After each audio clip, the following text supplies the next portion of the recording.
Obviously, there's a lot of interest in this hearing. I thank the Secretary for coming. Before I give my opening statement and Senator Durbin gives his opening statement, I think we can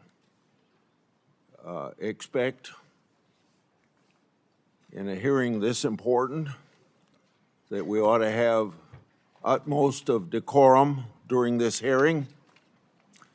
Both the witnesses and the members of this committee need to treat each other with respect, and I hope the people in the audience will likewise treat this very important oversight hearing with the respect that it deserves. Secretary Noem, if you get cut off before you're able to answer, I'll give you time to finish your answer after the member's 10-minute has run out. Also, at any time, if you need a break, just let me know. And I think we had a request from your office that take a break maybe of 5 minutes halfway through the meeting, but if you want other breaks, just let us know. And for all the members, there's a 10-minute round of questioning.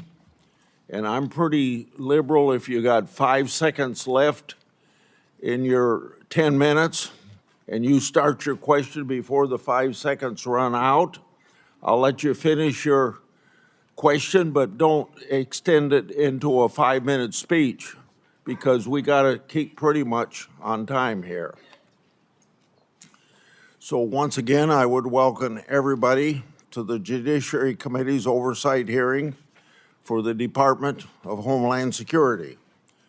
This hearing comes amid a Democrat-led funding shutdown for the Secret Service, for FEMA, for TSA, and the Coast Guard.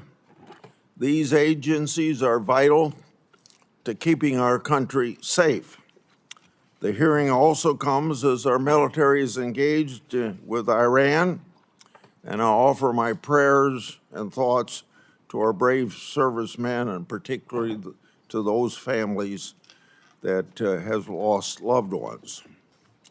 Now more than ever, I hope the Democrats will decide to end the shutdown. The Trump administration has worked to deport those who don't have a legal basis in our country. Unfortunately, in the process, some DHS officers, migrants, and protesters have felt threatened, were injured, and in very rare instances, even killed. Mistakes have been made. Let's make it clear, one death is too many. But officers should never be threatened or harmed while enforcing our laws. And there is a clear difference between conduct protected by the First Amendment and unlawful obstruction. From my perspective, I believe immigration enforcement and dignity aren't mutually exclusive.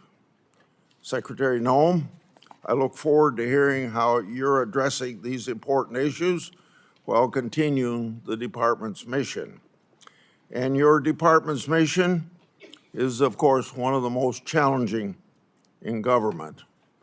The responsibilities of the Department of Homeland Security are immense. Your department operates in a dynamic environment with increased threats against officers.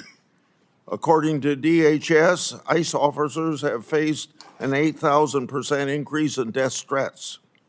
ICE officers have faced a more than 1,300% increase in assaults. Federal law enforcement officers risk their lives finding and arresting criminals. Those criminals have committed murder, sexual assault on women and children, and many have been part of criminal gangs. According to DHS, ICE has arrested tens of thousands of potential national security risks. And ICE has arrested over 1,500 known or suspected terrorists and made over 7,000 gang arrests. Criminals like this destroy the lives of innocent people and have no business being in our country. And many of them are here because the Biden administration's shameful open border policy.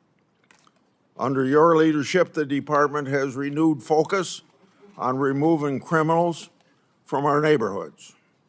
You've also accomplished what many of my Democratic colleagues have said could only be done through new laws. You did it by securing the border, and President Trump did as well. In 2025, border crossings decreased 93%. According to DHS and Customs and Border Patrol, 0 illegal immigrants were released into the country for 10 consecutive months. And Customs and Border Protection has seized over 617,000 pounds of drugs. For more than a decade, I've done oversight of unaccompanied migrant children.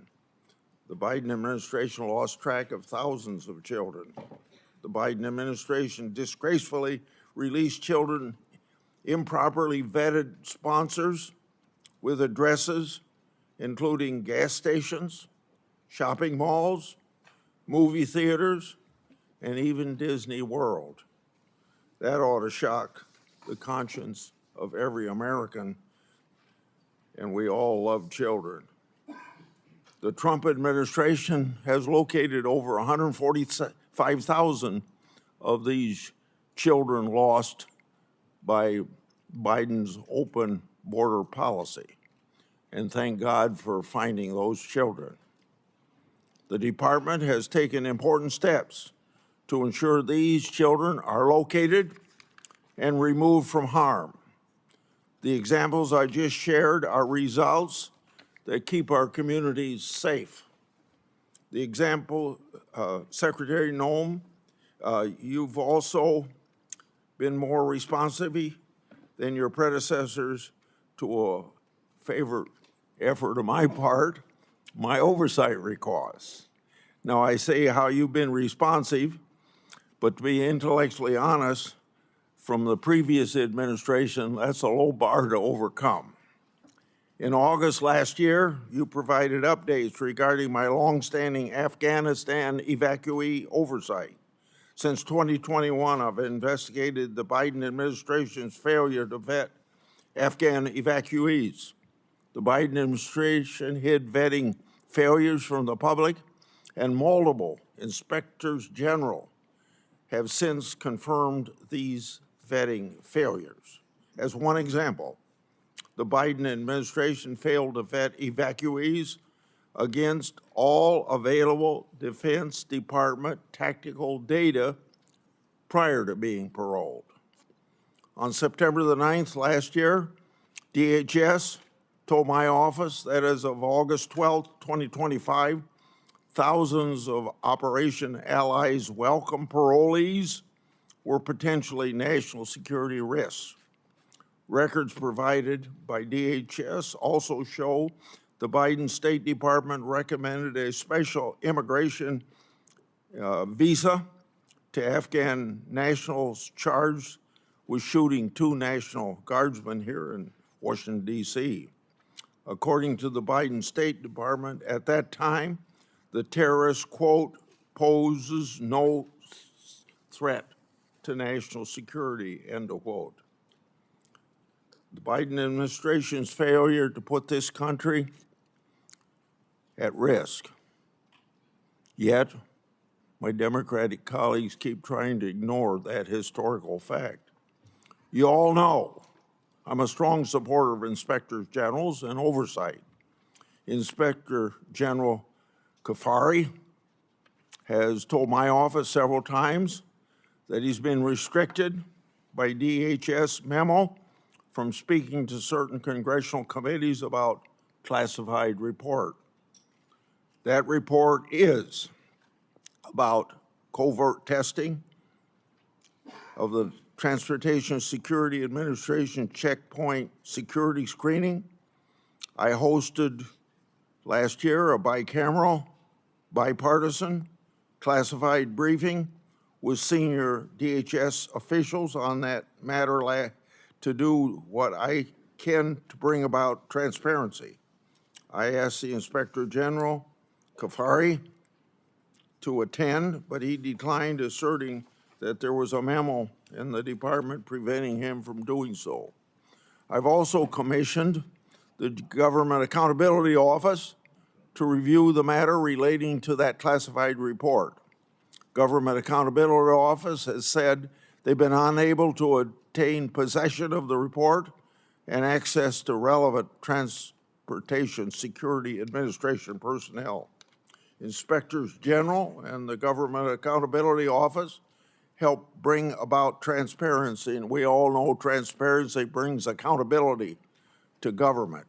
Secretary Noem, if what my office has been told is accurate, these matters should have been ironed out a long time ago.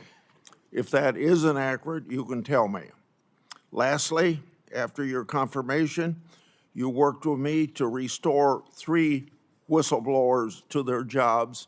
Thank you for helping me, but more importantly, thank you for bringing justice to those people, because those whistleblowers faced tremendous retaliation for just reporting what the government should have been doing. They blew the whistle on the government's failure to comply with DNA Fingerprint Act of 2005. By executive order, President Trump has required compliance with that law. Now those whistleblowers have been elevated to supervisory roles. They'll receive back pay to cover years of financial losses. For 2 of them who needed it, their law enforcement credentials, badges, and firearms were reauthorized. Often I say whistleblowers are treated like skunks at a picnic, and these were treated like skunks by the previous administration. That administration failed to do right by these whistleblowers. I appreciate your leadership in righting the wrongs against those patriotic whistleblowers. Senator Durbin. Thank you, Mr. Chairman. Thanks for holding this oversight hearing. After months of excuses and delays from Secretary Noem, we finally gathered together. When I was chair, I restored this committee's longstanding tradition of regular oversight hearings with the Secretary of Homeland Security. Today's hearing is long overdue. We are joined today by friends and family members of individuals currently in ICE detention or who have been deported. I thank them for traveling here today. Their presence is a reminder that the policies implemented by DHS under your leadership, Madam Secretary, have a devastating impact on the lives of real people. Let me also say a word of those who have been, their families have been the victim of violence by immigrants. Although immigrants as a group commit less crime than native-born Americans, there is no excuse for violence, and what you've gone through is a just terrible situation that I will willingly acknowledge. From my point of view, we need an orderly process at the border to start with. And secondly, we should never knowingly allow a dangerous person into this country. And if someone is in this country seeking citizenship and commits a crime, serious crime, they should be asked to leave or incarcerated. Bottom line, there's a way to deal with immigration that is sensible and humane on both sides. More than a dozen years ago, 2 members of this committee, myself and another member, worked with a bipartisan group under Senator John McCain to write a comprehensive immigration law which dealt with many of the issues we've been working on since. It passed in the United States Senate with over 60 votes, bipartisan, supported by business and labor and religious leaders across the board. Unfortunately, the Republican leadership in the House of Representatives refused to take it up. Had we passed that and made it the law of the land, we could have avoided a lot of the terrible things that have occurred since.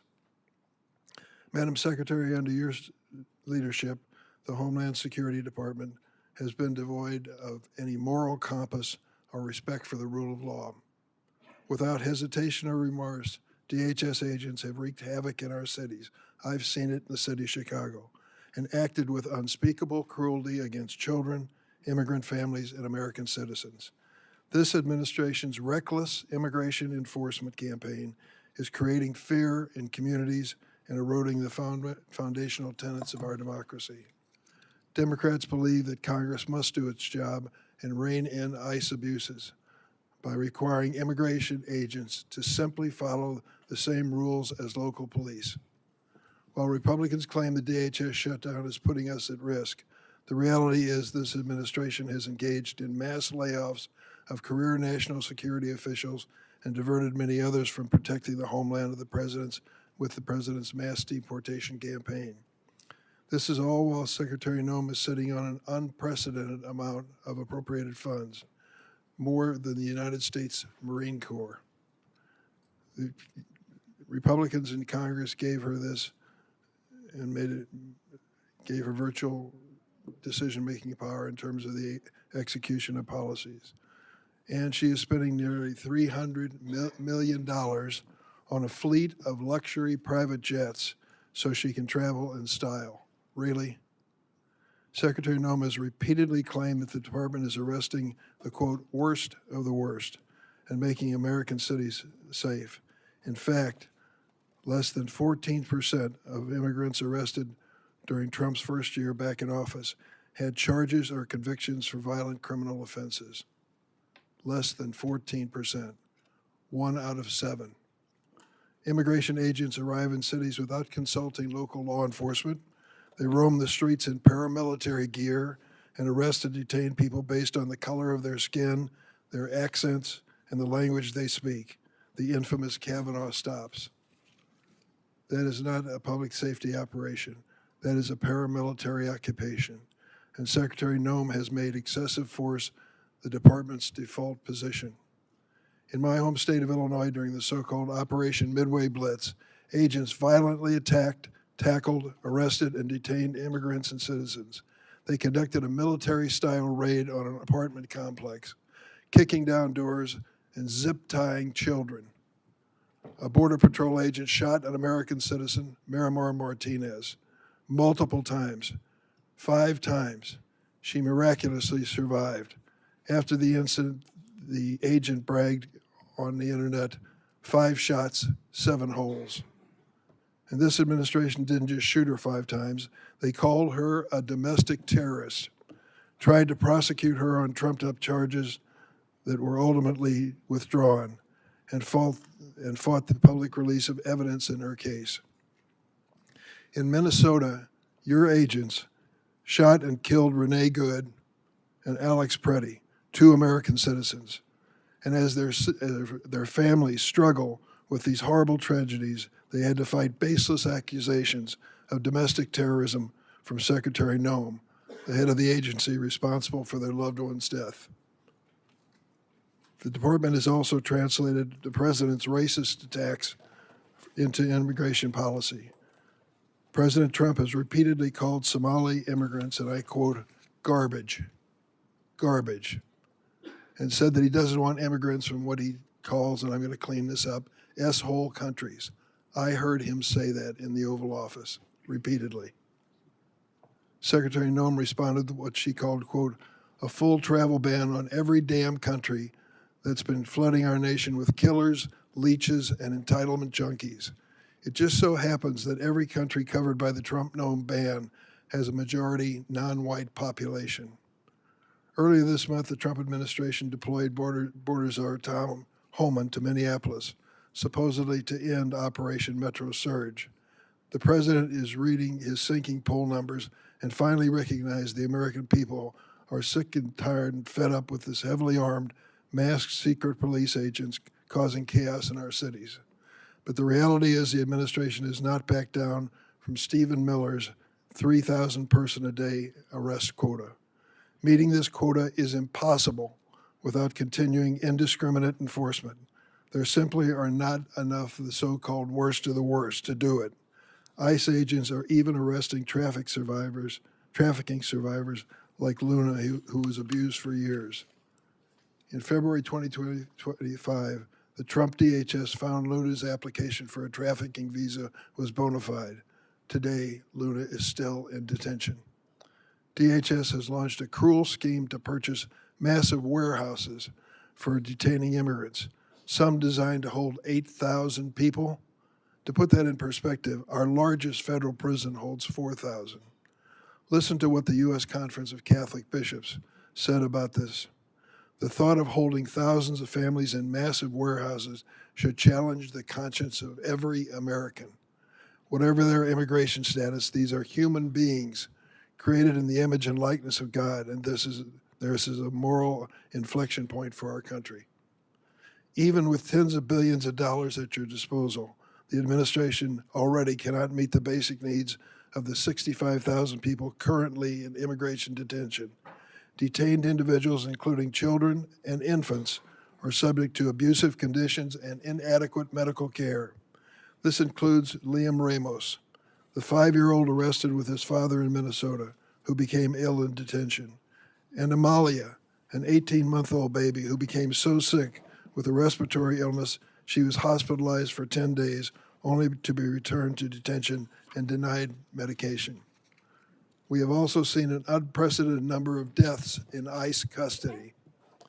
7 people died last December alone. 9 have died this year. This includes Geraldo Lunas Campos, who was choked to death by guards. This avoidable tragedy was classified as a homicide by the county medical examiner. The Department of Homeland Security's response? Try and deport the witnesses as quickly as possible. Secretary Noem and her rogue immigration agents seem to believe they are above the law and accountable only to the president and Stephen Miller's evil vision of a hateful America. Chief Judge Patrick Schultz of Minnesota, a Republican appointee, found that ICE violated at least 96 court orders in Minnesota in January, the month of January alone, which he said was, quote, likely more than some federal agencies have violated in their entire existence. And hundreds of federal judges have ruled more than 4,440 times that ICE is detaining immigrants illegally. That is an extraordinary rebuke from the federal bench.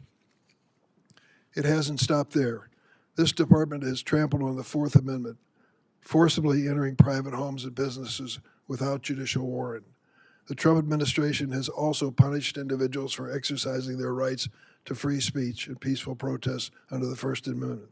They revoked a student's visa for writing an op-ed in America. In America. They have subpoenaed social media companies for information on Americans who have criticized ICE.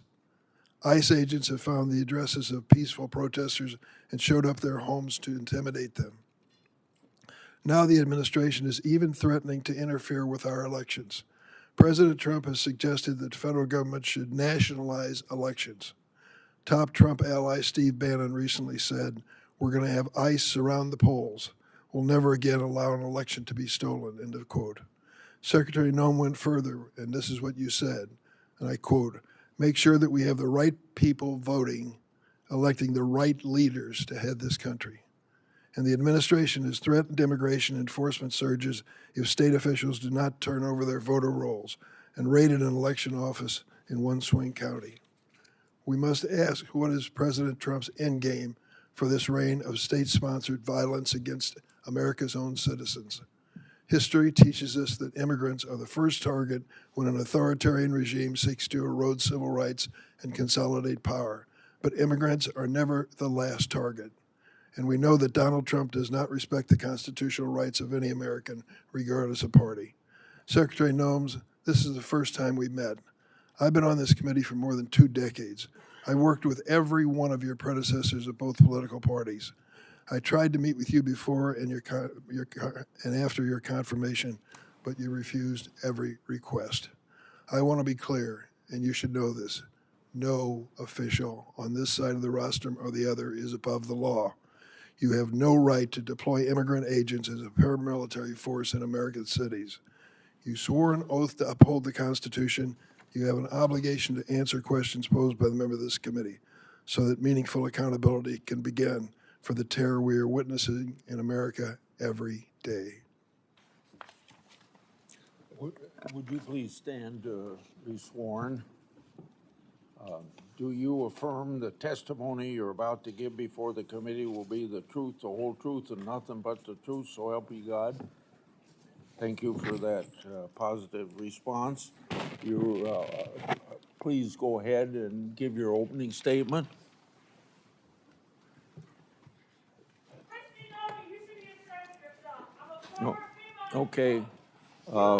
Well, Your agency. FEMA employees should be responding to disasters, not ICE. You should be ashamed of yourself. Your staff say abolish ICE. Your staff say abolish ICE. Your staff say abolish. you may proceed. Thank you, Mr. Chairman, and thank you to the ranking member, Senator Durbin, as well, and the distinguished members of this committee. I appreciate the opportunity to be with all of you today and talk about the important matters and work that the Department of Homeland Security Is your does microphone every on? single day. The Department of Homeland Security. Hey, could maybe pull the microphone closer to you, please? Okay. And the red light is on? Yep, it is. Okay, proceed. The Department of Homeland Security was established in the aftermath of 9/11, one of the darkest days in our nation's history. That resulted in the death of nearly 3,000 Americans. The mission of the Department of Homeland Security at that time was just as critical as it is today. We protect our American people, we prevent acts of terrorism, and we defend our homeland. Every action that the Department of Homeland Security takes is guided by that mission and by that responsibility. Thanks to President Trump's leadership and the hard work of the men and women of DHS, our department has delivered historic results and has made our communities safer. Since the start of President Trump's second term, daily encounters along the southwest border declined by 96% compared to the Biden administration's daily average. We've reached the lowest levels ever recorded in U.S. Customs and Border Protection's history. In President Trump's first year, total Border Patrol apprehensions along the southwest border were less than the average of a single month under the Biden administration. For 10 straight months, the Border Patrol has released 0 illegal aliens into the interior of the United States. And in President Trump's historic first year back in office, nearly 3 million illegal aliens have left the United States as a result of the administration's enforcement efforts from following the law. That includes 2.2 million that have voluntarily left and returned back to their home countries, and more than 675,000 detainments and deportations. A majority of the aliens that were arrested by Immigrations and Customs Enforcement have a criminal record and have been charged with or convicted of secondary crimes in addition to their initial crime of being in the United States illegally. During this period, ICE has arrested over 1,500 known and suspected terrorists, more than 7,700 known gang members, many of them that were allowed to come into this country under the Biden administration. We have also reached the lowest murder rate in the last 125 years since that data was tracked. Under President Biden, more than 450,000 unaccompanied alien children went missing or were lost due to the dangerous open border policies that were embraced. Under President Trump, the Department of Homeland Security and the Department of Health and Human Services have already located over 145,000 of these children and returned them back to their families and back to people who care about them. And we will not stop until every single one of those children is found. Fentanyl trafficking at the southern border is down. It's been cut by over 56% because of that secure border and the enforcement actions that have been taken there. And that's compared to the same period of time in 2024. The Coast Guard has seized enough cocaine the past year to prevent quantities capable of killing more than 193 million Americans, and it's kept them off of our streets. In fact, total interdiction efforts under the Trump administration have prevented 1.7 billion lethal doses of drugs from killing our next generation of Americans. These results reflect the fact that we are enforcing the laws that Congress has passed. I want to address the dangerous environment that our ICE officers face on the streets today.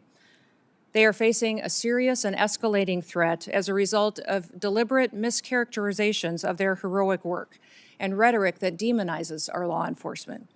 DHS has documented an 8,000% increase in death threats against our ICE officers and their families, as well as more than 1,300% increase in assaults while carrying out the lawful enforcement operations that they do every single day.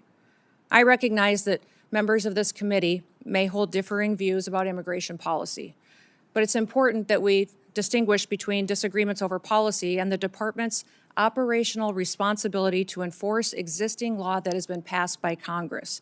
It's our duty as a department to defend our homeland.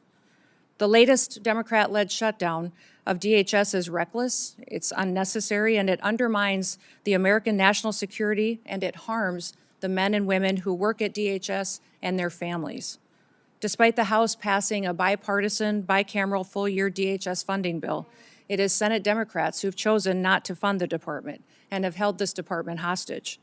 As a result, critical national security missions, including border security, immigration enforcement, aviation security, disaster response, cybersecurity, and the protection of critical infrastructure are all being strained. Our ability to provide for a safe and successful World Cup is being hindered as well. More than 100,000 dedicated DHS employees are once again being asked to work without pay for the third time in just 5 months. At a time when we've produced the most secure border in history and removed nearly 3 million illegal aliens from our country, disrupting the department responsible for those gains is indefensible. I want to thank the men and women of the Department of Homeland Security for their professionalism, for their dedication, for their commitment to keeping America safe and continuing to show up and work even though they aren't being compensated for it. They've kept us safe and they have patience, and our success is only possible because of their service and sacrifices. I also want to thank our angel families that are behind us to tell their stories and testimonies, and also thank my husband for being here in support as well. Thank you for the opportunity to testify, Mr. Chairman, and to all the distinguished members. I look forward to your questions today. With that, I yield back. I have spoken about the 10-minute times that we have. Get it up to 10 minutes for me. It's on 5 minutes. 10 minutes. Thank you for your testimony. The previous administration's open border policy brought millions of people to this country. We don't know everyone's background or true intent for entering, but we know many of these had ill intent. Given the Iran conflict, what steps has Homeland Security taken to protect the against potential Iranian sleeper cells and related terrorism? Well, thank you, Mr. Chairman. We work every single day with our intelligence agencies and law enforcement partners to make sure that we are investigating and finding any threats to the homeland here within our borders. We work with the FBI often, and Homeland Security Investigations specializes in this kind of work each and every day. Not only that, we go back and we are revetting some of the individuals and some of the programs that we may have concerns about, looking at social media, also going through those interviews that are necessary for some of our programs that the Biden administration abused and perverted under their time there as well. We look at the fact, Mr. Chairman, that over the last administration, when millions of people streamed across our border, we don't necessarily know who all came into our country. We know that we have many dangerous individuals that came in unvetted, and we are working every single day to find them and to make sure that we're preventing the next attack and preventing the next crime they may perpetuate against the American people. Yeah. You heard in my opening statement about the Inspector General's report on airport security screening. After Congress had been told of the report, you announced $1 billion in airport security upgrades. Press report have sources attacking you for changing the shoe removal policy. Does the $1 billion investment relate to the issue in the Inspector General's report? And then I have a follow-up to that. Well, sir, I can't speak directly to that report because it is classified. I will tell you that all of the recommendations that the Inspector General had in that report have already been implemented, and that there was flawed data included in it. What I will tell you is the $1 billion investment is necessary at our TSA security checkpoints because it's been over a decade since a significant upgrade has happened. We have new technologies that can be used in X-ray baggage scanners, abilities to use information and new technologies to scan individuals that would be more efficient, allow people to get through the security checkpoint and get to their planes on time and ensure their safety. The number one priority of TSA is security, and we make sure that we are continuing to use all of the options and tools available to us to make sure that they are safe as they travel through our airports and in our airways. Thank you for that report. The follow-up is, was going to ask for those details, but you've given me those details. Have these details been communicated to the Inspector General? Yes, they have, sir, and I wanted to also, in regards to your comments in your opening statement, there's nothing preventing the IG from coming and briefing members of Congress, and he's free to do that. We just need to remember it's a classified document and use those protocols to ensure that it remains classified. Regarding Afghan evacuee oversight of mine, you informed my office that thousands of Afghan parolees were potential national security risk. Nearly 1,000 was reported to me on August 12th last year.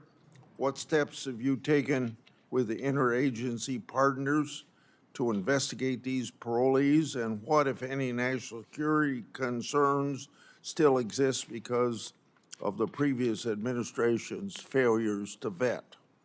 Well, Mr. Chairman, some of the things that we have implemented under President Trump's administration is to go back and look at those individuals who came in under Operation Allies Welcome and make sure that we're re-vetting those, especially those that have come in the last 4 years under the Biden administration, recognizing that they weren't tracking necessarily biometrics or their social media present communication, how they were doing since they'd come to the United States. And also, sir, there's a requirement under that program to come back every single year and do an interview to discuss with them and have conversations on what they're doing in the United States, how they're transitioning to the United States under that program, and that was not being done.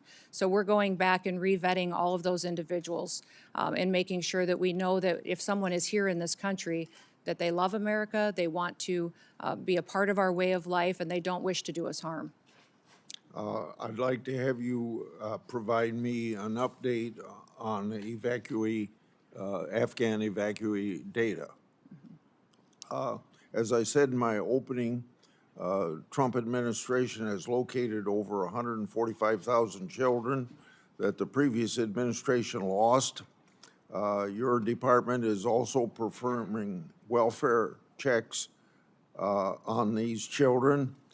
Describe the ongoing efforts that your department is taking to find children who've yet to be located, and how recent welfare checks expose previous vetting failures.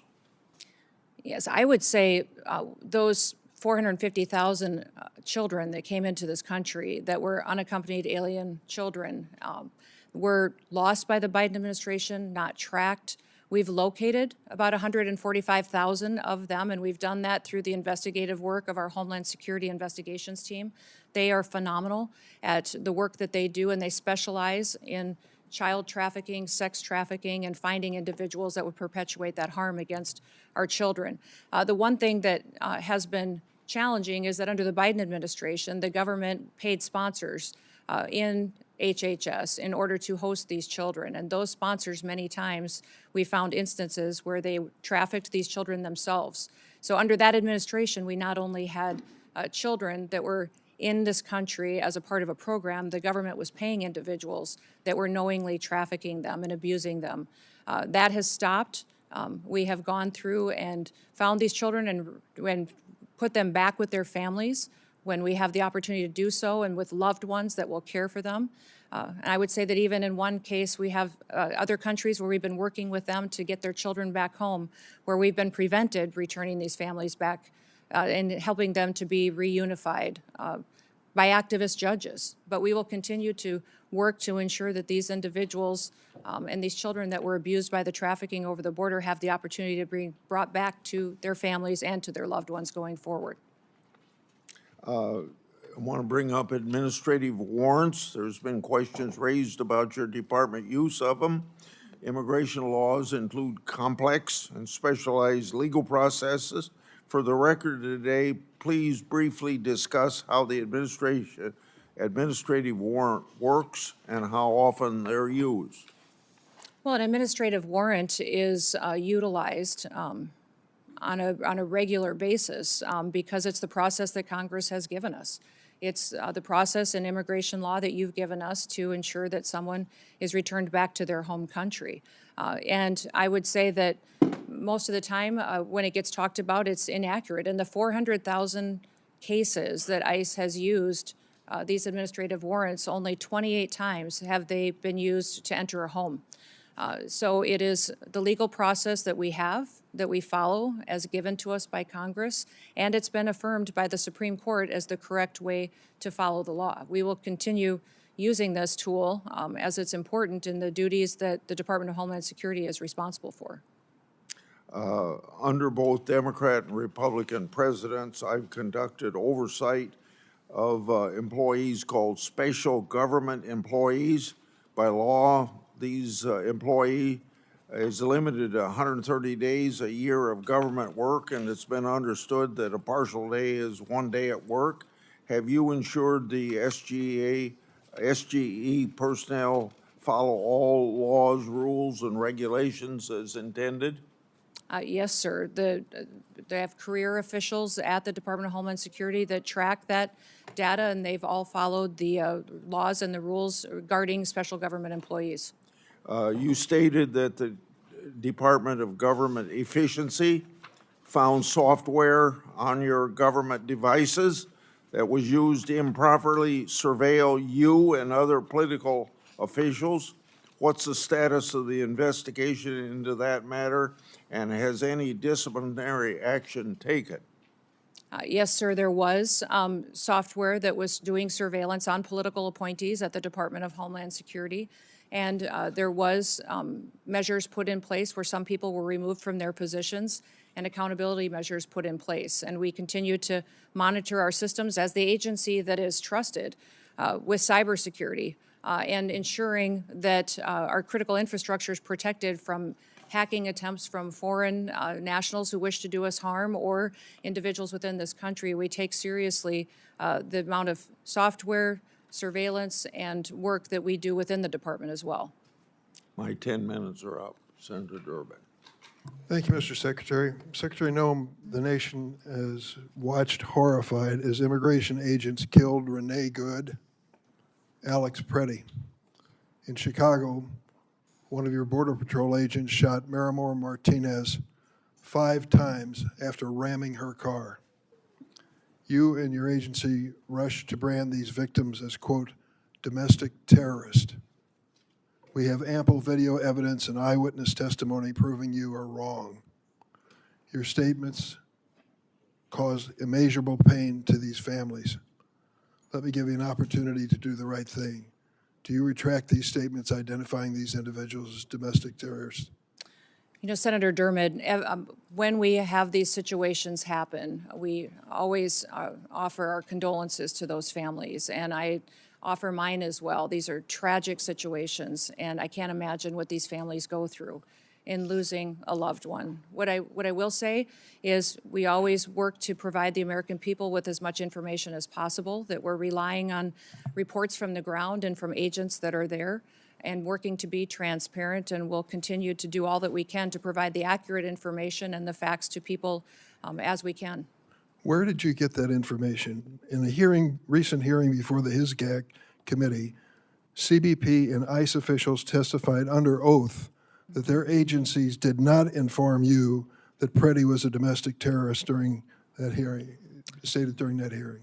I was getting reports from the ground from agents at the scene, and I would say that it was a chaotic scene, as you've seen in Minneapolis and St. Paul, as immigration enforcement has gone forward, and we've worked at targeting the worst of the worst, that many times And you our believe agents have been calling- faced you with believe calling violent the victims of that violence protesters. domestic terrorists as a way to calm the scene? These violent terrorists have put them in a situation where they've been, it's unprecedented what these agents have faced it. So that situation on the ground that day was chaotic, and it was And you something thought that they you'd were be a bridge over transpiring and troubled sharing waters and information brand them as with domestic us. terrorists? Can you explain why you decided to brand these victims that we all saw on video who were out protesting the activities of your agency and were killed as a result of it? How did you think that calling them domestic terrorists at that scene was somehow going to calm the situation? You know, Senator, we are working in those situations where there's a tragic loss of life and that there is something that our agents are involved in, that Is we it so continue hard to say you deliver were wrong? information. Is it so hard to say you were wrong? We and continue, issue a as these retraction? investigations continue to go, we will I absolutely strive to provide factual information, and we'll And continue when to you do fail, that. do you admit it publicly? Absolutely. We always know Will you that there's admit it room now? for improvement, that we will. Killed by ICE. Keith Porter Jr. Stop the clock, so. Keith Porter Jr. and Dr. Linda Davis. They were Americans killed by ICE. You have not given their family any justice. Say their names. Their Black Lives Matter. Their Black Lives Matter. Their Black Lives Matter. Their Black Lives Matter.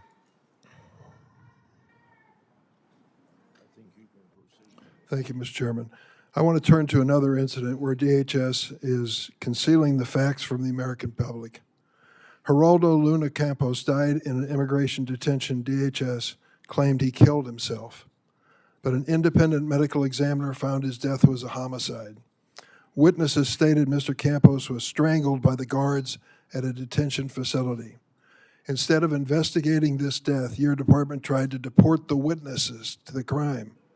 It took a judge intervening to ensure the fact that these witnesses remain in the country for investigation. Secretary Noem, who ordered those witnesses be deported?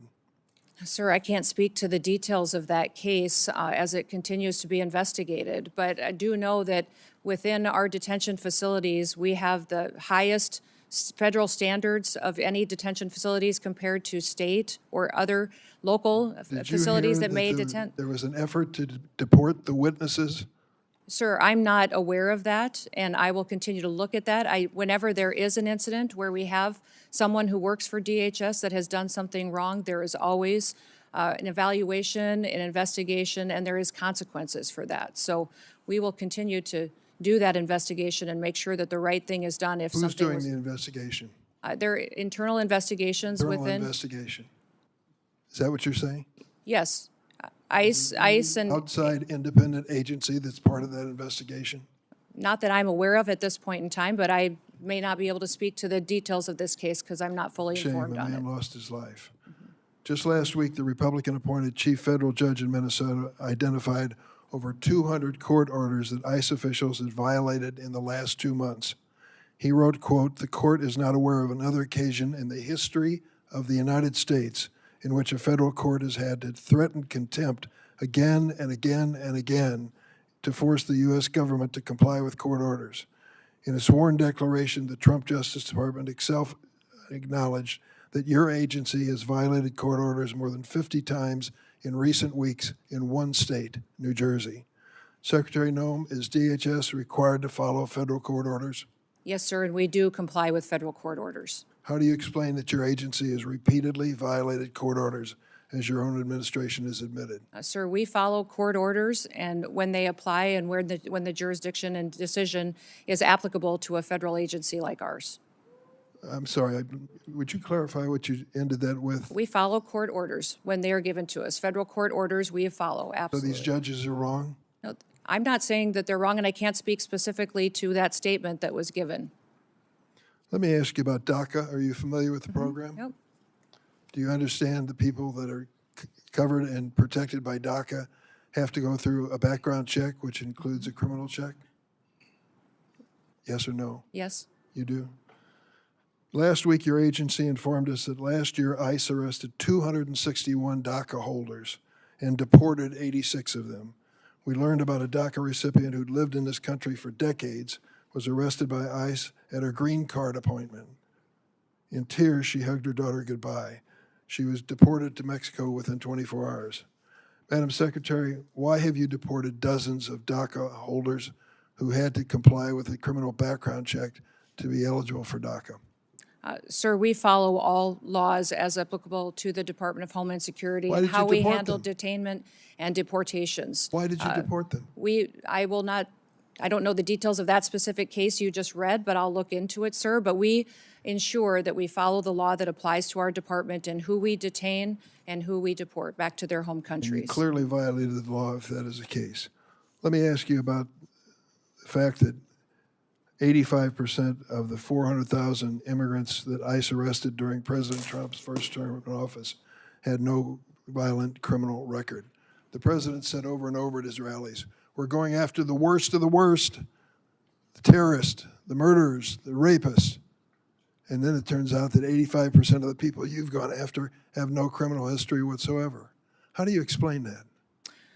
Sir, when you talk about violent crimes, what you're saying, the crimes that don't matter, that you aren't counting, are ones that affect American families every single day. You're not counting DUIs, you're not counting embezzlements, you're not counting theft, and you're not counting the other crimes against people and drug trafficking and proliferating that. So if you don't count those as crimes, I that know these they do individuals count them. and They count them, impacting and families in this country. They are counted, and they calculate Those- that 14% of those that you Those are not arrested- counted in your 14%. If you were counting crimes that these individual illegal aliens in this country have committed, it would be well over 65 to 70% of the individuals that are detained today have those crimes on their record, besides the crime of being in this country Going to illegally. back that up with some information for me? Absolutely, I will. I certainly hope you will. How does taking a father from a child dying of cancer qualify? Where would that be? Is that a violent crime? I don't know what you're speaking or I'll tell you referencing exactly to. what I'm speaking of. Ruben Torres, 2 weeks ago, buried his daughter Ophelia. When he was arrested at the Home Depot in Norridge, Illinois, he said to those who, your agents, please let me go home. My daughter is dying of cancer. I would like to be with her in her last days of her life. They said no. They arrested him and deported him for 2 weeks. Finally, he returned for a court hearing. His daughter lived to see that hearing where the court said he was treated unfairly by your agency, and she died 3 days later. I was at her memorial service. Is that really necessary? Was he a violent criminal? Sir, we enforce the law. The laws that are passed by What this law? body and signed into statute on the process for individuals that are in this country illegally, that have final removal orders, and the process given in immigration law. We continue to follow that, and if you don't like the law, I would suggest you change the law. But that is what we do We tried every to single change the day, is law go out with- there. We tried to change it with comprehensive immigration reform, and it was stopped by the Republican House of Representatives. Our job at the department is to follow the law and make sure that we are a nation of laws, because I don't a think nation you're- that I doesn't don't follow think the even law close when it comes to that. is no nation at all. I yield, Mr. Chairman. Senator Graham. Thank you very much for coming. Can you hear me? Yep, Thank now you. we can. Thanks very much. Well, let's talk about the scope of the problem you inherited here. My Democratic friends said that sensible immigration is what they've been pursuing, talked about the Gang of Eight and a lot of things I've worked on with. Would you say that the 4 years of Biden was sensible immigration? No. I wouldn't either. I would say it's obliteration of the border. 11 million people came into this country during President Biden's term. He obliterated all controls. We sent them all over the country in planes, trains, and automobiles. And what's the scope of the problem you inherited? How would you describe the mess that Biden gave you very quickly? Our country was in a chaotic time and invaded over our southern border. Millions and millions of people came into this country. For 11,000 unvetted. murderers, right? Yes, that is correct. 2,700% increase in people on the terrorist watch list, right? That's correct. During his 4 years, President Biden allowed 2,700% increase of people on the terrorist watch list to come into this country. In 2023, 172. Do you know where those people are? No, not So necessarily. we don't know where they are. They're here, but we don't know where they are. because they didn't care if they came, and they haven't really looked very hard. So sensible immigration died on Biden's watch. It was replaced by out-of-control, open border, just absolute chaos. And to all the people on the front row that have lost loved ones, I am sorry. Your family members are a victim of an out-of-control, Democratic-led effort to obliterate the border, and every senator on this side of the aisle, that side of the aisle, did nothing about it. Now, they want to talk to you about problems we've had. Are these shootings being investigated in Minnesota? Yes, they are. They should be investigated in Minnesota. We want to have orderly processes. How would you say being an ICE agent is right now, the stress they're under? I think it's unprecedented for them every day. I think it's miserable. I think it's just a tough, tough job right now. And if they go too far, we will hold them accountable. But I just want the country to know these men and women who are trying to solve this problem that was created by our Democratic colleagues, you have no idea of the mess they inherited. This country was overrun by illegal immigrants, murderers, rapists, and just average, everyday people. How many people did Barack Obama deport when he was president? The total, I 3 don't know, but million. it was more than us. How many of them were violent criminals? So when a Democrat deports somebody who's here illegally, that's good government. When a Republican does it, we're Nazis and fascists. If you're here illegally, are you entitled to stay? No. They would allow you to stay. I want you to understand that these people have no interest in cleaning up this mess. In 2026, we're going to have an election about this, and they're openly saying, unless you're a violent criminal, you should be allowed to stay here. Is embezzlement a violent crime? No. Is it a crime without a victim? Yes. If somebody steals your stuff, even if they don't do it through force, is that a crime with a victim? Yes. So all of the Laken Riley, I think she was murdered by a man who was actually in custody. Are you familiar with the Laken Riley case? Yes, I am. Okay, she's a young lady about 60 miles from where I live. The man who murdered her was in custody, was detained by DHS, but was released because they had no bed space in Texas. He went to New York and committed a bunch of crimes. He winds up in Georgia and he murders this young lady. He was in our control. He was released not because he wasn't dangerous, because we had no place to put him. Do you agree those days are over? Yes. Do you agree the most secure border in American history has been achieved by you and those under your control? Yes. Working with President Trump. Are you proud of that? I am proud of that. So we're down to like nobody coming across. We went from a invasion to almost nobody. And I hope the American people appreciate that's a good thing for you. Now we're engaged in military action against the mothership of terrorism, Iran, which I hope will sink pretty soon. Do you think the threat level against the United States is up or down when it comes to radical Islamic terrorists? It's up. It's up? Yep. So you mean they actually may want to come here and hit us because we hit them in Iran? I don't think you have to be, a general to figure that out. Is the Coast Guard without funding? Portions of it. We're keeping some of the salaries paid, but So there's no funds in the appropriation bill for the Coast Guard. Is that correct? that is correct. Because your agency is not being funded. It's the one part of the appropriations bill where we haven't agreed on funding. Is that correct? Correct. So FEMA, no money, right? Coast Guard, no money. Really? Really? ICE, they have money because of the bill we did before. The Secret Service, are these people being paid? Yes, they are. They're being paid, but do we have money? Our law enforcement is paid, but their resources, their administrative They're not staff, being their paid out of contracting. appropriated funds Correct. this year, right? Correct. So in the appropriations process, we've got no new money for the Secret Service. Does that make any sense to anybody in America? Can we not understand America is under siege now? Likely to be attacked because radical Islam is under siege and they're going to hit back. And we're sitting here looking at each other and not funding DHS? If you want to reform ICE, great. Count me in. If you want to make DHS more professional, count me in. If you want to investigate bad shootings, count me in. If you don't want to do away with sanctuary cities, count me out. What's a sanctuary city? A city that protects itself from our federal immigration efforts in their city. Are there sanctuary cities and states in this country? Yes, there are. Look at this chart. There are 200-plus sanctuary counties. There are 12 sanctuary states. 8 million illegal immigrants reside in sanctuary jurisdictions in defiance of federal law. A sanctuary city refuses to turn over to the federal government people that are subject to deportation. Is that correct? Correct. They make a choice, these sanctuary states, counties, cities, not to cooperate with federal officials, and the laws have been on the book long before Donald Trump, right? Correct. Do you think it would be good for the country to abolish sanctuary cities and states? I do. Do you believe as long as they exist, it will be a magnet for future immigration, illegal immigration? Yes, I do. So if you're a legal immigrant and you can get to one of these sanctuary cities, states, or towns, you believe you'll never leave. Until you fix this, you're going to have illegal immigrant magnets. Do you agree with that? Yes.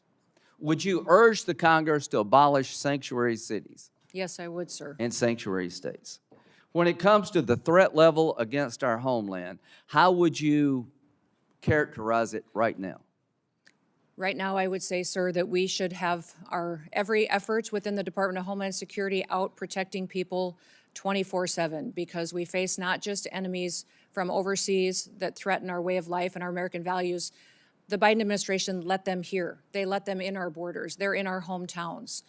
They are unvetted, thousands and thousands of people that are dangerous criminals, gang members, known and Who's this suspected guy? terrorists. Who's this guy? He is the man that conducted the horrific act down in Austin. Okay, what country did he come from? I think Senegal. Okay, and he was killed in Austin, Texas, right? He was. And the shirt said what? Property of Allah. Property of Allah. And when you went to his house, you found a what kind of flag?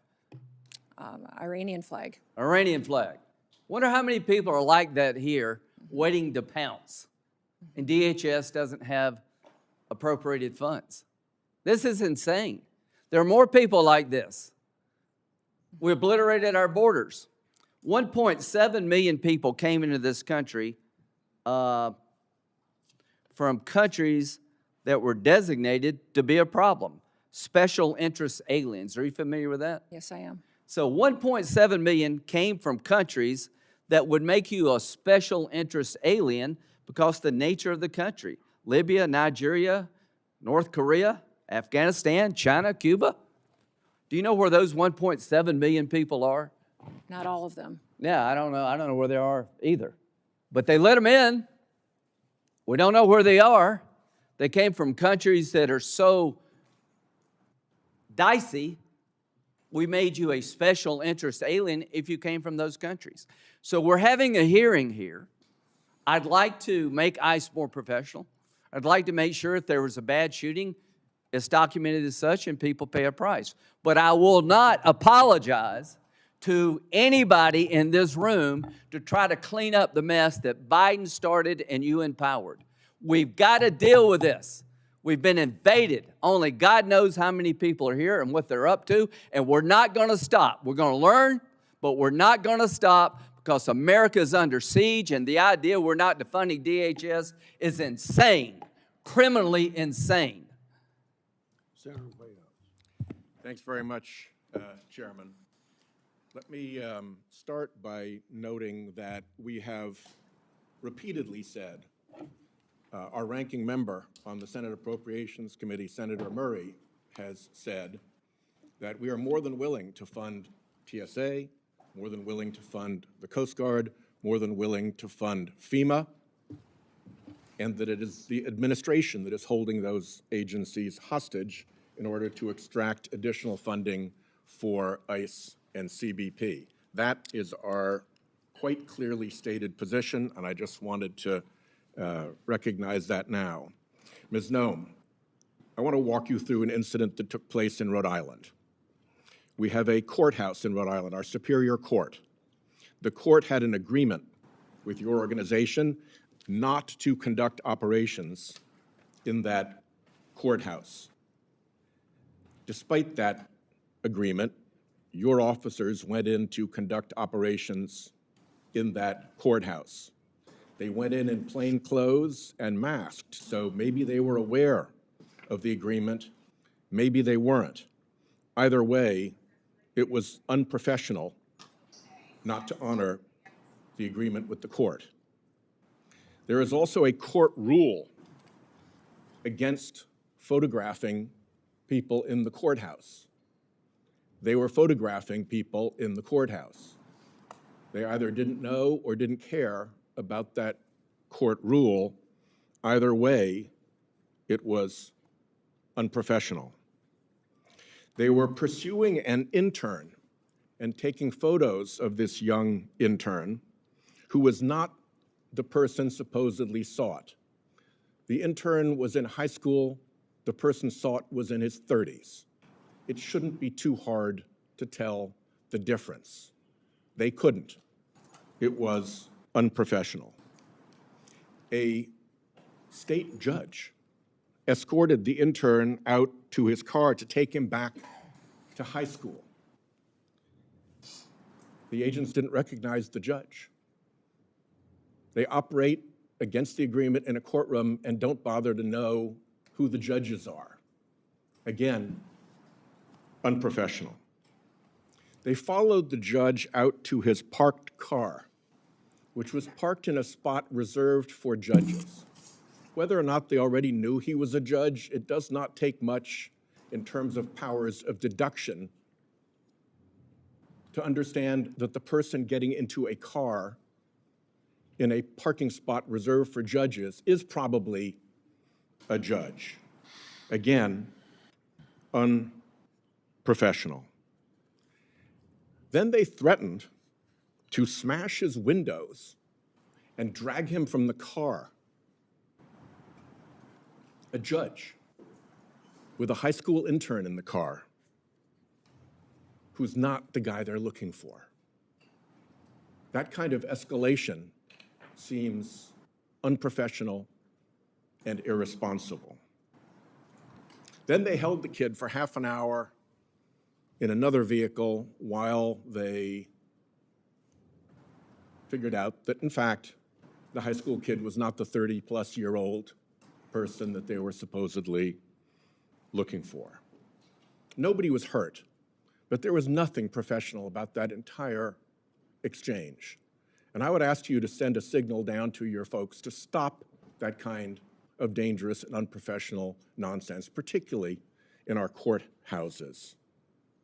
Let me ask you, why don't you deconflict with local enforcement when you operate?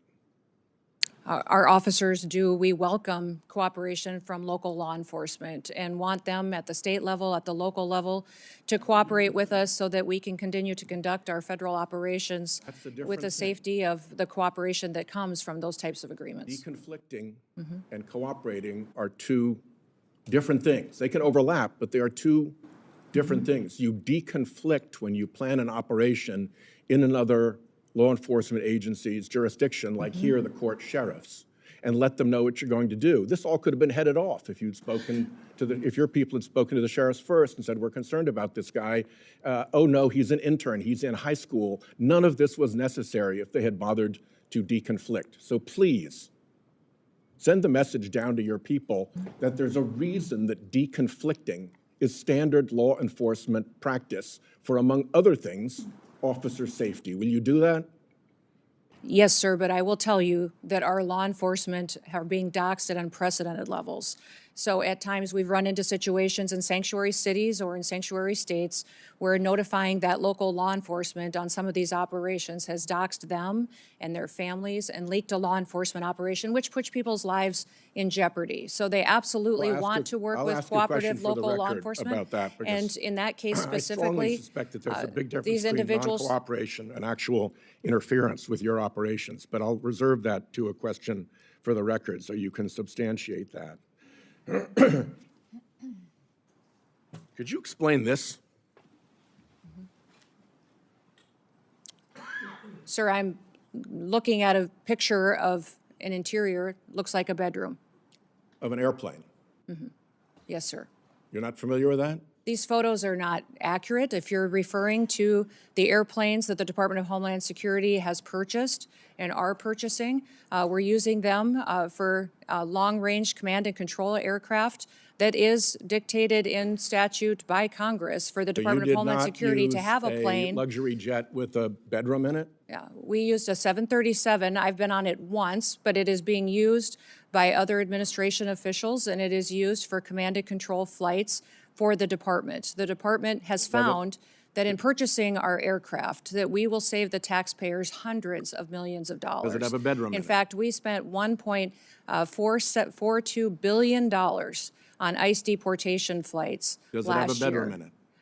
Believe it's being refurbished and not having a bedroom in it, so it is being refurbished. What kind of This, deportee justifies being flown out of the country in a luxury jet with a bedroom and accommodations like this? there are aircraft being purchased that will be utilized for executive air travel and for deportations. Well, your If you people remember, said in that the this past, was we gonna have be used deportations. jets of this size and this configuration for deportations in the past. If you remember, In this configuration, by this configuration, you mean I with a didn't see bedroom the and inside of luxury them. accommodations like this That you've plane- used for deportations. Is that true? Sir, we have 737s that are being purchased by the department to replace contracts that we have on ICE deportations. That's what they're going to be used for. And in fact, the Coast Guard is the only entity within the Department of Homeland Security that has jets at this point in time. They had two G5s that were 20 to 25 years old Let me ask that are you being about replaced the so that they can response continue to serve our from Coast Guard and our military Some senior for administration years to come. officials about these aircraft. They've been reported as saying, although they don't want to say publicly this, but individuals described as senior administration officials have described these airplane purchases as the world's worst deal and an abuse of federal funds.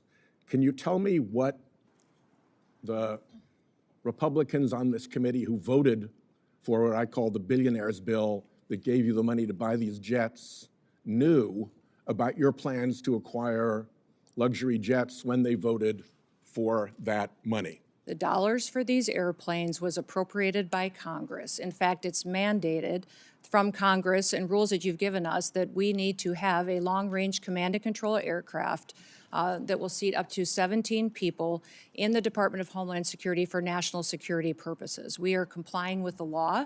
Those planes are being refurbished and will be utilized we'll for that, see. and they'll be quick utilized questions by in my members of last the minute, if you don't administration and mind. other components. First- They will also cut our costs, sir, First, in my last by minute, almost if you don't mind, 40%. We are saving the you- taxpayer 40% by purchasing our own aircraft May I and have a operating minute? them rather than being susceptible to the contracts that they have today. May I have an extra 2 minutes to fill in the filibuster there? I'll give you 30 seconds beyond the 44 Will seconds you you- got now.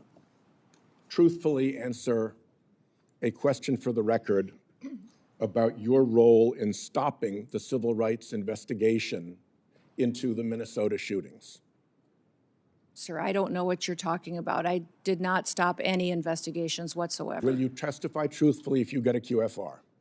Yes, I testify truthfully. I did not And will you stop. testify in the District of Columbia federal court contempt proceeding? Sir, I do not know what you're referencing, and I would hope for some context. The federal district court contempt proceeding related to the deportation, contrary to a court order, of individuals to Venezuela. Will you testify in that proceeding?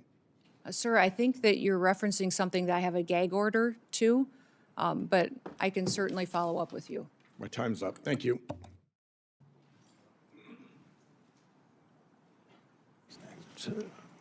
Senator Kennedy, you're next. Thank you, Mr. Chairman.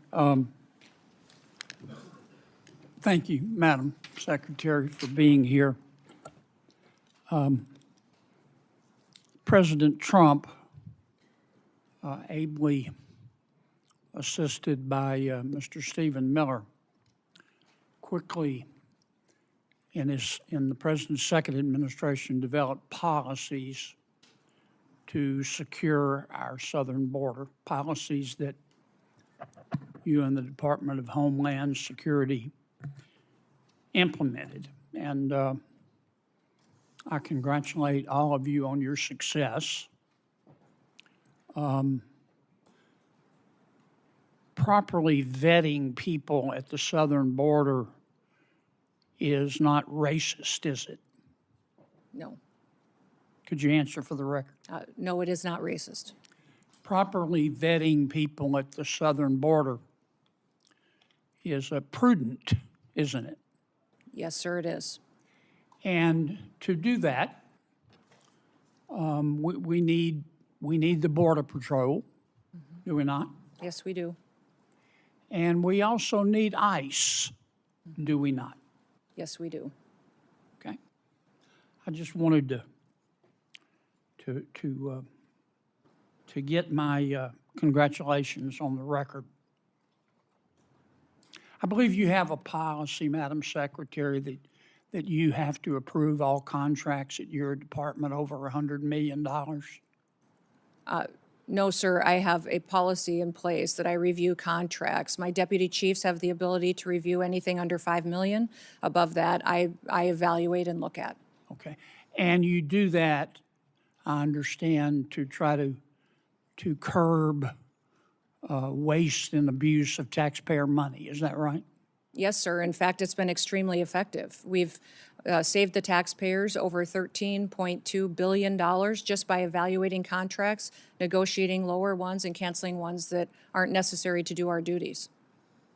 How do you square that concern for waste, which I share, with the fact that you have spent $220 million running television advertisements that feature you prominently? Sir, the president tasked me with getting the message out to the country and to other countries where we were seeing the invasion come from, with putting commercials out that told them that if they were in this country illegally, that they needed to leave, or we would detain them and remove them, and they'd not get the chance to come back to America the right way. That has been extremely effective. Ask you to run these advertisements, is that right? We had that conversation, yes, before I was put in this position and sworn in and confirmed, and since then as well. Okay. Did you bid out those service contracts? Yes, they did. They went out to a competitive bid, and career officials at the department chose who would do those advertising commercials. And the people that you ended up picking were people who had formerly done your political work back in South Dakota, is that right? No, that's not correct, sir. I think it is. No, it's not, sir. The individuals who, I believe the careers who they chose were two different media firms. There's been conversation about their subcontractors, but we have no legal authority to look into subcontractors on work like that. Okay. And you're saying that you're testifying that President Trump approved this ahead of time? Is that my understanding? We had conversations about making sure that we were telling people. No, ma'am. I'm asking you, sorry to interrupt, but the president approved ahead of time you spending $220 million running TV ads across the country in which you are featured prominently. Yes, sir. We went through the legal processes, did it Did correctly. the president know you were going to do OMB. this? Yes, He did? yes. Okay. And one thing, Senator, I think would be helpful to know is how effective that communications has been. That Well, they were overwhelmingly. effective in your name recognition. I mean, I personally just, I mean, to me, it puts the president in a terribly awkward spot. And I'm not saying you're not telling the truth. It's just hard for me to believe, knowing the president, as I do, that you said, Mr. President, here's some ads I've cut, and I'm going to spend $220 million running them, that he would have agreed to that. I don't think Russ Vogt at OMB would have agreed to that. It's something we have to defend. I'm on the Appropriations Committee. My research shows that you did not bid them out, that you pick, in fact, one of the people you picked, the strategy group, Safe America Media was a company formed 11 days before you picked them, and that the strategy group got most of the money, and the head of that is married to your former spokesperson. Look, we all have friends who are qualified. I'm not quibbling with that. It troubles me. A fifth to a quarter of $1 billion of taxpayer money when we're scratching for every penny and we're fighting over rescission packages. I just can't agree with, Madam Secretary. Are you still running those ads? No, Senator, I did not have anything to do with picking those contractors. No politicals at the Department of Homeland Security did. I understand. Are you Career still running officials those followed the ads? competitive bid process for Are that. you still running those ads? I think the ads are due to end here in March, I think within a week or So two. they I'm are not sure of the still running? update. The one that is running is focusing on angel families. Have you seen that? It is the one that's talking about this is our why. This is why we work every day. Okay. Is for the angel I've gotta families move and their on. victims that need to. After the two killings in Minneapolis, and I think there's a lot of video on them, Madam Secretary. I think people can see the video and draw their own conclusions. Are you and your department conducting an investigation of those? Sir, the investigation is being led by the FBI. HSI was involved. In fact, our HSI agents on the ground. I'm sorry to cut you off, but I got so little time. I believe at the time you said these were acts of domestic terrorism. Is that right? Sir, in answer to questions at the press conference that afternoon, it was that it appeared to be. Yeah, but you said these appeared to be acts of domestic terrorism.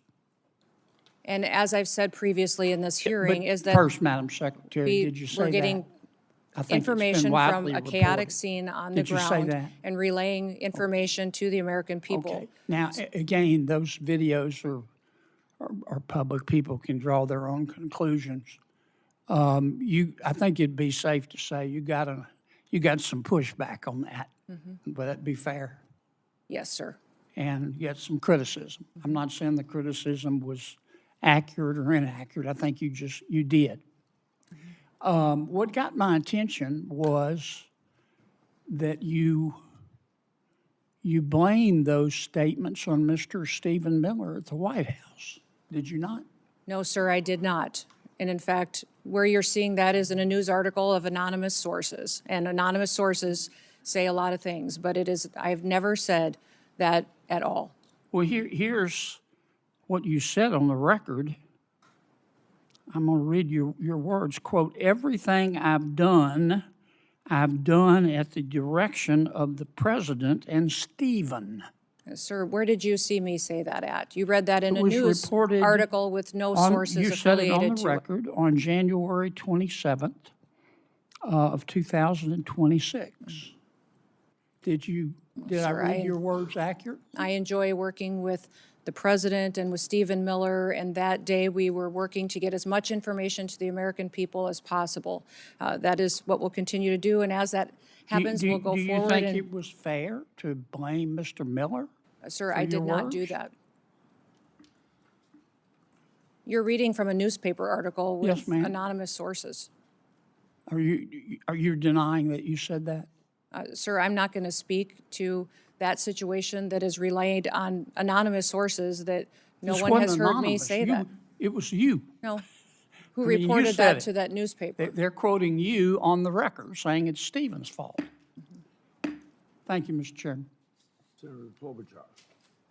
Thank you, Mr. Chairman. Secretary Noem, as Secretary of Homeland Security, you oversaw Operation Metro Search, is that correct? Yes, as secretary, I oversee ICE and CBP and HSI officers that were there doing their work. Over 3,000 ICE agents, Border Control to Minnesota, outnumbering our 10 Metro Police departments, outnumbering by 3 to 1 the number of sworn police officers in Minneapolis and St. Paul. Is that correct? Yeah.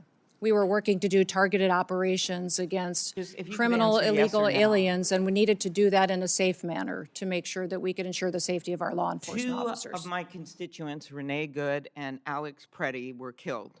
They should be alive today. In fact, in 1 month in the city of Minneapolis, when you look at the 3 fatalities that were results of shooting, 2 of 3 were committed by federal agents. Are you aware of that?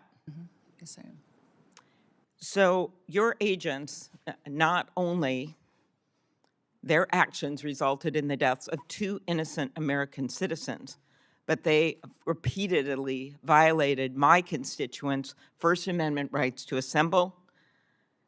You say you believe in the Second Amendment right to bear arms, but Alex Preddy was criticized repeatedly by officials in the administration for having a lawful permit to carry and having a gun. Your agents violated the Fourth Amendment rights of my constituents by ramming through doors of innocent people's homes, innocent citizens' home, without any kind of a warrant, and violated the Fifth Amendment right to due process. So as I've shared with my colleagues, if you believe in federalism, in freedom, and in liberty, you should be horrified by what the Department of Homeland Security did in Minnesota.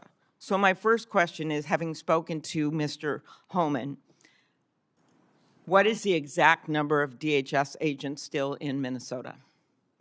Well, I believe that there is still close to 650 there, counting the investigators that are there, working to get to the bottom of the unprecedented fraud that has been found in the Medicaid Was funding. 5-year-old Liam involved in that fraud? As you know, I am all in on prosecuting fraud. I put in place the U.S. attorney who exposed the fraud under the Biden administration and brought the bulk of the prosecutions, and also recommended to Mr. Blanche that Joe Thompson be the acting U.S. attorney who led those prosecutions and now has left the office because the Department of Justice asked him and many others to investigate Renee Good's wife instead of doing their jobs doing fraud. So what I want to know is, when are you going to get down to the original footprint as promised to us? We're continuing to work at that, although those investigators will continue to stay there to get to the bottom of that fraud, to make sure that those vulnerable people that rely on those programs actually get services from those federal dollars that are spent, that it's not stolen by criminals and used by individuals to enrich themselves and send it out of the country. Secretary Chung-Li Tao, are you aware that agents bashed in the door of a U.S. citizen, a Hmong elder with no criminal record? I can't speak to the specifics of that Did you case. see the photos of that man being dragged out of his house in Crocs and in his underwear? Yes, I did. Do you believe that he was involved in fraud? I do not know where that status of that investigation is. Are you aware that he is a son of a beloved nurse that treated our soldiers in Vietnam? I believe that we have laws in this country that need to be enforced and need to be applied equally to Your agents, everyone. speaking of enforcing the laws and following the laws, did they have a judicial warrant when they rammed through an American citizen's door? Our law enforcement officers follow the same protocols and procedures that all law enforcement do. Are as you to how aware they that he move tried forward. to show his identification to show that he was American citizen and they didn't want to see it? Again, these officers conduct themselves in processes. If something was done inaccurately, then certainly we will make sure that we correct it and rectify it in the Are future. you aware that the person they were looking for was in prison and had been in prison for years? His Yes, name I was am. Lou That's a Ma? target. Yes, we do targeted operations going after and Do looking you for. agree that it is unacceptable for your agents to ram into someone's door and drag someone out in their underwear and below zero temperatures when they have the wrong guy? Our officers conduct targeted operations and utilize the law processes that are given to them and the You will not answer that tools. you think that's wrong.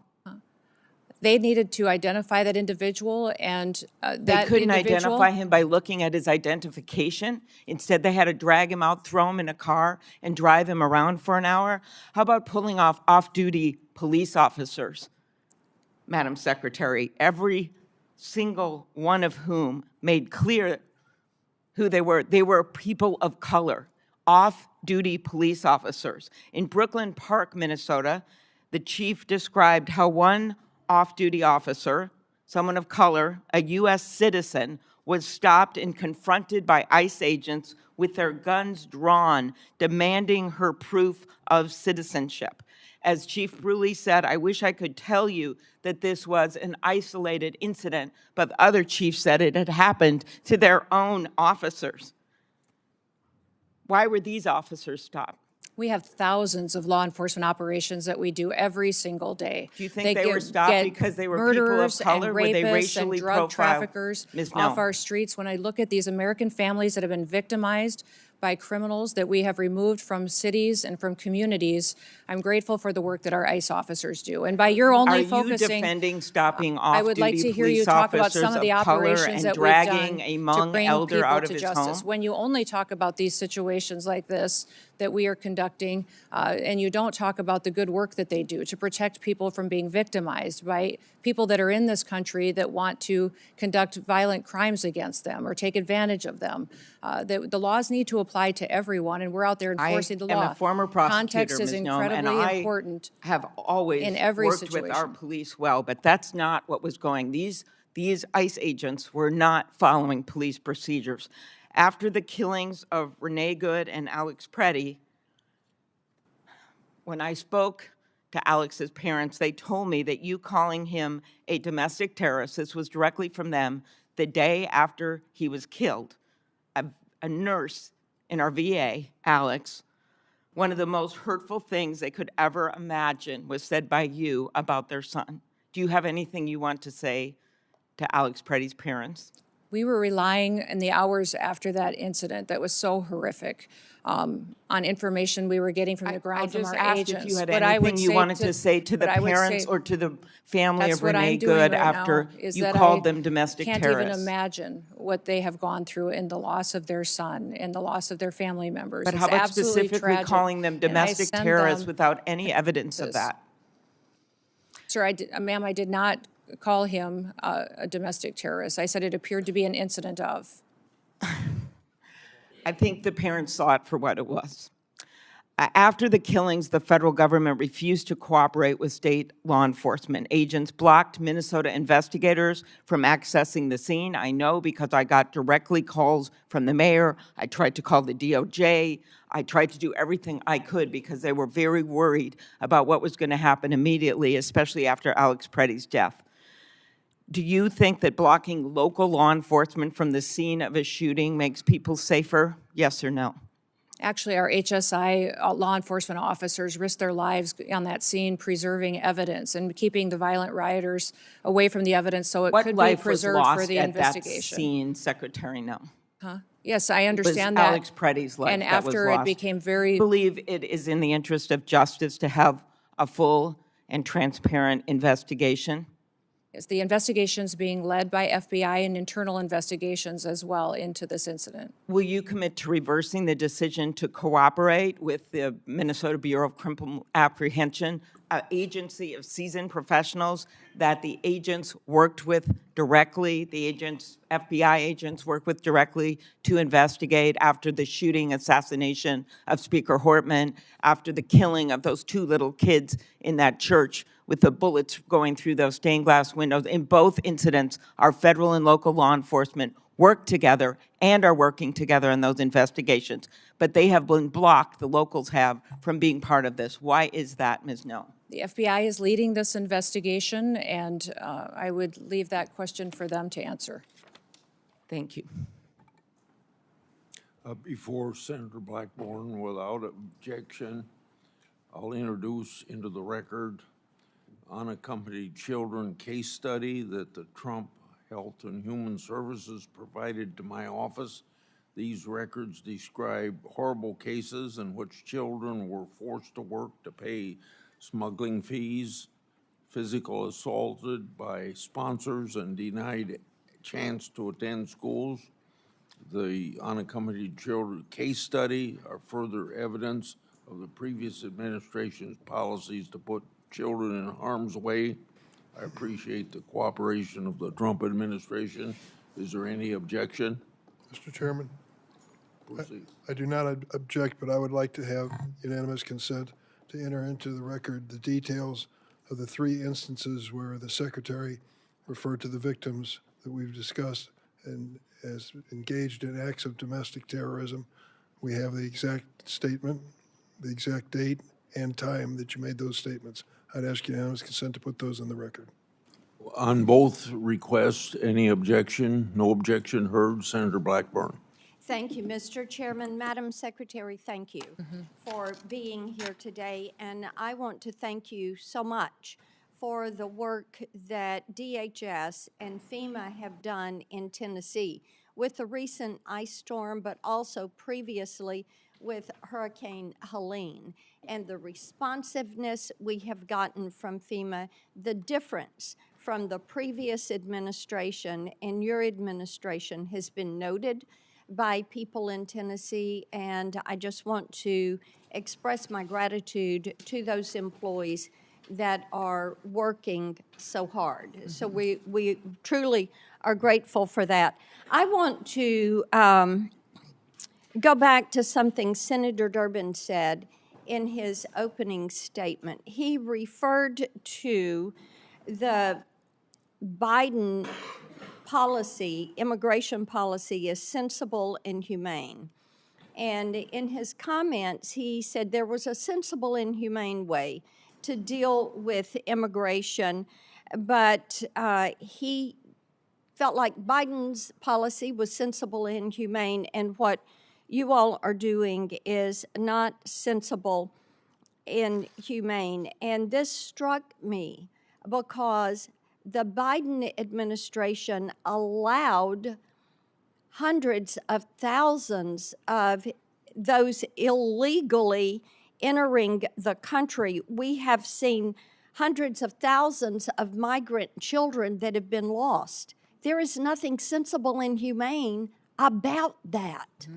There is nothing sensible and humane about having terrorists walk across our border and come into this country.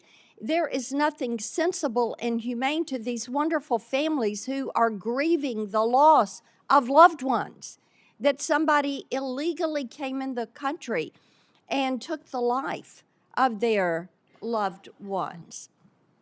So those comments really struck me. And I want to provide you the opportunity to respond to what Senator Durbin supported, the Biden immigration policy. We had hours and hours of hearings dealing with such. He supported the Biden DHS. But to me, there is nothing sensible and humane about allowing millions of people to violate the rule of law in the United States. And I yield to you for a response. Yes, well, thank you, Senator. When you look at the Biden immigration policies, I think Senator Durbin is ignoring the consequences of illegal immigration. Over 30% of the young girls that crossed that border during that invasion were raped and brutally harmed by people along the way. There's nobody that crossed that border, came in from Mexico, that didn't have to pay a cartel member to get into this country. Those cartels have been enriched and made sophisticated and professionalized by the money that Joe Biden facilitated putting into their pockets by allowing that invasion to happen and funneling people into the cartel's hands. I also would say that 4,000 people died during that invasion. When people were coming into this country, died because of the inhumane circumstances that were going on, from the heat that they were having to deal with, from drowning in the river. It was not humane what we saw being facilitated by the Biden administration. So every day, the people at the Department of Homeland Security get up to defend this country and our borders and the citizens that live here. I know, Senator Durbin, that you appear to be very concerned about illegal immigrants that are in this country. I will tell you that as a Secretary of Homeland Security, I am very concerned in doing my job and protecting American citizens. That's my number one priority, and I will continue to enforce the law and make sure it applies equally to everyone that's in this country. Thank you. Joe Kent, who is the director of National Counterterrorism Center, last year told the House Homeland Security Committee that there are at least 18,000 known terrorists that are here in this country. And I've heard from Tennesseans all weekend long about their concerns. The attack in Austin was really quite unsettling.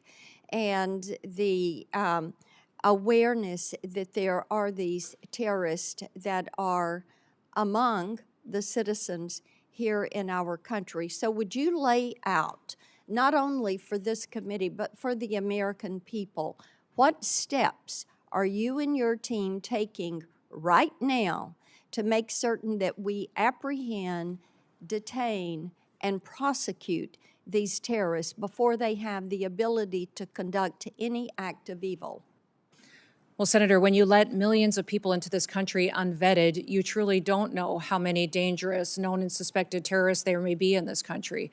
We continue to do our investigative work. We continue to look at individuals that are here that may be committing crimes and working with local and state law enforcement where possible. What I would say is anybody that we know that the Biden administration has given green cards to or naturalized. We're going back and re-vetting those individuals, those who came in under refugee programs. We are re-vetting those individuals and interviewing them and talking to them to ensure that they are someone who is here appropriately and they didn't come in under a program that was abused by the Biden administration. We continue to use our intelligence and analysis department under the Department of Homeland Security to gather intelligence and cooperate with other intelligence agencies and with the FBI to go after and to prosecute those who would wish to do us harm. We're grateful for the American citizens that work with us, and we understand that people who are in this country illegally and have final removal orders should be detained. Our priority is going to continue to go after those worst of the worst and to make sure that we are getting them out of our country as soon as possible and brought to justice if they've committed crimes here.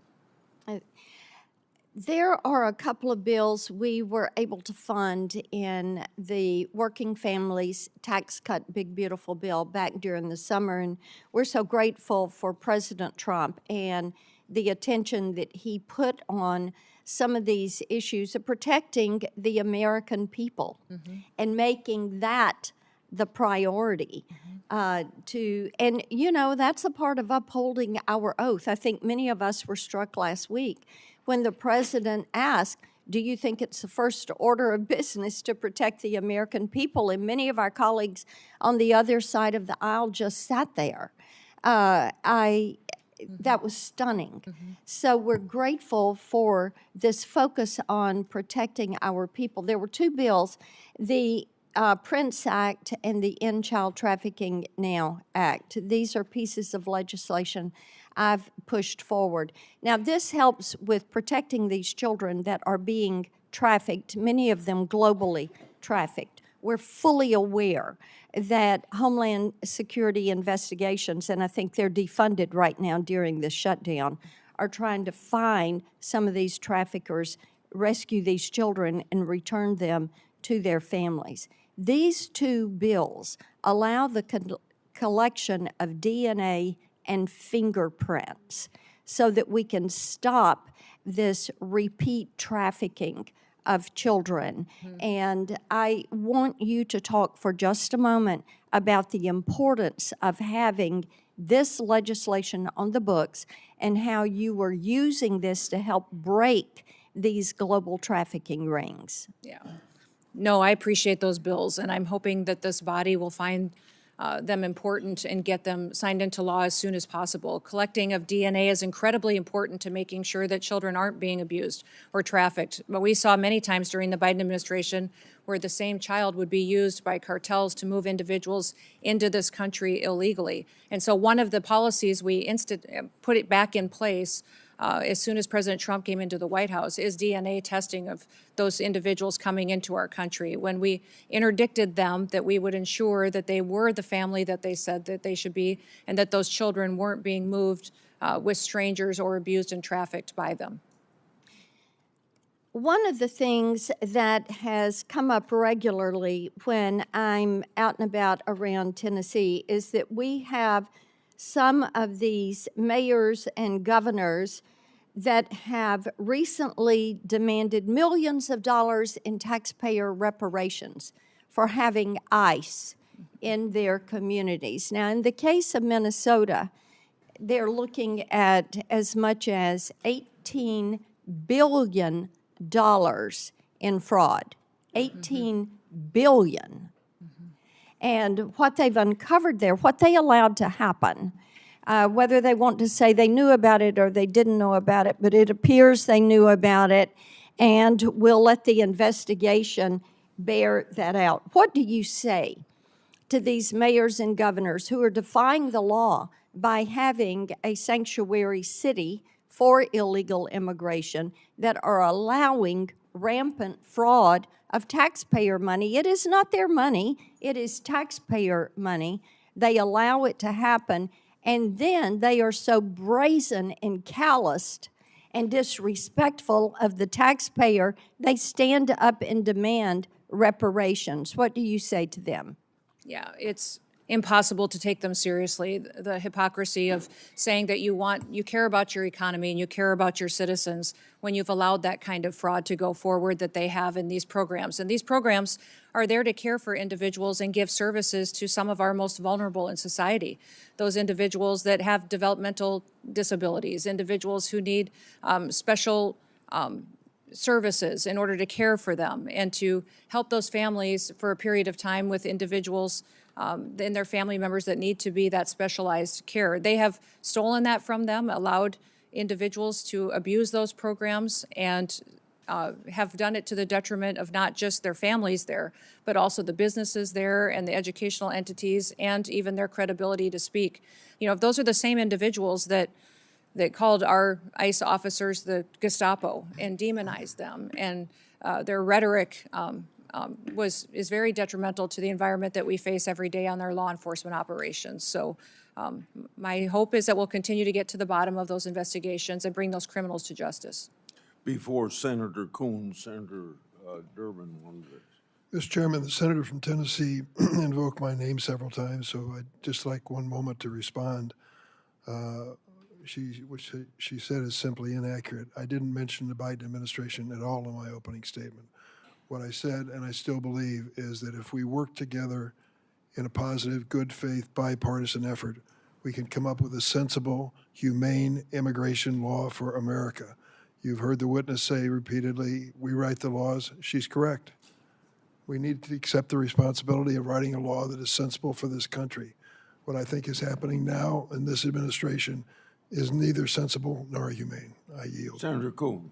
Thank you, Mr. Chairman. Madam Secretary, thank you for appearing before us. It is your duty and mine, all of ours here, to protect our American homeland and our citizens, but to do so in a way that is legal, that is humane, that is effective, and principally constitutional.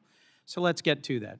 But foundational to the administration's entire immigration agenda and to everything we've seen in the streets of Minneapolis and other cities across our country is your pursuit of higher and higher numbers for deportation, the mass deportations that Stephen Miller designed and President Trump has ordered you to implement. It's why we have roving patrols, racially profiling whomever they see and creating a show-me-your-papers state. It's why you go into sensitive locations like churches and hospitals and schools. It's why you have been arresting children, the elderly, refugees, the disabled, including a resident in my own state suffering from severe developmental disabilities. When there's pressure on you to hit high numbers, you don't have the time to focus on targeted effects to find violent criminals on the run. It's easier to simply round up people here breaking no laws and contributing to our communities. It's why you deny people due process and rush them out of the country. And it's why you've put poorly trained ICE recruits on our streets engaging in reckless and dangerous tactics. Does DHS, Madam Secretary, operate on any quotas or numerical targets for immigration arrests every day? No, Senator, we do not. We do targeted law enforcement operations going after those worst of the worst criminals that are here illegally. I would certainly prefer it if you did targeted operations against the worst of the worst. But just last year, Stephen Miller, who's the President's Homeland Security Advisor and Deputy Chief of Staff, went on Fox News and said, we're setting a goal, a minimum of 3,000 arrests for ICE every day. And President Trump is going to keep pushing to get that number higher and higher. He's the Deputy Chief of Staff and Homeland Security Advisor, and he oversees immigration policy for the President. What's your response to his public quote? Sir, there is no quotas at the Department of Homeland Security. When we do law enforcement operations, we do them on targeted enforcement, getting public safety threats off of our streets and out of our communities to protect the American people. Thank you. And you agree that setting quotas would actually put improper pressure on law enforcement to conduct themselves in ways that might not be in the best interest of their safety or the public. Senator, we don't have any quotas on our law enforcement Have you operations ever at the issued any department. guidance rejecting the use of numerical targets or quotas?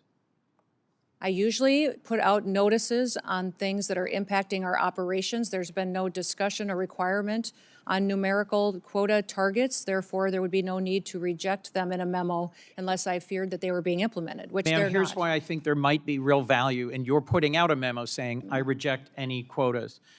It's not just what Stephen Miller said last May. He's reportedly, and I have many press accounts of this I can submit for the record, making conference calls, berating agency officials, threatening to fire them, threatening to fire the leadership of field offices that are in the bottom 10% of arrest numbers. I would suggest that it's this constant drive for higher numbers that has been behind a lot of what we've been seeing in terms of the failure to actually focus on the worst of the worst and targeted enforcement, and to instead do things like roving patrols and profiling. Let's move on.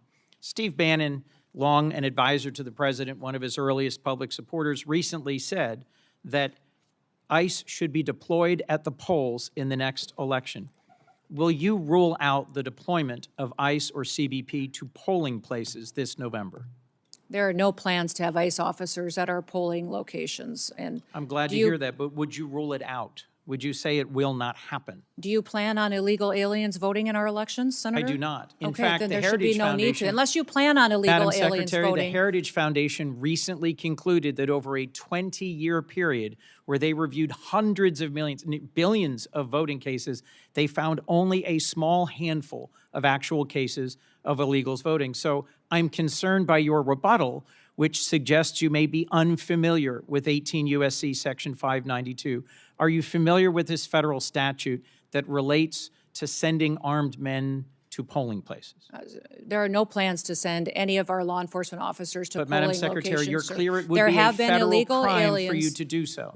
There are illegal aliens that have voted, and it's been proven in the past in certain cases in certain states. We provide a program to states. I think we have 27 different states that utilize our SAVE program now to verify individuals that are eligible to vote in their elections. And as states run their election systems, we encourage them to use that to make sure they maintain their election integrity. Madam Secretary, can you understand how when Steve Bannon says publicly, we should have ICE at the polls, and you say there are no plans, that's not enough to rule out the possibility of a violation of this long-standing federal law? Will you issue a directive that ICE and CBP should be nowhere near polling places this November? We have no plans to have ICE officers or law enforcement at polling locations. States are responsible for running their elections, and we're giving them tools and mitigation efforts that they can utilize in order to make sure they maintain the integrity of those elections and that individuals can trust their systems to ensure that their vote counts. Let me move on to training. I was long responsible for the second largest police agency in Delaware. I understand and recognize the critical role that training plays in keeping law enforcement officers safe, in making sure that they perform their important duties as effectively as possible, and that they understand the obligations of policing in a democracy. A whistleblower recently testified that ICE's training process is, quote, deficient, defective, and broken, raising concerns about how you cut training time in half, reducing training hours by 240, and cut out key courses on the use of force and constitutional obligations. He also testified to a culture of fear that pervades ICE and a constant effort to churn out more trained officers in order to achieve higher numbers. Your department put out a statement that the training is the same number of hours that officers have always received. So let's be clear. Is it your sworn testimony today, Madam Secretary, that training hours have not been reduced for any recruit compared to where they were, say, a year ago? Senator, our ICE officers are trained when they come on board the department 56 days. We've changed the format of those days. Instead of 5 days a week, 8 hours a day, they now do 6 days a week, 12-hour days. We also give them 28 days of on-the-job training so they can have more hands-on experience with individuals that have served a longer period of time in law enforcement and have that experienced officer supporting them going forward. What I would say about your whistleblower is that your whistleblower came to FLETC, which is the area academy where we train over 130 different federal law enforcement agencies. He came there after we had changed our program and didn't experience how we trained our ICE officers previous to that on those 5 days a week, 8 hours a day. I don't know how he would speak to how Secretary, ICE used to do that, and specifically this train new individual recruits on the was only requirements of detailed the there First Amendment for a short period and of time, a few policing? months, and I was a trial recognize that attorney, your not an agents expert in a in. number of places around the country have faced protests for how they've been conducting their policing. Do you specifically train your new recruits on how to handle peaceful protesters in the context of the First Amendment and their rights? Yes, they are trained in that. And they are annually trained and updated with legal guidance, with constitutional provisions, de-escalation techniques, in driving techniques, medical aid, intervening, use of force. All of those are things that our individual officers are trained on. What January has happened? 22nd, you put out a press release that said enforcement and removal operations, ERO training, was 42 days. But on February 23rd, just a month later, the same day that the whistleblower testified, you issued a new press release saying it was 56 days. You seem to be making it up as you go along. Help me understand how you square those quite different numbers in terms of the total number of training days. Our training for ICE officers is at 56 days with 28 days of on-the-job experience that they get as well. That continues their training, and their specialized training is above and beyond that as well. And we're grateful for those individuals, many of those individuals that have come and joined ICE. We had over 220,000 individuals apply to become ICE officers. We've hired approximately 12,000 of those, and many of those had previous law enforcement experience when they came to serve with us. Last question, Madam Secretary, about Afghans. Americans fought, served, and died in Afghanistan over 20 years. Many of our service members critically relied on translators and on Afghans who served and fought alongside them. I've gotten to know a number of them who came to this country and were thoroughly vetted and were frankly heroes who had risked their lives alongside Americans. At the moment, I believe your leadership at DHS has abandoned our commitment to the Afghans who served alongside us. There are currently many trapped in a center in Qatar, and at least 150 of them are the family of current active duty U.S. military forces. It is within your power to create a process for them to seek waivers of the refugee ban so they could come into the United States. Will you consider doing so?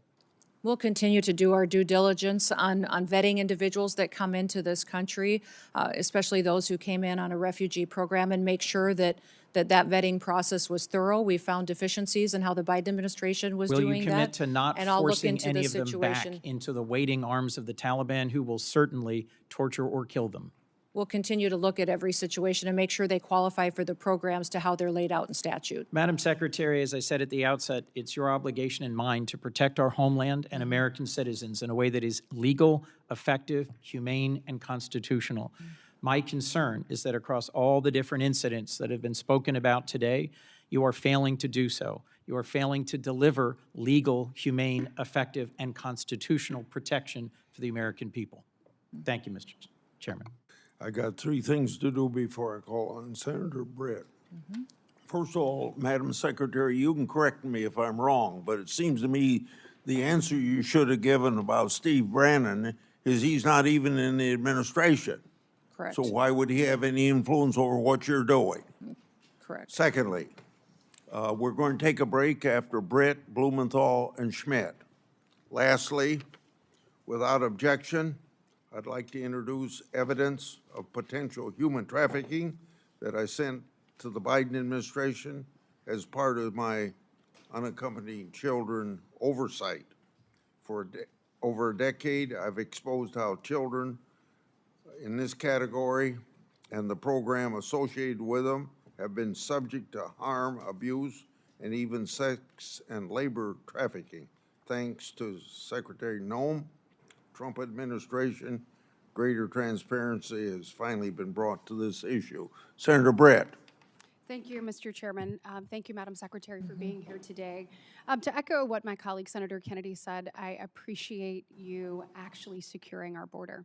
The work that President Trump has done, and you alongside him, to make sure that we don't have just an actual invasion happening every day, like we saw under the Biden administration. I believe we had about an average of 5,000 people a day that came over the border during the Biden administration, many of which are unaccounted for. When we're looking at kind of what is ahead of us, I've heard Senator Blackburn and others kind of bring this up to you, but I am thinking about the children that we know that came unaccompanied, many of them with a phone number written on their arm or taped to them. Senator Blackburn mentioned that the Biden administration did away with the DNA policies. We know many of these children have been trafficked into our interior. You mentioned the rape, that 30% of women, is that right, that came across our border were most likely raped in the process. The 4,000 people that died, the inhumane circumstances that were created, and the enriched cartels as a result. As a result of 4 years of the Biden administration, the cartels were stronger and more prosperous, and unfortunately had a greater grip on our interior. It is your job to make sure that we unwind that we keep American families safe, that we abide by the law, that we enforce the law. The way we do it matters. We have to do it the right way. But there are countless families sitting behind you who have either had a loved one injured or lost because of the lack of enforcement of the previous administration. Do you commit to me today that you will ensure that no family has to go through this again, that you will use the tools at your disposal the right way to protect American citizens? Yes, I will use every tool I have available to make sure that we're protecting as many Americans from having to go through what these families have had to go through. And Secretary Noem, I want to talk to you about these children. Where are they? Yeah. We didn't have hearings about them under the previous administration. I want to know where they are. How many children do you think are in our interior unaccompanied for? Are they being sex trafficked, labor trafficked? Where are they? Yeah. And how many have you found? And what is your plan to find all of them? Every one of those children deserves to be seen, deserves to be found, and I appreciate the president's commitment to making that happen. I want to know what you're going to do to follow through with it. We're going to continue to do our work. We found 145,000 of those children so far, identified them, returned them back to their loved ones, and taken care of them. We will continue until we find every single one of them. The Homeland Security investigations teams are the most specialized law enforcement officers for getting into these networks, these trafficking networks, and making sure that they're not just finding one child, but finding the network that is trafficking hundreds of children, and make sure that we're bringing them back home and helping them heal. Well, let's actually talk about HSI. We have heard ICE be vilified across the nation, called Nazis, called Gestapos. I want to talk about ICE HSI for a second, because you just mentioned it. When we are looking at finding child predators, when we're looking at finding people who are exploiting children, when we're looking at cyber crimes, human trafficking, when we're looking at drug smuggling, weapon smuggling, HSI does the hard work, do they not? Yes, they do. I want you to see behind me. These are some of our most notorious and high-profile criminals in recent years. Sean P. Diddy Combs, El Chapo, R. Kelly, Jared Fogle, Josh Duggar, the Merchant of Death, Victor Boot. And what do all of these criminals have in common? All of them were brought to justice with the help of ICE, HSI. Does that sound like the work of Nazis or Gestapo, Madam Secretary? No, it does not. This sounds like an agency that is working for the American people, who is taking bad actors off the streets and is doing the hard work for our most vulnerable. Can you speak a little bit to the work that you've seen HSI do?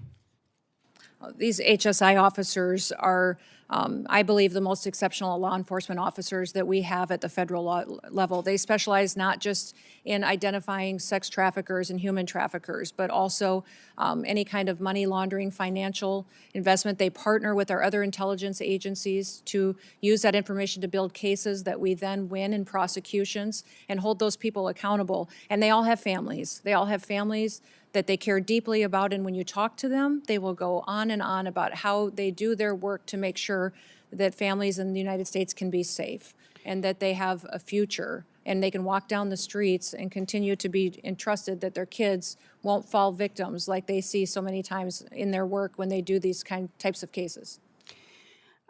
Changing gears a little bit, when we're talking about just immigration enforcement in general, I know I've had a number of questions from constituents over the weekend about the number of known and unknown terrorists in our interior. We know the numbers that came through the border, but we also know the countless numbers of known gotaways that we don't know who they are, where they're going, or what their intentions are. Madam Secretary, what we saw in Austin, I think, was chilling to so many people. We want to make sure that we are doing everything possible to locate terrorists in our interior and to obviously capture and get them out. Tell me what you're doing to make sure that that happens and what the American people need to hear from you. Well, first of all, Senator, let me thank you for your work to get the Department of Homeland Security funded so that we can use everything and every tool available to us to go after these threats that we face, both foreign and domestic. These individuals that we've brought to justice already include over 1,500 known and suspected terrorists that we have already found in the last year that President Trump has been in the White House, and we've brought them to justice and removed them from our country. We also have thousands and thousands of gang members, MS-13, TDA members that have partnered to victimize people and perpetuate violence upon them. We're continuing to do that work and will every single day, but we need funding to make sure that all of our law enforcement agencies have the tools they do to bring them to justice. Well, let's actually talk about that. So when we are looking at the department having gone unfunded now for 17 days, I'd like to know what are the real implications of that. So I think a lot of people, when you look at the Department of Homeland Security, we've obviously seen in the news, ICE and CBP. We just talked about some of the good work that ICE has done, particularly ICE HSI. We look at the border, customs protections, people coming through, making sure whether it is weapons being smuggled or whether it is drugs, that those things are caught by those men and women there at the border. Then we look at the other missions that fall under the Department of Homeland Security. Our courageous men and women in the Coast Guard. You look at those serving in FEMA. We have been ravaged by storms both in the south and up the northeast, and these people need assistance and they need help. That all comes through your department. You look at the Secret Service, and you look at where that is. You look at the Center for Domestic Preparedness, for example, in Anniston, Alabama, which I hope I have your commitment to continuing to make sure that our law enforcement officers are trained there in the event of something unthinkable. Yes, And absolutely. as we look at all of this, and our TSA officers, I was struck by what I saw. Actually, you have put this up here behind me.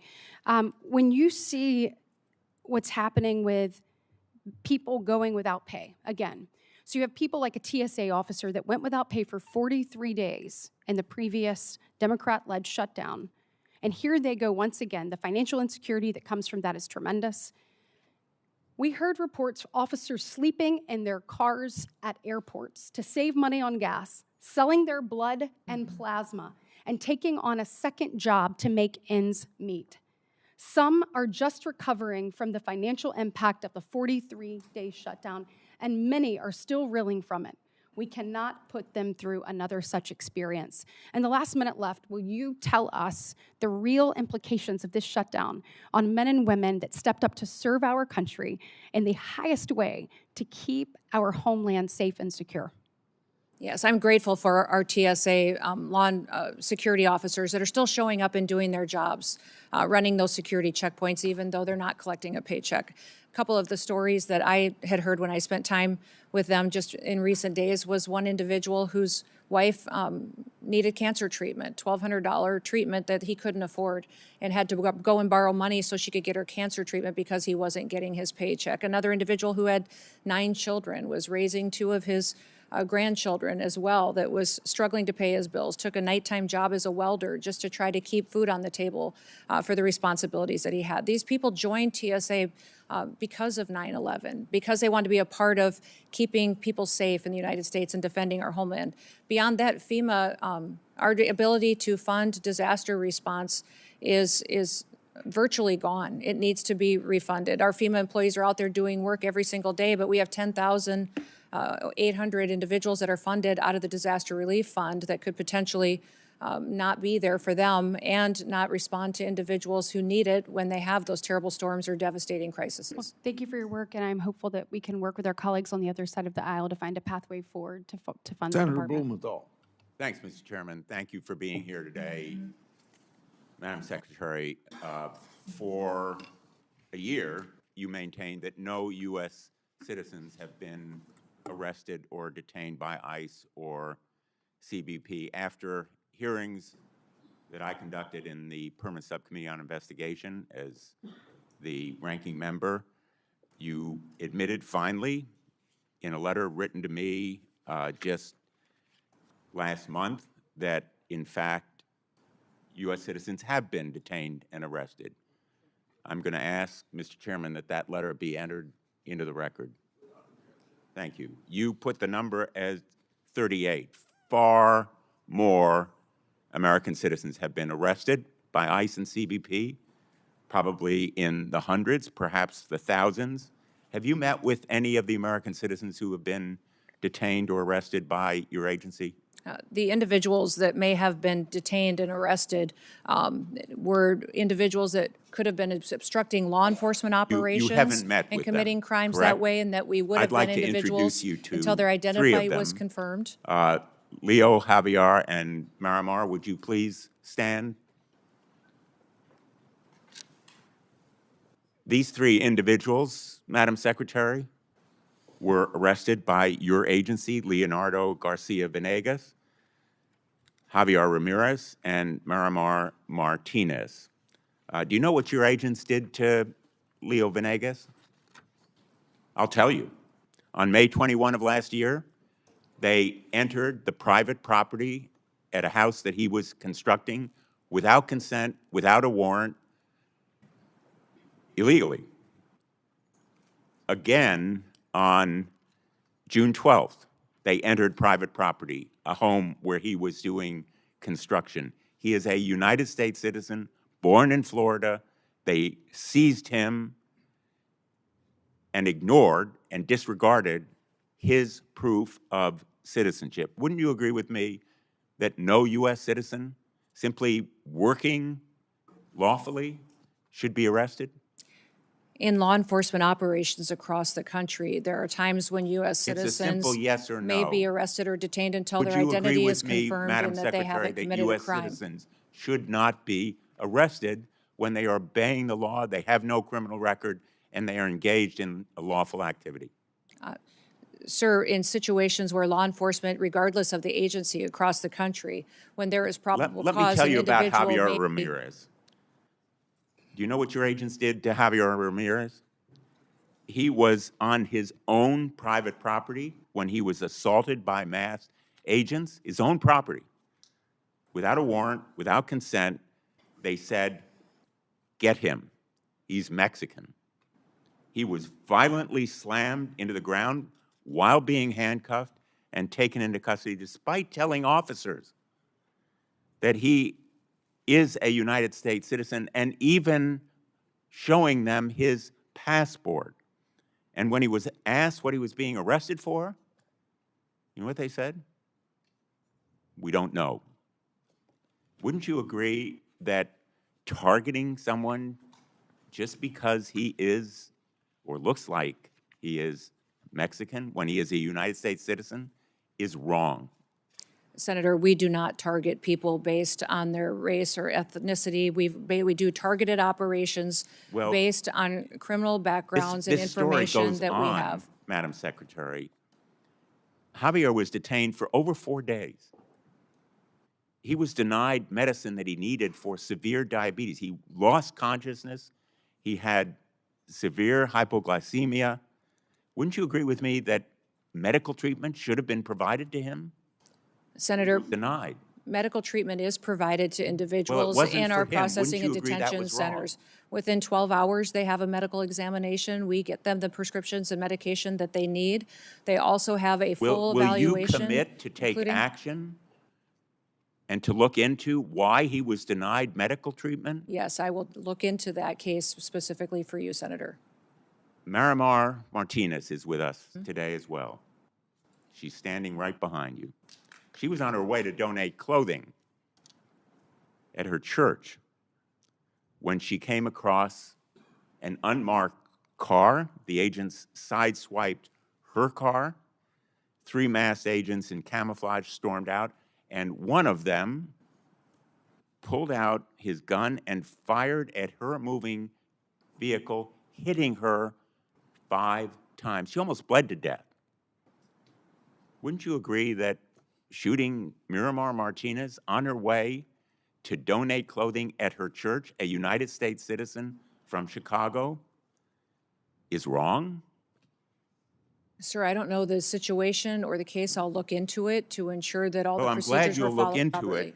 it. Miramar, by the way, was falsely charged with impeding law enforcement, but the case actually fell apart. The judge dismissed it as being trumped up. He dismissed it with prejudice.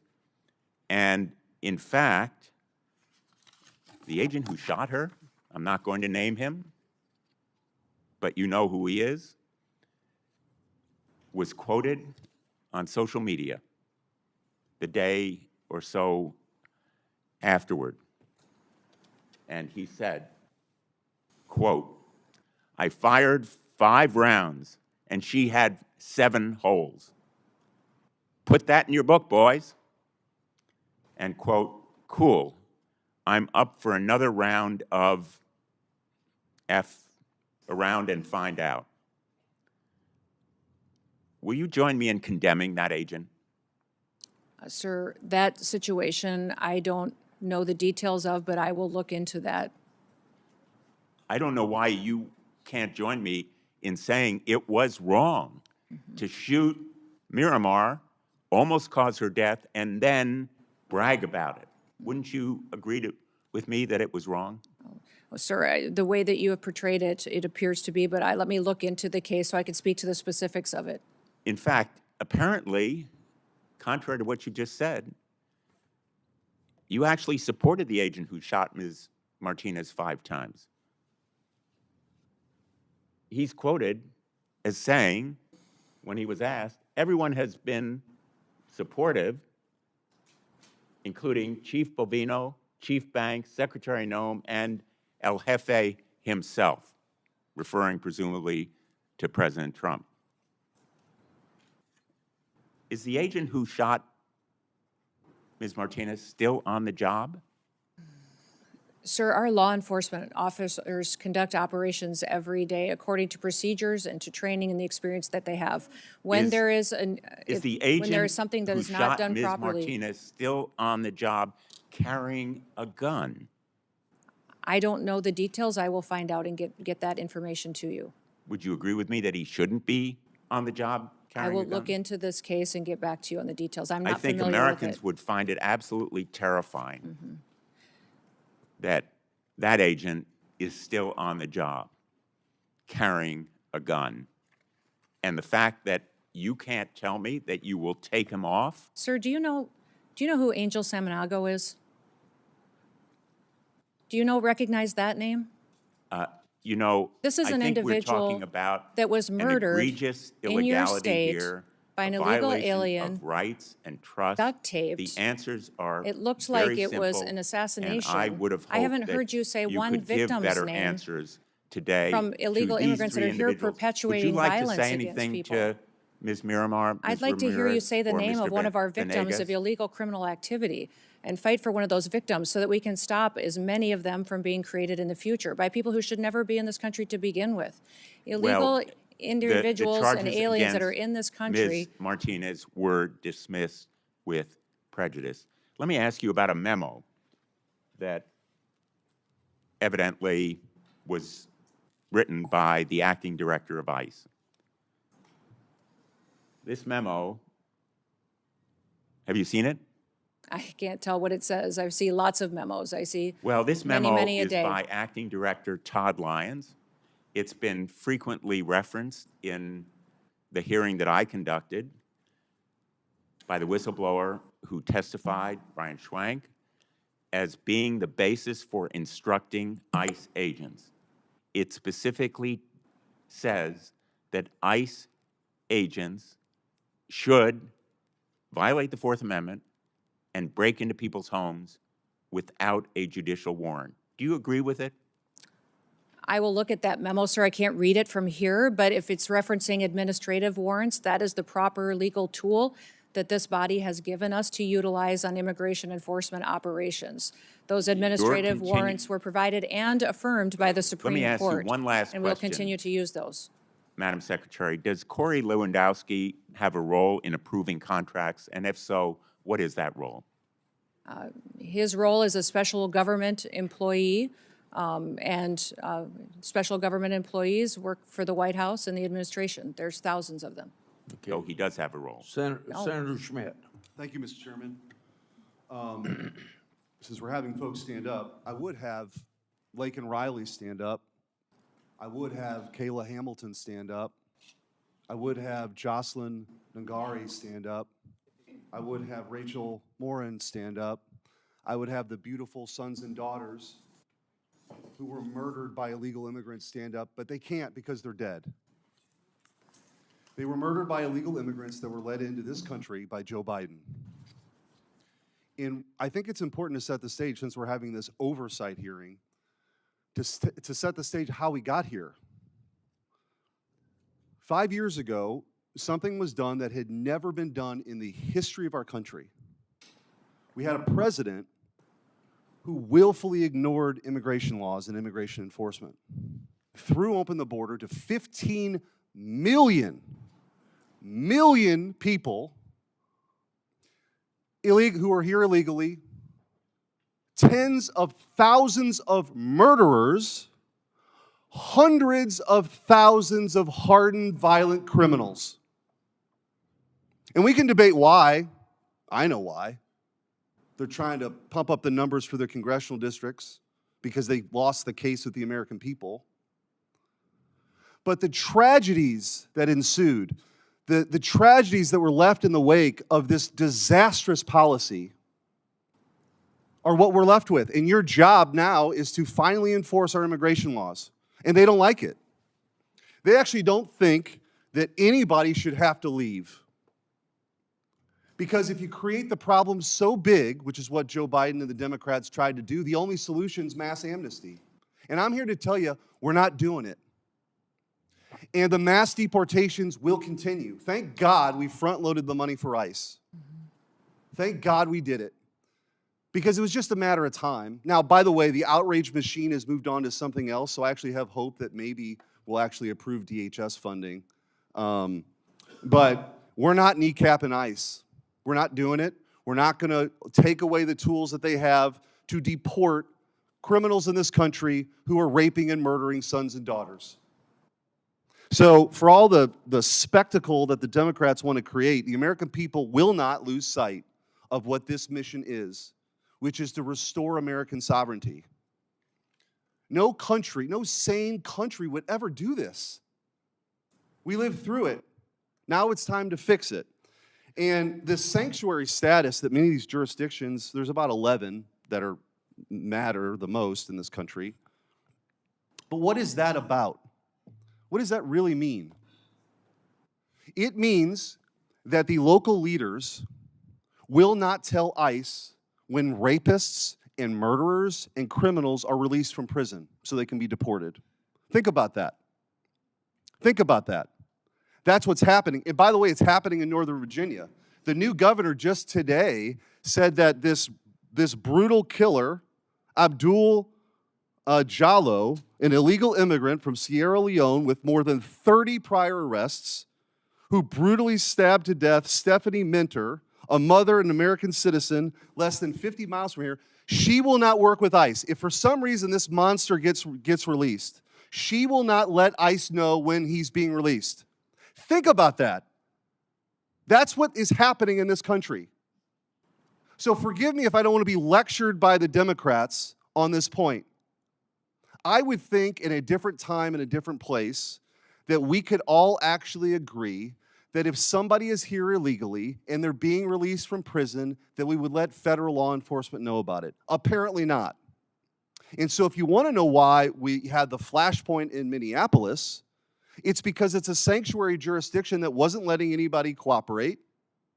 It wasn't responding to 911 calls for law enforcement and encouraging people to engage in this kind of confrontation. So I just want to go through a few of these. I mentioned Abdul Jallo. Let's talk about the difference between states that actually work with ICE and states or jurisdictions that don't. This is the contrast.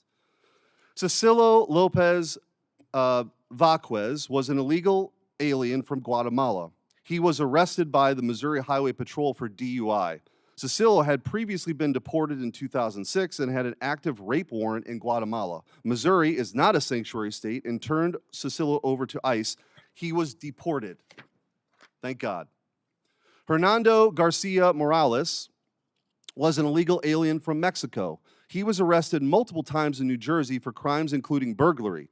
New Jersey is a sanctuary state, failed to notify DHS or ICE. He was released. On January 9th of this year, he threw a baseball-sized rock at a school bus, shattering a window and hospitalizing a third grader. Ariel Nunez Figueroa was an illegal alien from Mexico with an arrest warrant tied to the murder of 43 students at the Ayotzinapa Teachers College. ICE arrested him in Houston, Texas, not a sanctuary city. DHS deported him on March 6th. Christian Espinozo Sarango was an illegal alien from Ecuador, arrested in New Haven, Connecticut for sexually assaulting a minor. He was charged with multiple serious offenses. Connecticut's sanctuary laws prevented cooperation with ICE, and he was released into the community before being rearrested by ICE. Mayama Sese was an illegal alien from Liberia. She was a former rebel commander linked to war crimes, including recruiting and leading child soldiers. Despite a removal order entered in 2022, she was not taken into custody by ICE until April 19th of 2025. The previous administration refused to deport her. She has now since been deported. Hector Balderas Ahorne was an illegal alien from Mexico arrested in California for a felony hit and run that killed an 11-year-old boy. California, a sanctuary state, rejected DHS's detainer. Hector has a bond of $100,000 that could allow this guy back on the streets. We don't know. If he's released, they're not going to tell ICE. Luis Elias Santos was convicted of statutory rape in Boone County, Missouri. Missouri cooperated with ICE. ICE took him into custody on February 20th, 2026, and assuming he will be deported. Finally, Hugo Rene Hernandez Mendez was arrested in Prince George's County, Maryland, for DUI. The county did not cooperate with ICE and released him. Months later, he murdered Dakara Thompson, a 19-year-old woman. She would be alive today had Maryland cooperated with ICE. I don't know how you explain this away, but I just want to ask you, Madam Secretary, how critical is it for the operations of ICE to deport these monsters to be able to work with local leaders? Oh, it's absolutely critically important. It keeps our officers safe. It allows them to do their operation in an efficient manner to make sure that the public is safe as well. And when you talk about these sanctuary jurisdictions turning murders and rapists loose on the street, I picture every time listening to Rachel Morin's mom telling the story of how she died, how she was brutally raped and murdered, and a mother of 5 children that no longer have a mother. And that individual who raped and murdered her was released 3 different times. back out to perpetuate more crimes. And that's what I don't understand, the argument that these Democrats are making. Do we have to wait until someone who's in this country illegally creates another victim before we hold them accountable and get them out of our country? Why do we have to wait until there's more murder victims? We need it More- in sanctuary cities. I want to ask you real quickly, we talked about illegal immigration, the time I have left, legal immigration and the abuses we've seen. I've written to you about H-1B and OPT, and for those listening, the H-1B program was marketed as a program to bring in the best and the brightest for people, for jobs that we don't have people for. That's been patently false. What's happening is this abuse is that American citizens are being displaced by cheaper, more obedient foreign labor. The abuse has been pretty rampant. I've written to you about that. And the OPT program, which has become visa mills for universities, taking away opportunities for American students because they don't have to pay taxes on the foreign labor for at least a year if you have this visa for OPT. Anyway, there's been rampant abuse we've seen. I've written to you about this. I appreciate your response. I want to just, with the remaining time, you committed in that letter to reevaluate OPT's scope and duration. I just want to ask you, what's the timeline for that review? And will you commit to completing that reevaluation this year? Yes, we are. We're continuing to do that review now, and it will be completed here in 2026. Thank you. Thank you, Madam Secretary. Thank you. In 30 seconds, we'll take a break. I want to say law enforcement continues to face a record amount of threats in the course of their duties. This is unacceptable. As I mentioned earlier, any loss of life is a tragedy. When rare instances occur, potential misconduct is investigation, and these investigations should play out. We'll take a stand at ease for a few minutes.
You say she's coming down the hall?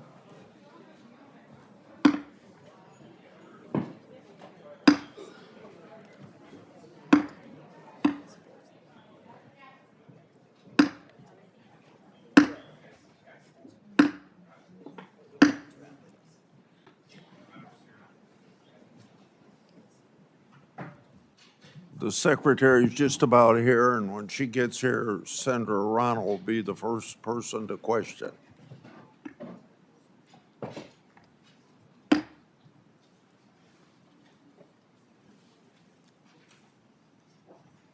How'd you know she was in the hall? She'd be here by now. At least that's what they tell me.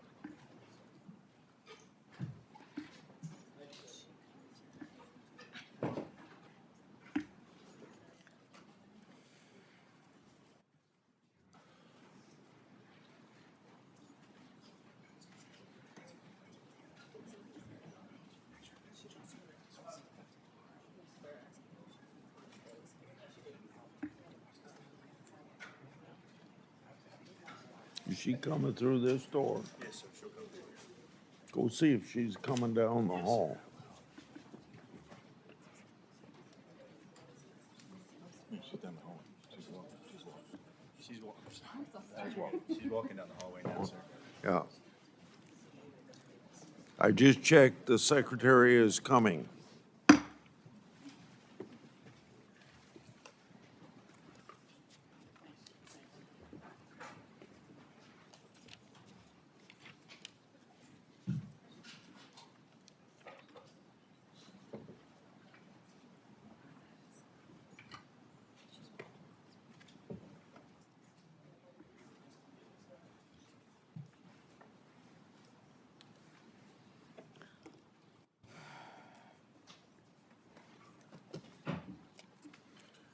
Tell me, Secretary, when you're ready.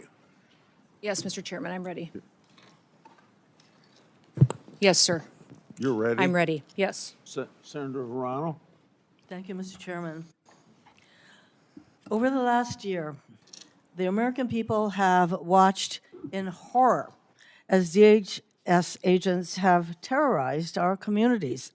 We've all seen pictures and videos of ICE agents dragging people out of their cars, shooting them with pepper balls or worse, murdering people in the streets.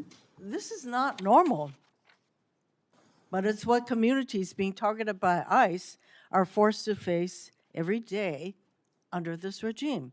It is why Americans of every background across the country are up in arms and raising a hue and cry about ICE.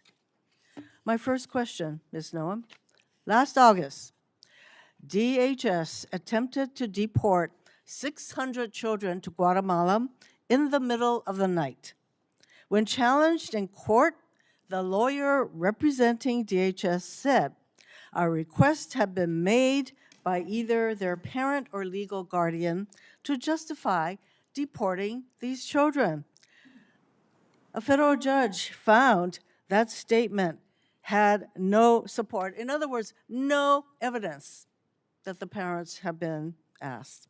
That statement by the lawyer representing DHS was false. That was a lie, yes or no? Ma'am, in that situation and in many others, we're working to return children back to their parents so they can be with their families. And specifically in Guatemala, we were stopped by an activist judge from returning those children to Ms. some of their Noem, family the members. And we'll answer continue to is work to reunite that them was a lie so that because we the can keep judge people said together. you lied. These poor Your Angel families attorney behind me will lied. never have their children again. And Reclaiming that's my one of my time. motivations every day. After DHS agents shot Marimar Martinez 5 times, your department was quick to label her a domestic terrorist and claim that she ambushed and rammed federal agents with her car. She was even criminally charged, only for those charges to be completely dropped when body camera footage showed the truth, that during the incident, the DHS agents announced that it's time to get aggressive and then rammed her car. Secretary Noem, DHS was lying when it said Ms. Martinez was a domestic terrorist who ambushed federal agents? Yes or no? That was a lie. Every day, our law enforcement officers face tragic situations on the ground. They Ms. work Noem, every day to I am bring not public hearing safety yes or threats to no. justice. You know what? You actually had to dismiss the lies that you alleged against Ms. Martinez. So that was a lie. Next. After DHS agents shot and killed ICU nurse Alex Preddy, you were also quick to label him a domestic terrorist. Even before an investigation began, you said he was brandishing a gun, a firearm. You also said he was apparently trying to do maximum damage and massacre law enforcement. The videos show that Preddy had a phone in his hand while helping a woman who was pepper sprayed. He never touched his gun. After DHS agents pinned Preddy to the ground and your agents removed the gun, they then shot him at least 6 times, killing him. Secretary Noem, when DHS claimed that Mr. Preddy was a domestic terrorist who was brandishing a firearm, that was a lie. Yes or no? That investigation is still ongoing, being led by the FBI, but when that horrific day happened in that tragic situation, we continued to relay information from agents on the I'm ground not hearing to get your answers information to a the American simple public. yes or no question. So, moving on. Secretary Noem, in this photo, this man is on the ground and there are multiple people holding him down. Yes or no? Yes. You see? Yes or no? Yes, he's laying on the ground, and there are Yes. multiple people with their hands on him. Yes. So that is what the American people saw. This man is completely subdued on the ground with multiple DHS agents on top of him. Despite being pinned down, a DHS agent soaks him with pepper spray, which can blind and burn a person. You can't even see his face. That yellow substance is pepper spray because your agent deemed it necessary to cover his face with pepper spray. Next photo. In this photo, the man with the clergy collar is surrounded by multiple DHS agents. Yes or no? Yes. Showing you a picture, yes or no? Yes, ma'am. That is what the American people saw. This man is Reverend David Black, who is the senior pastor of the First Presbyterian Church of Chicago. He had his arms up in prayer when ICE agents fired pepper balls directly at his head. They shot him 7 times, including twice in his head. Next photo. In this photo, do you see the woman on the ground? Yes or no? Yes. That's what the American people saw. This is just after your DHS agent violently shoved her against the wall and down to the ground in front of her 2 young children. She later went to the hospital. Secretary Noem, under your leadership, DHS attacks Americans and acts as if the law doesn't apply to them. That recklessness and lack of accountability stem from the lies that you and your partners in this regime are constantly telling. Oh, it's domestic terrorists. They were aggressive, whatever. Meanwhile, Stephen Miller, a top White House official, declared to an ICE officer, you have federal immunity in the conduct of your duties. To all ICE officers. That is Stephen Miller. When DHS agents hear what you and the White House say, those agents think they can do anything. They know there will be no accountability for their lawlessness. They know that when they fire their weapons without restraints, you will immediately and reflexively blame the victims and label them domestic terrorists, regardless of the circumstances or facts. That is exactly what happened when DHS officers shot and killed Renee Good. DHS agents pulled up to her car, surrounding her. Moments later, a DHS officer shot her 3 times through the car window. She died. In response, you blamed Renee Good, saying she committed an act of domestic terrorism. Vice President Vance was then quick to say that the ICE officer who killed Ms. Good is protected by absolute immunity. No wonder we saw DHS shoot and kill another innocent person mere weeks later. The lies that you and this regime spread are creating a culture that fosters abuse of power. This is the reason we need clear guardrails on DHS. No more masks, no more warrantless searches, no more roving gangs of officers terrorizing our communities. We need DHS to meet the same use of force standards that local police need to meet.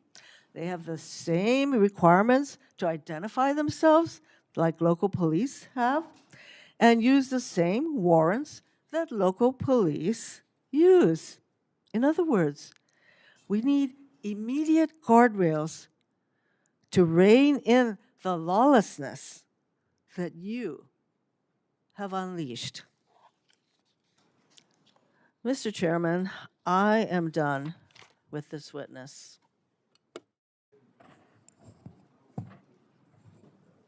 Thank you, Mr. Chairman. Secretary Noem, thank you for being here. I'm really glad that a lot of my Republican colleagues talked about the disaster that Biden and Mayorkas, your predecessor, created. It was absurd. You heard the things from Senator Brett, people that came over here who themselves were traumatized by the very people who then come to this country and traumatize American citizens. You heard Senator Schmidt saying the same thing. A lot of us are very frustrated with the disaster that President Biden left behind and a failed DHS. It's why I'm angry, and it's why I've been critical of you, Secretary Noem, because we're missing an opportunity. Ladies and gentlemen, one of the reasons President Trump won a year and a half ago is because people were sick and tired of a Democratic administration's open border policy and allowing millions of people to come to this country, 1.7 million called gotaways. We don't even know where they are, but we know when you pay a premium to a cartel to get them into this country, they're bad people. Now, why have I been critical of Secretary Noem? Because I don't think we're focusing on, we have limited resources. ICE can't be everywhere at once. There's very few people in Capitol Hill that support law enforcement more than me, including the sworn ICE officers. In fact, I've just been told, fortunately, in about a week and a half, we're going to get a plaque on the wall over the Capitol, thanking the Capitol police officers and all the agencies that responded on January 6th. All those thugs have actually been pardoned, and yet we haven't thanked the Capitol police officers for their work here. So when I say I'm unapologetically pro-law enforcement, you can count in every single sworn officer in Homeland Security. So why am I disappointed with Secretary Noem? Because we're not going after enough people who did this damage at the expense of running numbers that Stephen Miller wants out of the White House. We just want numbers. We want 1,000 a day, 6,000 a day, 9,000 a day because numbers matter, right? No, they don't matter. Quality matters, not quantity, quality. And what we've seen is a disaster. Under your leadership, Ms. Noem, a disaster. What we've seen is innocent people getting detained that turn out are American citizens. I could talk about the culture that's been created here with Stephen Miller aiding and abetting. I heard first reports that he was the one that said it was a domestic terrorist situation where 2 people lost their lives in Minneapolis. I've heard that report. Maybe you can refute it. I don't know that we'll have time for you to respond because I'm giving you a performance evaluation here. I'm not looking for a response. And I'm saying, Ms. Noem, that time after time after time I've been disappointed. But before I get back to looking at the vicious people that did this damage to these families, I want to talk a minute about FEMA. You have a policy right now that anything over $100,000 has to go through your desk for approval. I asked my staff, because I'm a management consultant, I don't try to do cheap shots in here, but the facts do not lie. This is your administration for FEMA response. This is President Trump's first administration. Which one would you like to have? If you're a state that has a $60 billion disaster, your biggest disaster in South Dakota that I can tell that when you were an elected official was about $500 million. So 1/100th of this single storm, where thousands of people are hurting in North Carolina, and you're just barely catching up. This is what competent FEMA leadership looks like. This is what incompetent FEMA leadership looks like. And people are hurting in Western North Carolina from the most significant storm they've ever experienced. This is what we need more of. I'm convinced you can't do it. If you're requesting a review of $100,000 and up, then it begs the question, why? Why would you be involved in that? Why would that be a policy? And in a minute, I'll ask about some people that are involved, some special government employees. Why are they involved in it? Thank you. Senator, no, that $100,000 you can finish after my 10 only minutes had are to done, do. and I will hold the clock until I finish. Okay. The bottom line is I've done the analysis. And you can say whatever you want to. I've worked with a Democrat governor. I've worked with a Republican governor. I've worked with fiscal research. We have people contacting my office now to get the information to better understand the failure of this department. You failed at FEMA. And in fact, if I get to it, actually, why don't I cover this right now? The Homeland Security Act of 2002 expressly prohibits the Secretary of Homeland Security from restricting or diverting FEMA resources from the agency's mission. Based on your disaster response, the chart that I just showed you, I have reason to believe that you're violating the law, either knowingly or unknowingly. So I'll be asking and getting a submission to the record, submitting a question for the record, what the total amount of FEMA reimbursements are currently being held by DHS, awaiting for final approval. Held by DHS, awaiting for final approval for an agency that you should not be obstructing the disbursement on. I'm going to give you time to answer to it under penalty of perjury so that we can get it right. Now, going back to Minneapolis, why can't we just say we made a mistake? I will ask you one question, if you can just give me a quick response. Who does Tom Homan work for? You or the president? The president. Okay. Why is that? Because I believe the president recognized that you weren't getting it done in Minneapolis, and you're putting us further away from pointing to this. We're beginning to get the American people to think that deporting people is wrong. It's the exact opposite. The way you're going about deporting them is wrong. The fact that you can't admit to a mistake, which looks like under investigation, is going to prove that Ms. Good and Mr. Petty probably should not have been shot in the face and in the back. Law enforcement needs to learn from that. You don't protect them by not looking after the facts. Not only should the FBI be investigating it, but every single law enforcement agency in that jurisdiction should be invited to it, so our law enforcement officers do not have this pall cast upon them. One of the reasons why ICE officers are having threats, and damn the people that threaten ICE officers, because so many of them are doing a good job, is because you've cast a pall on them by acting like we should investigate things differently. Officer-involved shootings have a formula that we should go through every time. And we're not going through that formula. As a matter of fact, in Ms. Good's case, I think that they were even saying that maybe there wasn't even a need to do it in the DOJ. I hope that that's changed. But I'm telling you, it was a civil rights review. I saw your frown. You can correct me if I'm wrong. But originally, Blanche said there wouldn't be an investigation. Folks, law enforcement, we've got to have their back. We've got to make it clear when they make a mistake, then they get corrected for it. But you don't walk away from it, and you've done it too many times.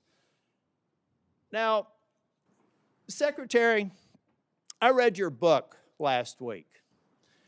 And honestly, some of the parts of it impressed me, but some of it distresses me. And I'll give you a good example of one that does.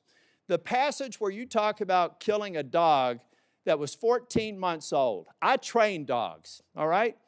and you are a farmer. You should know better. You should know that if you're going out to a hunting lodge and you're putting pheasants out and you're putting dogs out, you don't take a puppy out there. A 14-month-old dog is basically a teenager in dog years. You decided to kill that dog because you had not invested the appropriate time in training, and then you have the audacity to go into a book and say it's a leadership lesson about tough choices. It's in your book. We could play it if we had time. At that same lunch hour, you killed a goat. And you killed the goat because you said it was behaving badly. You are a farmer. You don't castrate a goat. They behave badly. You should have probably done that before. But my point is, those are bad decisions made in the heat of the moment, not unlike what happened up in Minneapolis. We're an exceptional nation. And one of the reasons we're exceptional is we expect exceptional leadership.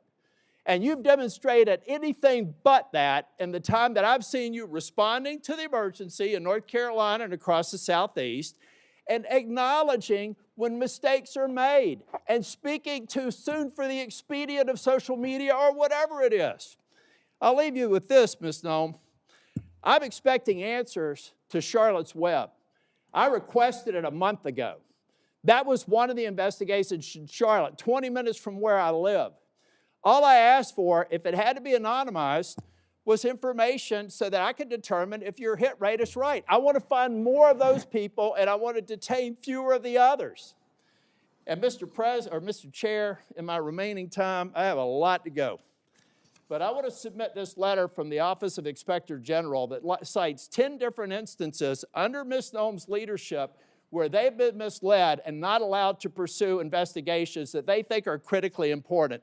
Does anybody have any idea how bad it has to be for the OIG in this agency to come out and do this publicly? That is stonewalling, that's a failure of leadership, and that is why I've called for your resignation. And if I don't get an answer to these questions, I don't want an applause. Please don't do that for me. If I don't get an answer to these questions, if I don't get an answer that you've had a month to respond to, and the remaining ones, as of today, I'll be informing leadership that I'm putting a hold on any en-bloc nominations until I get a response. And in 2 weeks, if I don't get a response, I'm going to deny quorum and markup in as many committees as I can until I get a response. Thank you, Mr. Chair. Okay.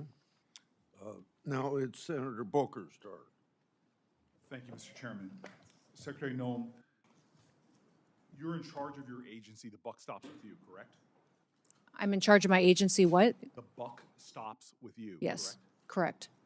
correct. And you had to swear an oath to the Constitution before you took this job, right? Correct.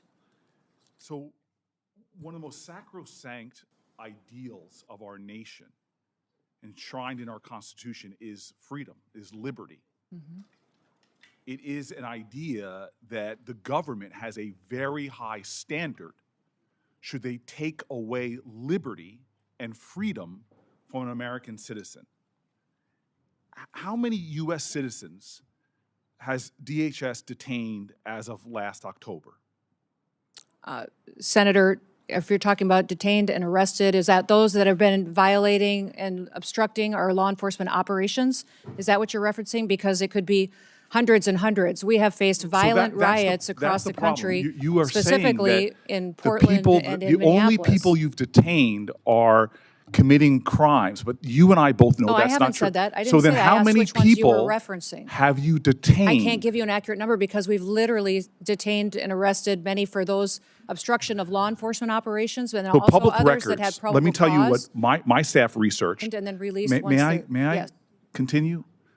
Public records are showing that over 170 incidents of your agency unlawfully taking away the liberties and freedoms of American citizens. This includes 20 children, 20 American kids that your agency detained. How long can your agency detain an American citizen? We don't detain children and separate them from their parents. Those parents have chosen You're telling me to under keep their oath child right now. with Hold on. them. I just want to be clear. You're telling me under oath right now that your agency has not detained American children. Those parents have chosen to keep their children with them. We don't separate families like the So, Biden hold on. administration Let me did. continue. We keep them Let me- together, and parents please have the let me option continue. on if they want their child with How them long or do not with them. detentions last when you detain an American citizen? How long do they last? We don't detain American citizens, and if there's well, probable cause. Let me give you, because you are not speaking truthfully under oath. Isaiah Pena Salcedo, a U.S. citizen living in California, was detained more than 70 hours, almost 3 days, even after he showed ICE agents his passport. My colleague, Senator Blumenthal, gave you example after example. He brought people here who had something else we Americans consider sacrosanct, our home, our property. Your masked agents jumping out of unmarked cars have broken into, considerable property damage occurring, into American citizens' homes. Case after case of this, and you sit here before me and claim the buck stops with you, but you don't even know the names of these individuals. I ran New Jersey's largest municipal police department. When my officers engaged in misconduct, you can be damn well sure I knew about it and I investigated it. And yet you have situations where your officers are violating the sanctity of people's homes, arresting and detaining them and holding their children. And you're acting as if you don't know about it and saying that under oath. Miramar Martinez, who is here right now, on her way to church, an American citizen going to church, not just to worship, but to donate clothing. Your officers shot her multiple times. The case was thrown out of court, and you represent here that you don't know about it. In New Jersey, are you aware of your officers' activities in places like schools? Are you aware of your officers' activities at our public schools? Sir, we don't go into schools and do targeted law enforcement operations. We do targeted law enforcement operations like other agencies So you're and law telling me that enforcement ICE do. officers entered the grounds of a high school in Minneapolis? That's a fact. Elementary school children in New Jersey are terrified of your agents. When they came upon a school bus stop, they fled. Another school, a higher education, Columbia University, your agents reportedly lied to students, told them they were searching for a missing person to gain access to private spaces, to non-public areas of campus.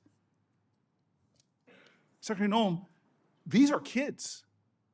They're terrified in our communities. How do you think that affects them when children in my state go running, fleeing, and often you all pursue children, throwing them to the ground, getting on their backs, putting them in handcuffs? I want to talk to you about this incredible empire of for-profit companies that are profiting at rates we've never seen, and the way you're using money. Let's drill down on the warehouses that DHS has been buying over the last several months, totaling hundreds of millions of dollars. Are you familiar with the acquisition of a warehouse DHS recently bought in Roxbury Township, New Jersey? Yes. You are familiar with that? Mm-hmm. I'm Do you familiar know that how it's... much you spent for it? No, sir, I do not. $129.3 million. Do you know how much it was assessed for in New Jersey? Sir, we're purchasing centers across the country to build efficiency into our detention system. Efficiency to so that me, we as a can... person who's run tight budgets before and had taxpayer dollars, you paid $129.3 million for a facility in my state that was assessed at less than half of that, at $62 million. To work for a president that says he's a great deal maker, I can't believe he thinks that you're a great deal maker. But what's worse than that is that the Roxbury Township Council, comprised entirely of Republicans, voted unanimously early this year to oppose that facility. My office tried to facilitate a meeting between DHS and local officials so that ICE could hear their concerns, yet DHS did not even respond. That is unacceptable, that you all would enter a town, you wouldn't even follow environmental reviews or have conversations with local officials about the resources, from emergency resources to fire resources and more, that you're going to pull down. You didn't even have a conversation. Secretary Noem, do you comply with court orders? Yes, we do Your comply with agency court complies orders. with court orders. Yes, we That- comply with federal again, court you were orders. saying under oath that you do, and yet we know in January the chief judge, Republican appointed for the Federal District of Minnesota, found that ICE had violated nearly 100 court orders since January 1st alone. In my state of New Jersey, last month, the chief of staff to Deputy Attorney General admitted in my state that in the New Jersey District Court that the government had violated 52 separate court orders, all involving cases where immigrants successfully challenged the legality of their detention. So this, again, is a constitution that you swore an oath to, and one of the most important ideals is that no one is above the law. You are violating the separation of powers, violating court orders, and routinely violating the civil rights of Americans. This is a reckless and out-of-control agency that you are responsible for. You seem to have no situational awareness whatsoever of some of the most egregious examples of Americans being completely attacked, violated, undermined in accordance with our laws by their own government. And this is what is phenomenal to me, is immigration was your president's #1 issue, overwhelmingly popular with the American people. But now it's overwhelmingly unpopular. And it's not because you are deporting dangerous people that everybody here wants out of our country.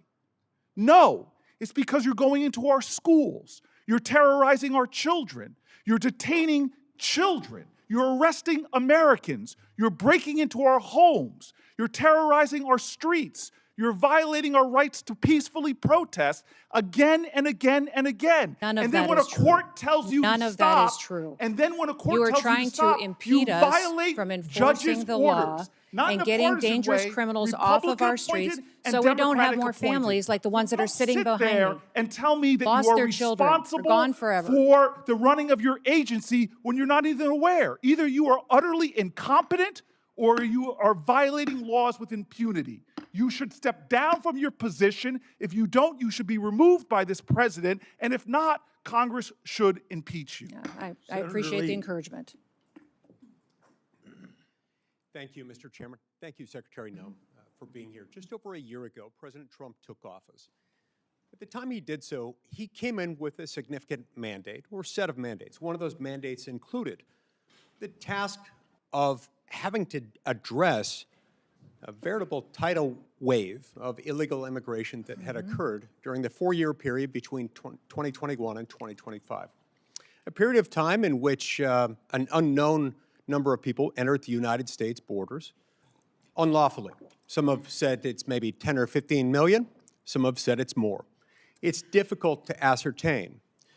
But what we do know is that many of those same people who were encouraging those things at that time are the same people who are now opposing President Trump and his efforts and your efforts and those of your department to remove those individuals. That was part of his mandate, clean up the mess.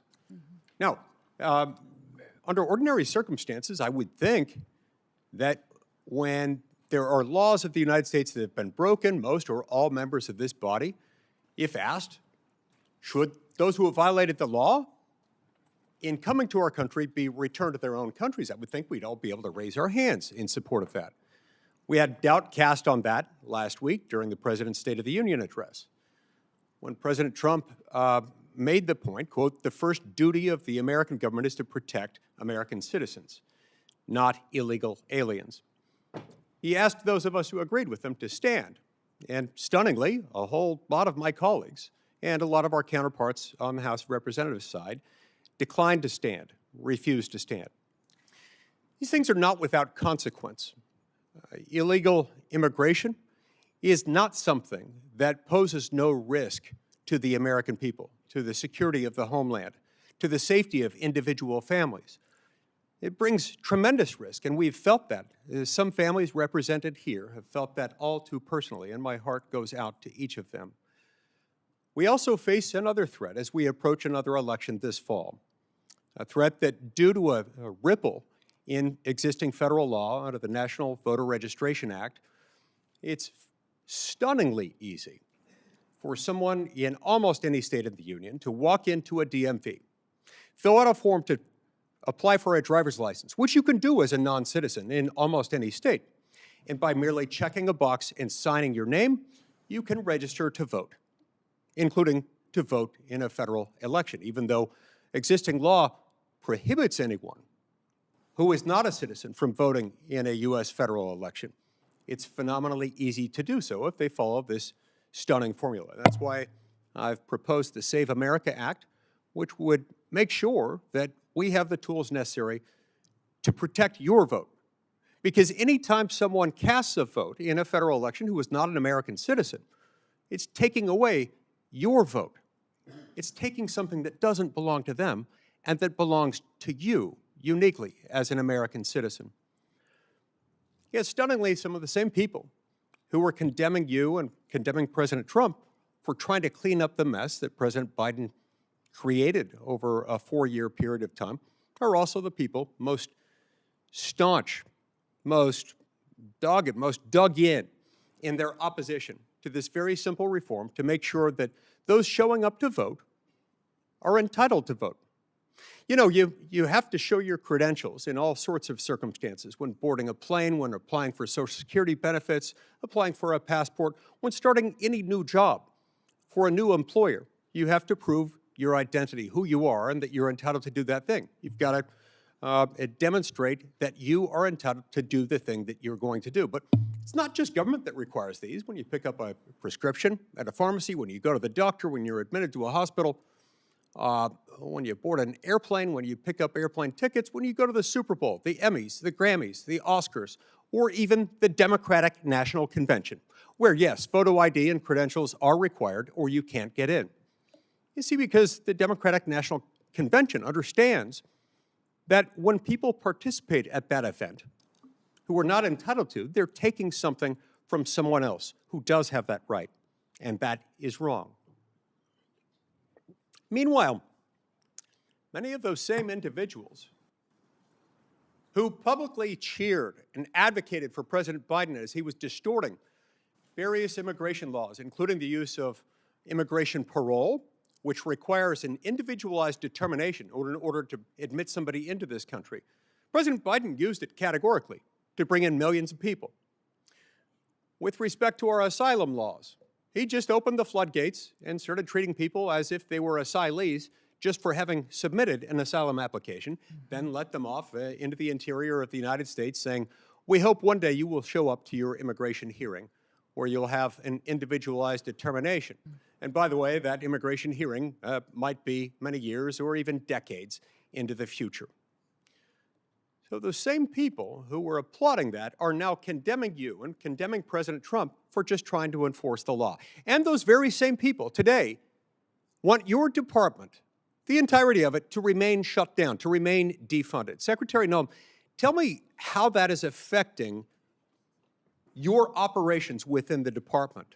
Either your operations, your ability to protect the American homeland from those who have come here illegally or otherwise. How is that harming the families of those who work in your department? How is that harming the American people and undermining their safety? Well, the patriots that work at the Department of Homeland Security still get up every day and do their jobs and work hard to protect the American people. There's individuals in some of our departments, though, that have been furloughed, that it's not an option for them to come in, and they're not getting paychecks. They're not able to pay their rent, put food on the table for their kids. Our cybersecurity agency has lost hundreds of workers that have been furloughed. We've got weapons of mass destruction that does training for detecting bombs and terrorist activities across the country and works with our local law enforcement, has been furloughed and is not on duty today. We have ICE and CBP and officers at Secret Service and some Coast Guard elements that are still there and are essential employees that are showing up and doing their jobs, but their support staff isn't able to work, and their contracting isn't getting done, and their management practices aren't getting done, and those families are struggling. Many of these TSOs at TSA that are running these security checkpoints are borrowing money so that they can get through a short period here without paychecks, but they just got through one of those, and they're still in debt from paying the fines and penalties for late bills. So we are damaging families to make a political point, that the Democratic Party is damaging families long-term to make a political point when it has no effect on what we're able to do for immigration enforcement out there every single day because that agency is funded. Now, you've heard from some of those same colleagues of mine today on this stand that they're negotiating, that they've made their offer, that they've made it fairly easy for us to fund your department with their conditions. Tell us about those conditions and how those would affect you. Honestly, I don't understand what their conditions are at this point. One of the discussions that we had was body cameras. I've already instituted body cameras. They're being utilized on our law enforcement officers. They need to be funded. That is something that Congress has not given us the tools to do that. They talk about masks, yet they're the party that in 2020 mandated masks and penalized and put crimes on U.S. citizens if they didn't have a mask on. And now they don't want our law enforcement officers to be protected from doxing and from threats where people have threatened their families and come after them for just doing their jobs. And that, to be sure, is why they don't want them wearing masks, right? They want to be able to dox them? They want to be able to dox them and to dox their identities and have them be bullied, threatened, and potentially victimized by people out there who don't support them upholding the law. Merely for doing their job. Correct. Doing their job, which means enforcing the law. Now, who in this room would not want the U.S. government doing its job enforcing the law and sending people back to their home country if they came here illegally? I can't imagine why somebody would not want that. It's stunning to me that particularly during a time like this, they'd want to carry out that kind of shutdown operation. Now, tell me this. Over the last few days, we've had a few new developments on the world stage and domestically with what happened over the weekend in Austin and with what happened on the other side of the world over the weekend. Tell me how that has uniquely intensified the effects of the now 2.5-week-old shutdown of the Department of Homeland Security, which has been shut down a couple of times now in the last 5 or 6 months. We have known and suspected terrorists in this country that we don't know where they are. We have always faced threats here on our homeland, and that is our department's duty, is to do all that we can to protect the American people. But when we have conflicts overseas, we see that the ramifications are higher threats here at home as well. And more resources are needed to be out there to do due diligence, to try to do everything we can to prevent any kind of attack on our homeland against our American citizens. If we're going to be a country and if we're going to be a safe country, we've got to fund the Department of Homeland Security. We should focus on nothing else until that's done. Thank you, Mr. Chairman. Before I call on Senator Padilla, I expect DHS, just like any other executive branch agency, to comply with all lawful court orders. That's why we have an independent judiciary. All local and state law enforcement ought to support their federal law enforcement partners. Our laws need to be followed, even in instances where officials might disagree with them. We have this public safety issue because previous administration refused to enforce our immigration laws. The previous administration let millions of illegal immigrants without proper vetting and creating a humanitarian crisis at the border. President Trump and his administration have acted swiftly to address the crisis and with great success. Senator Padilla. Thank you, Mr. Chairman. Secretary Noem. I'm Senator Alex Padilla, the senior senator for the state of California. Last June, you were in Los Angeles when you publicly declared that the mission of DHS in Los Angeles was to liberate the people, not just of Los Angeles, but the state of California from its duly elected leaders. The National Guard that was federalized and deployed into Los Angeles to assist DHS in this mission, that whole deployment was deemed unlawful, as I'm sure you are aware. Thankfully, those Guards members and the Marines who were also deployed to assist DHS in Los Angeles have also returned home and to their primary missions. Meanwhile, ICE and CBP are still conducting operations. My first question, the first of several yes or no questions, do you declare mission accomplished? Senator Padilla, our mission is not accomplished until we get every single illegal criminal out of this country and protect American citizens, until we protect all of our children and these families behind me don't ever have to go through what they had to go through. I'm trying to ask a question here. Thank you. Trump advisor Steve Bannon, among others close to President Trump, has called for ICE agents to, quote, surround the polls, unquote. However, your acting ICE director, Todd Lyons, has said, quote, there's no reason for us to deploy to a polling facility, unquote. And just last week, your Deputy Assistant Secretary for Election Integrity, Heather Honey, told a bipartisan group of state election officers on a call that ICE would not be present at polling places. I know this question came up earlier, but I have two specifics. One, which is it? Do you, Secretary Noem, agree with Steve Bannon, or your acting ICE director and your Deputy Assistant Secretary? There are no plans to have ICE officers at polling locations. I'm not certain, Senator, if you're indicating that your party's planning on facilitating illegal aliens voting in our elections. So I respect that you're saying there's no current plans, but obviously plans can change. No plans is the right answer, but not definitive enough.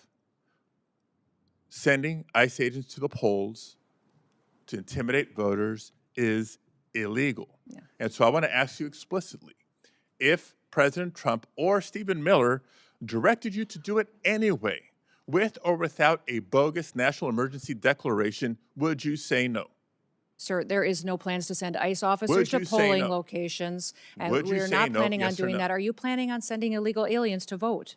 No, is that that's what already you're planning illegal to do? And extremely rare. But people have done it in the past, amazing, and Mr. that's Chairman, what, that we even are have to ask these questions, because just a couple of weeks ago, Secretary Noem, when you visited Arizona, claimed that DHS has authority over certain aspects of elections. So enlighten me here. What statutory authority are you referring to? The Department of Homeland Security has mitigation responsibility over critical infrastructure, and our election system is defined by statute as critical infrastructure. Therefore, it's under our department to put forward and point out vulnerabilities that may be in our election systems, and then recommend mitigation. In elections as a former Secretary of State. Third area that I wanted to ask. I know that states run elections. We just point out vulnerabilities that may exist Mr. Chairman, and offer mitigation. Here.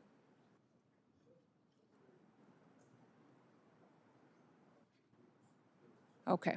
So the nation has watched the violent manner in which many immigrants and citizens alike have been taken into custody by your officers and your agents.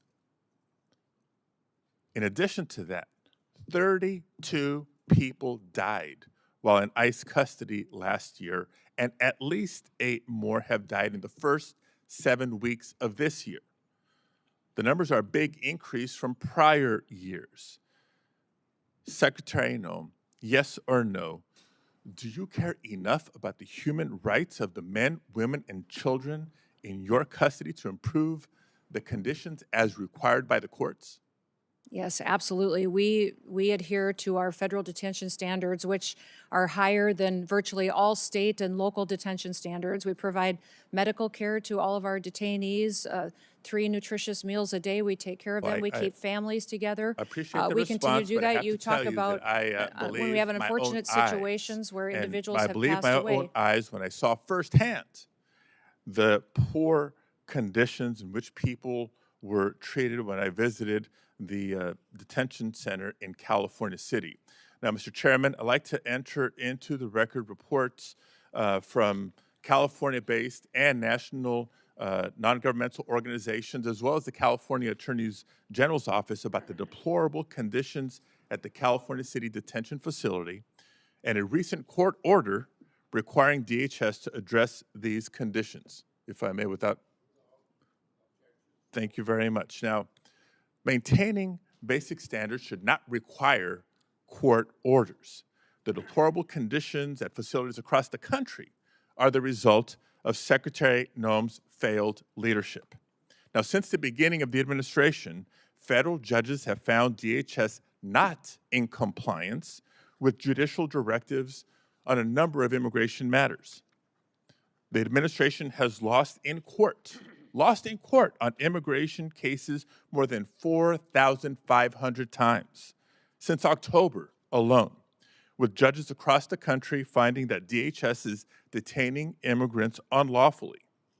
And judges appointed by both Republicans and Democrats across the country have threatened to hold the administration in contempt for failure to comply with court orders. This, too, is a result of Secretary Noem's failed leadership. Now, despite clear court orders, DHS continues to refuse members of Congress, including myself, access to detention facilities to conduct unannounced oversight. That's our job. This is yet another court order that DHS refuses to comply with, and another example of Secretary Noem's failed leadership. Meanwhile, the Department of Homeland Security has cut support and collaboration with state and local elections officials on election security. Secretary Noem has cut staff at CISA by a third. You've proposed cutting $500 million from the CISA budget. You talk about critical infrastructure, I know it well. And this is after having transferred $144 million from CISA to ICE last year for immigration enforcement. All this at a time when our country is more vulnerable to cyber attacks than ever. Another example of Kristi Noem's failed leadership. And now the department's also playing political games with the distribution of disaster aid, another sign of failed leadership. And on the topic of immigration enforcement, despite the DHS database that supposedly showcases the worst of the worst, a DHS spokesperson recently admitted that the database was full of inaccurate information. What we know is true, based on DHS's own data, is that less than 14% of those arrested by ICE and CBP have previously been charged with or convicted of violent crimes. Lies have become the pattern or practice of Kristi Noem's DHS. In the fall of last year, Secretary Noem asserted that no American citizens have been arrested or detained, despite more than 170 verified reports to the contrary. During a House Homeland Security Committee oversight hearing recently, Secretary Noem claimed that DHS had not deported veterans, not under this administration. And seconds later, Representative Magaziner presented via a video call Se-Jun Park, a veteran who earned a Purple Heart, but was deported by Secretary Noem's DHS. And so it comes as no surprise that not just the Secretary directly, but her representatives within the department have repeatedly lied to the American people about how the officers and agents under her charge have beaten, tased, shot at, and killed. Secretary Noem, before you even knew the facts or even allowed for a credible investigation to be conducted. You called Renee Good and Alex Preddy domestic terrorists for exercising their First Amendment rights. And just last week, DHS lied yet again about abandoning a Rohingya refugee, a nearly blind man who couldn't speak or understand English, in the parking lot of a closed coffee shop, only for him to die in the freezing streets of Buffalo. These are not accusations, colleagues. I submit for the record reports, declarations, other documents confirming these lies. For all these reasons and more, Secretary Noem, you should resign, or the president should fire you, or the House should vote to impeach. Did you want those put in the record? Without objection. Secretary Noem, in a couple minutes, if you want to respond. If you don't want to, I'll go to Senator Moody.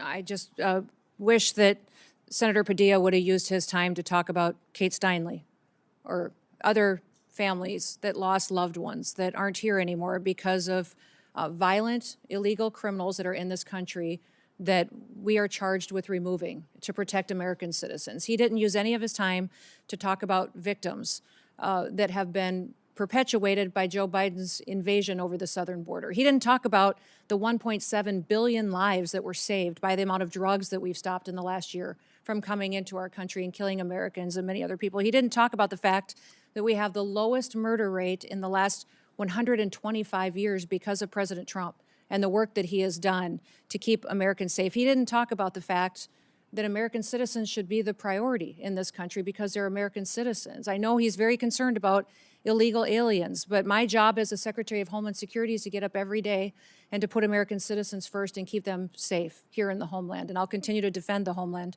every moment of every day that I get the chance and that I'm blessed to. Thank you. Senator Moody. Thank you, Mr. Chairman, and thank you, Secretary, for being here today. I know it's been a long morning, and certainly we appreciate you being here to answer some really tough questions. But I think questions that are important to have for the American people to know what their government is doing and how it's placing their interests first, finally, and caring about the sovereignty and safety and security and stability of this country. And I know President Trump came in on day one and said, we're taking this back. We've just witnessed years and years of devastation to our communities as a result of a president who was asleep at the wheel or allowed the radicals to run the White House and just pretty much abolished ICE, abolished Border Patrol, basically.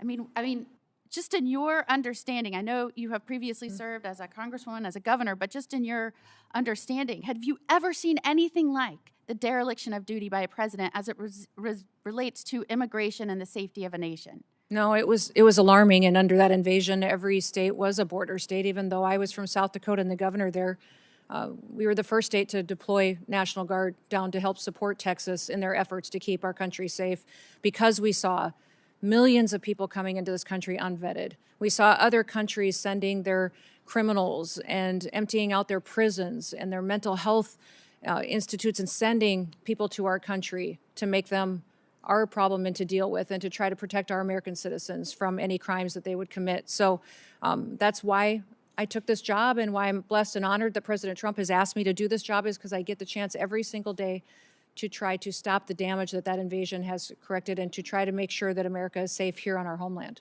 Your predecessor sat right there in front of this committee. I sure wish I would have been on this committee at the time. At the time, I was the Florida Attorney General dealing with the effects and consequences, the jeopardy to the safety of Floridians as a result of President Biden and his policies. But your predecessor, Mayorkas, sat right there and said under oath that the border was secure and that they were following the laws.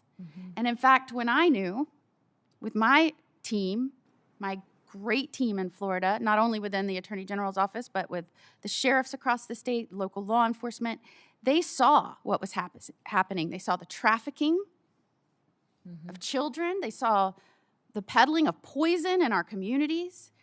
They saw what was happening as a result of an unencumbered border, a non-existent border, and the effects it was having in our state. I saw that firsthand. In fact, President Biden came in, and in his policies, and I think it's really important that we put this in perspective, because we have some families here today with us that have lost loved ones. And I appreciate you being here. Thank you so much for reminding us of the duty that we owe the American people to protect them through our policies, and not just adopting good policies like here in the Congress, but making sure they are faithfully executed and enforced by the executive branch, which is what the Constitution requires of our president. And so I appreciate you being here and reminding us all of the solemn responsibility and duties that we owe you. And we owe every American out there that's trusted us with these roles. President Biden came in and upended precedent of Democratic and Republican presidents. And that precedent was to deport those here illegally that had committed felony crimes, from trafficking to violent crimes to other types of crimes where they would have been deported. They stopped doing that. They reversed that policy. We also saw policies at the border that required more and more people to be pushed in. I would say, and I said many times, they are requiring a certain number of people every day to be pushed in, quotas, and they were demanding that they process faster, faster, faster, faster until vetting was practically non-existent. Do you remember that? Yes. Do you remember that anywhere between 11 million and the 20 million people that came in, we were talking about the fact that encountered people were on the terrorist watch list, had been murderers, had been rapists, had been drug traffickers. We had encountered those people that were trying to come in. But can you acknowledge, and do you remember, that there were many gotaways, millions, that we have no idea their background? We have no idea why they didn't walk up and go to the welcoming committee, which was what President Biden rolled out. We don't know their backgrounds, and we don't know where they are today. Is that correct? Yes, and because the Biden administration pulled Border Patrol agents off the border and used them to process people and to feed people and to move paperwork, great chunks of our border had no surveillance at all.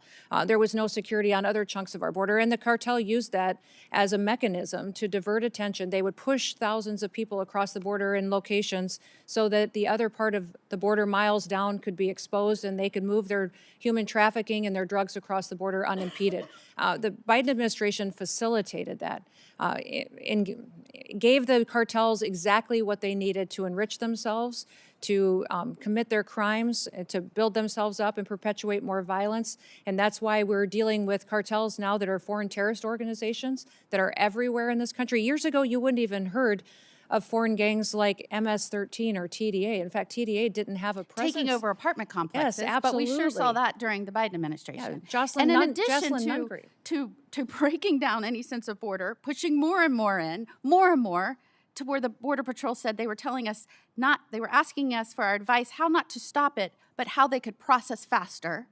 They also built programs to make it easier during that surge, overwhelming surge, using apps to make it easier to come over here. And many of those folks were not vetted. In fact, we found them committing crimes in our nation after they came over on the app. Is that correct? That is An app correct.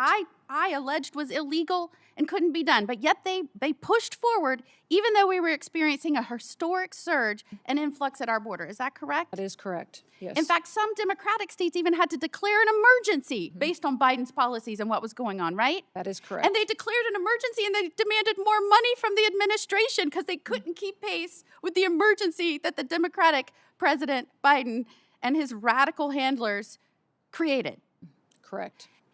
And at the same time as Florida Attorney General, I got calls from around my state that drug traffickers that were prosecuted here that were not American citizens, but they were incarcerated in federal prisons. So I want to underscore this. The only reason they're in America is because they were drug traffickers. They were not American citizens. We brought them here. We prosecuted them here. And they were serving an incarcerative portion of their sentence. And after that, instead of deporting them back to their country after they did that, they were pushing them back into the communities where they were prosecuted, even though they weren't citizens. Is that correct? That is correct. And did you know that during that time period, when I pressed for information on who they were and where they were going and where they were being pushed, do you know that they They stymied our efforts and would not give us that information.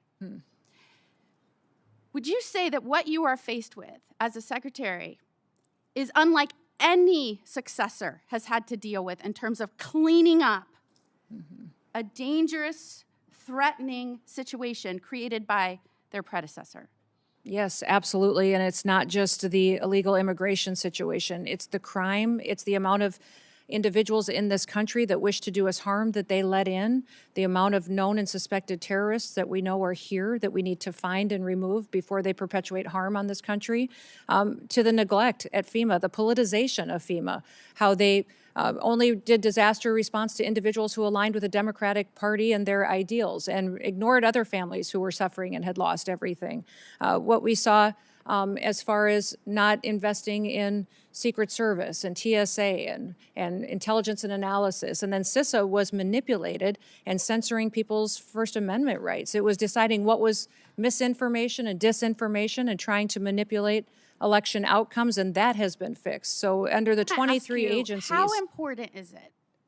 In Florida, I was so proud of my state.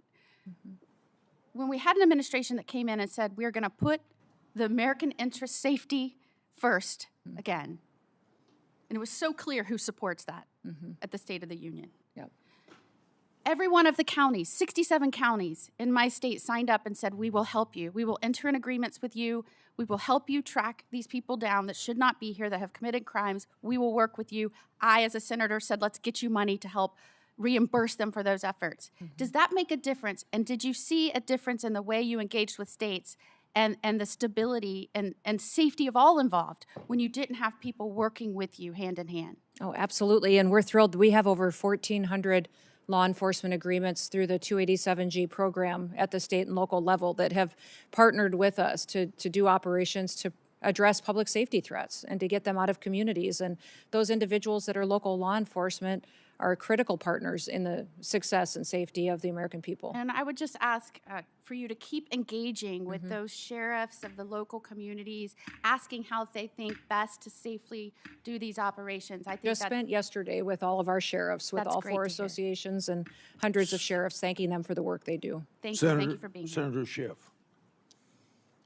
Thank you, Mr. Chairman. And thank you to the families who are here who have lost loved ones,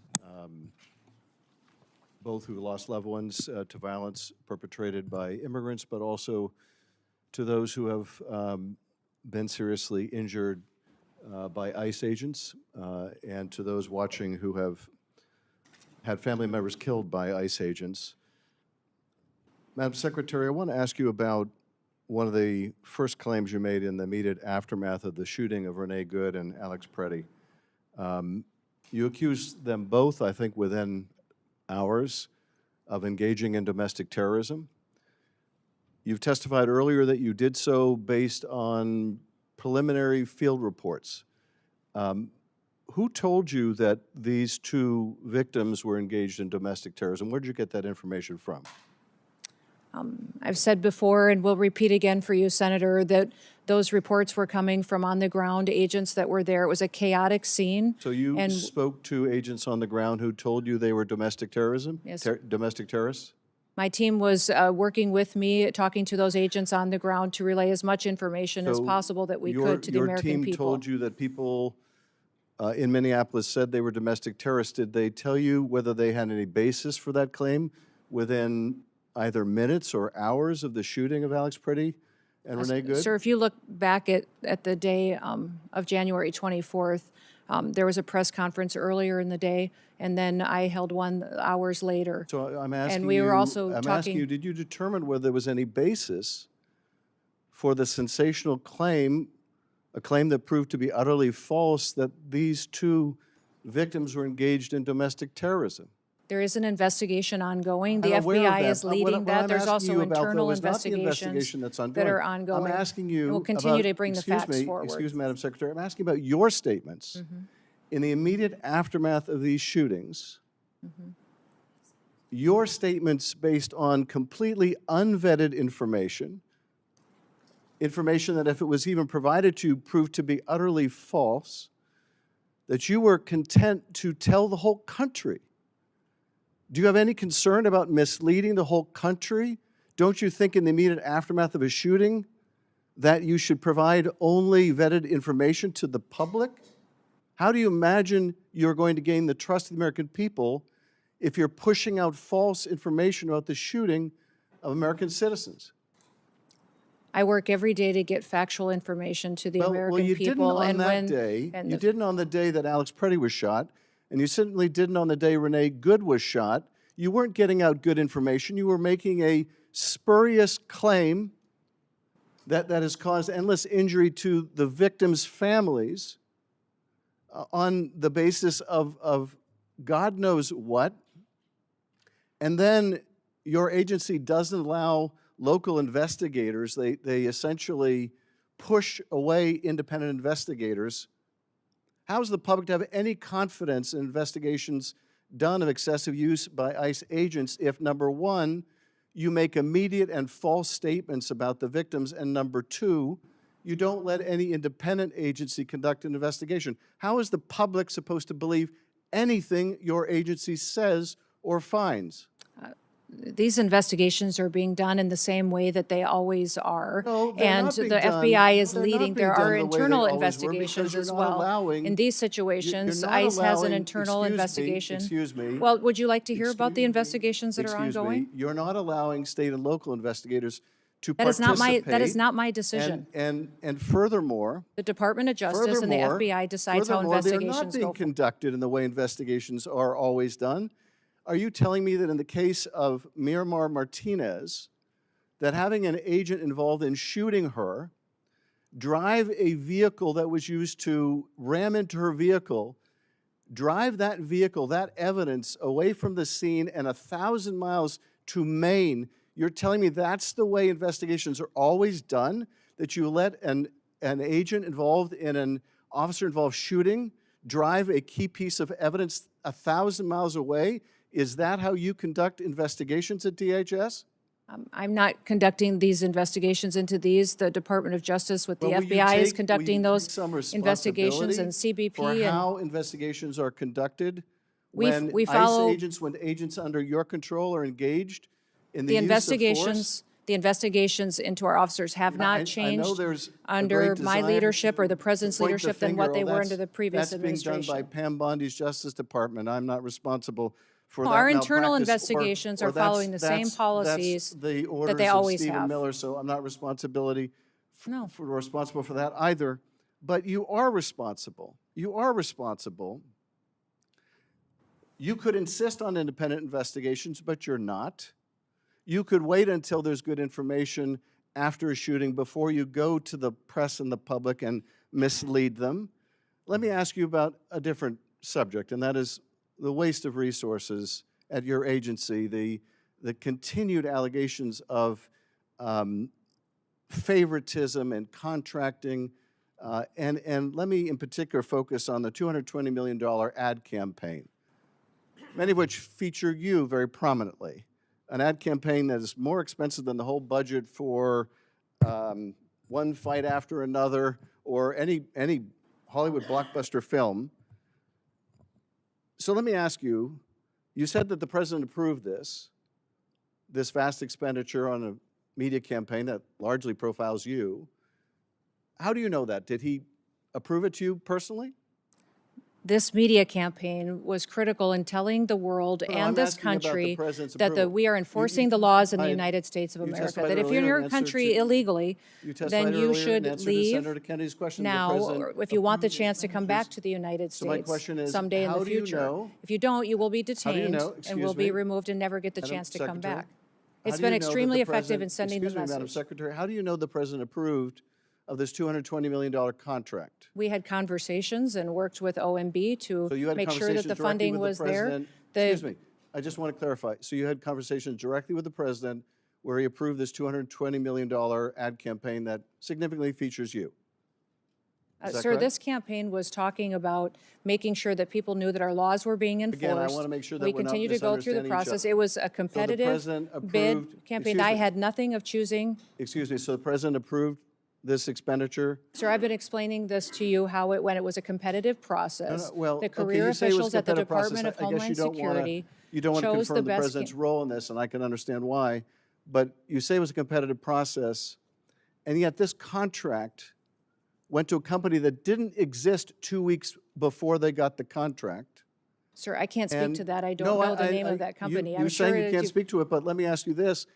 Are you saying it's just a coincidence? It's just a happy circumstance? It's just a saying that- a fortuitous event that 143 million of that went to a subcontractor that you worked with extensively as governor in South Dakota or during your campaign, that is just coincidental? The same process was followed for this So it's- media so it- contract than any other so media just a- contract that's just- happened. just a At the coincidence then. Department of Homeland And- Security, I had and- nothing to do and no political You had had nothing to do with it, nothing to no do with it. So it- choosing of who the just a contractors. coincidence- And we don't excuse have a me, legal process for just a weighing in on coincidence subcontractors. also- It doesn't exist. Excuse me, just a coincidence also then that this $143 To ask million questions, you should want excuse me, the answers. I'm trying to ask a question. You're trying to So say that this just- was a political just- decision, and it just absolutely another- was not.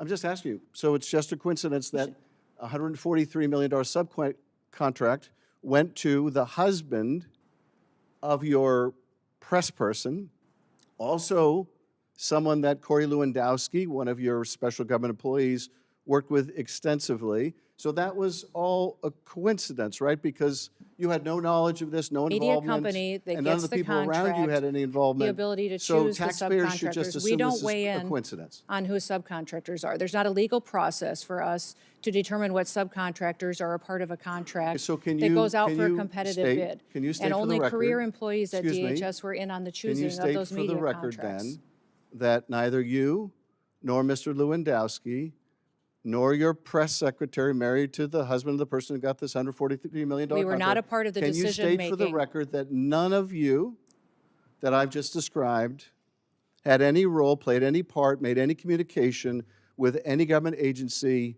that was involved in deciding who would get that contract? To the best of my knowledge, none of us were involved in deciding who got those contracts Not for in the media deciding, but campaign. were any of you involved in advocating, communicating, or expressing a Not to preference my knowledge, in any Senator, way not to with my the government? knowledge, Excuse Senator. me, let me just finish the question.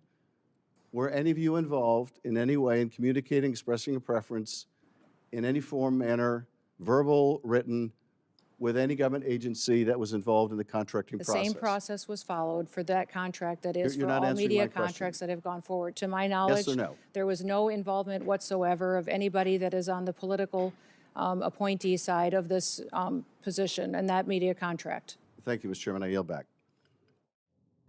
Thank you very much, Mr. Chairman. Secretary Noem, good to see you again. see you, too. If I could just start with a Missouri question. Last time you and I visited over in the Homeland Security Committee, it was shortly following a massive series of tornadoes in the state of Missouri, and you and I talked about that. You pledged your full support and FEMA's support in cleaning up the devastation which has happened. I thank you for that. I just want to follow up on one challenge that has come in the wake of the devastation. In the partnership with the state of Missouri, the city of St. Louis has stood up a debris removal project. Local officials currently estimate that about 10,000 homes, these were very significant tornadoes, about 10,000 homes in the area will require some assistance, debris removal assistance, by the time that efforts are completed. FEMA has very helpfully helped to fund this debris removal. Thank you for that. My question for you is, some of the conditions that have been placed on the funds by FEMA mean that only 100 or 200 homes out of those 10,000 can actually get access to FEMA debris removal funds. Here's my question for you. Would you be willing to work with me and the state of Missouri to see if we can remove some of this red tape so that more folks, more residents in the city, we're talking about thousands and thousands of people now, can get access to the debris removal and cleanup and get back in their homes if they need to, have their homes appropriately remedied so that folks can get a roof over their head? Yes, I will. Thank you. Thank you again for all of your help on this. It's really been tremendous. I've heard a lot of complaining. You've heard a lot of complaining today. Let's just take a second to talk about the unqualified success that you have enjoyed since coming to office and been a big part of. Since the president has taken office, daily migrant encounters are down 92% from their peak under Joe Biden. Daily border apprehensions are down 95%. In fact, if I've got my numbers right, you correct me if I'm wrong, last year Southwest border apprehensions came in at the lowest annual total since 1970. So in 55 years, for 7 consecutive months, Border Patrol has released 0 illegal aliens into the country. 0. I mean, that is really something. And I want to make sure I get this number right. Removals. Your department reports that more than 2.5 million illegal aliens have left the United States since January of last year, over 620,000 through formal deportation proceedings, and an estimated 1.9 million through self-deportation. That's just an extraordinary record, a complete turnaround from the utter chaos and disaster we saw at the border under your predecessor. Just give us a sense, I mean, what does this mean, for example, for the flow of illegal drugs into our country? How has what's happened at the border, the effective closing of the border to crime and illegals, how's that affected the flow of drugs into Senator, our states? with President Trump prioritizing having a secure border, that has cut the flow of fentanyl into this country by 56% over that border. Also because of the interdiction efforts that we've had between the Coast Guard being out there on Operation Riverwall, but also on our maritime waters doing interdiction there as well in partnership with CBP, in partnership with ICE and the Department of War, which are fantastic partners for us. We have confiscated and interdicted over 1.7 billion lethal doses of drugs, which means that is 1.7 billion people whose lives were saved because we stopped the cartels and other drug manufacturers from proliferating it on our children and our grandchildren. How about crime? What has it meant for crime in this country? We have historic low crime rates. In fact, since we've been keeping this data for 125 years, we've never had a lower murder rate than what we have right now. Even though we deal with challenges in sanctuary cities and in areas where they don't partner with us to bring and address public safety threats, we still have done fantastic work in getting criminals, murderers, and rapists off of our streets and protecting the American people. How about human trafficking? It's incredible the amount of ability that HSI has brought to the table in partnering with the FBI and going after human traffickers. In fact, of the 450,000 children that Joe Biden lost track of, allowed cartels to manipulate and traffickers to abuse, and even the government paid sponsors to abuse these children, we have found 145,000 of them, and we're not going to stop until we find every single one. I'm glad that you mentioned child trafficking because it's so important, and I'll never forget having a whistleblower from HSI, Homeland Security Investigations, which you oversee, come to me in 2023 and reveal that 600 HSI investigators who were assigned to child exploitation and fentanyl cases, 600 of them had been pulled off of those child exploitation and fentanyl cases and moved to the southern border to, in the words of the whistleblower, make sandwiches for illegal immigrants and ferry them back and forth to doctor's appointments. At the same time that the administration in power at the time, the Biden administration, was, as you said, allowing and facilitating the largest child trafficking ring in American history. You have, I'm confident, remedied that problem and reassigned those HSI agents back to child exploitation, back to the interdiction of fentanyl. Let me just ask you about where child trafficking is moving now, which is increasingly online. I want to show you a chart here that is truly shocking, I think. This chart records the number of images and videos of suspected child abuse uploaded just in the United States, just in the year 2023. The far right side records the number just in 2023, 104,370,572 images of exploited children. In that same year, the National Center for Missing and Exploited Children estimated that there were 20,500,000 cases, individual cases of suspected child abuse and child exploitation online. Now, there are many facets of this, but many of these images are being hosted on big tech platforms, social media platforms, and now AI platforms.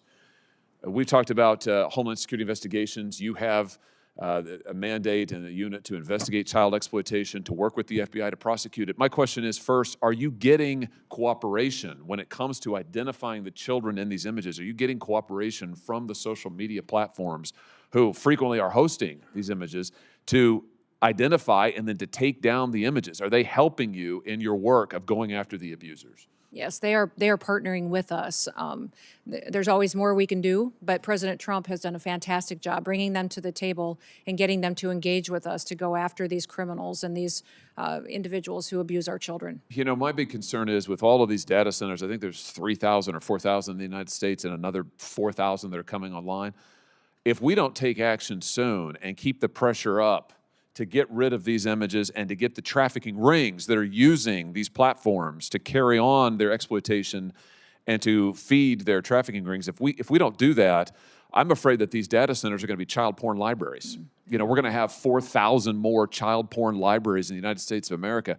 I don't want that. I know that you don't want that. And I just want to call on these companies again here today to take down these images and to allow the victims of these images and of this exploitation to be able to get into court and have their day in court. Currently, these companies are completely immune from any accountability in court, as you know, Madam Secretary.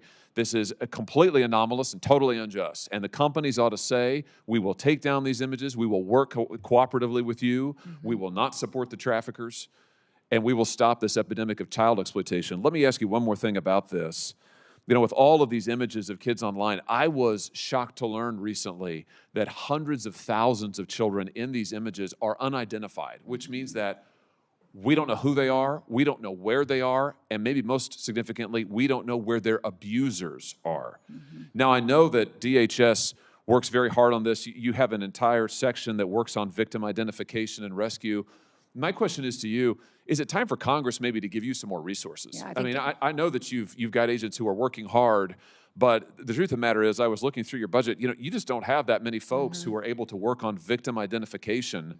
I was looking at the Interpol numbers. There's multiple databases of these exploited children. In the Interpol database alone, 90,000 kids are completely unidentified. In the UK's database, it's over 200,000. So here are these kids, there are pictures of them getting abused, exploited. We don't know who they are. We don't know where to send folks. Would it be helpful to you? Here's my question. Would it be helpful to you if Congress said, you know what, we're going to create more analysts, more child abuse expert positions, more forensic analysts, and more prosecutors to give to you to look at these images, figure out who these kids are, and go after their abusers? Would that be helpful in tackling this epidemic? Yes, it'd be incredibly helpful, and especially HSI are experts at this work, and to have more resources to focus on these investigations would free more kids from that life of victimhood. Tremendous. Well, I look forward to working with you on that. I'm going to introduce legislation to do just that. Thank you for the terrific work you're doing to end the epidemic of child exploitation in our country, to find the missing children that were brought in over the border, but also to find these children and to bring their abusers to justice. Thank you, Mr. Chairman. Senator Welch. Thank you very much, Mr. Chairman. First of all, I would like to acknowledge the families that are here, and you have my condolences. We appreciate your participation. I'd also like to acknowledge others who've lost their lives as a result of violence that did occur with ICE agents. Second, on the question of, Madam Secretary, welcome, on the question of Alex Preddy and Renee Good, I heard your answers to my colleague, Senator Schiff. But knowing what you do know, do you want to take an opportunity to apologize to their families that you characterized them on the basis of the information you had at the time, that they were engaged in domestic terrorism? Yeah, I certainly offer my condolences to these families and for their loss. And it was a tragic situation that we saw in Minneapolis, and we continue to work to make sure that those situations are handled appropriately. Question. I understand you're offering condolences. You said something that accused them of being domestic terrorists. A 37-year-old mother of three, a 37-year-old Veteran Administration nurse.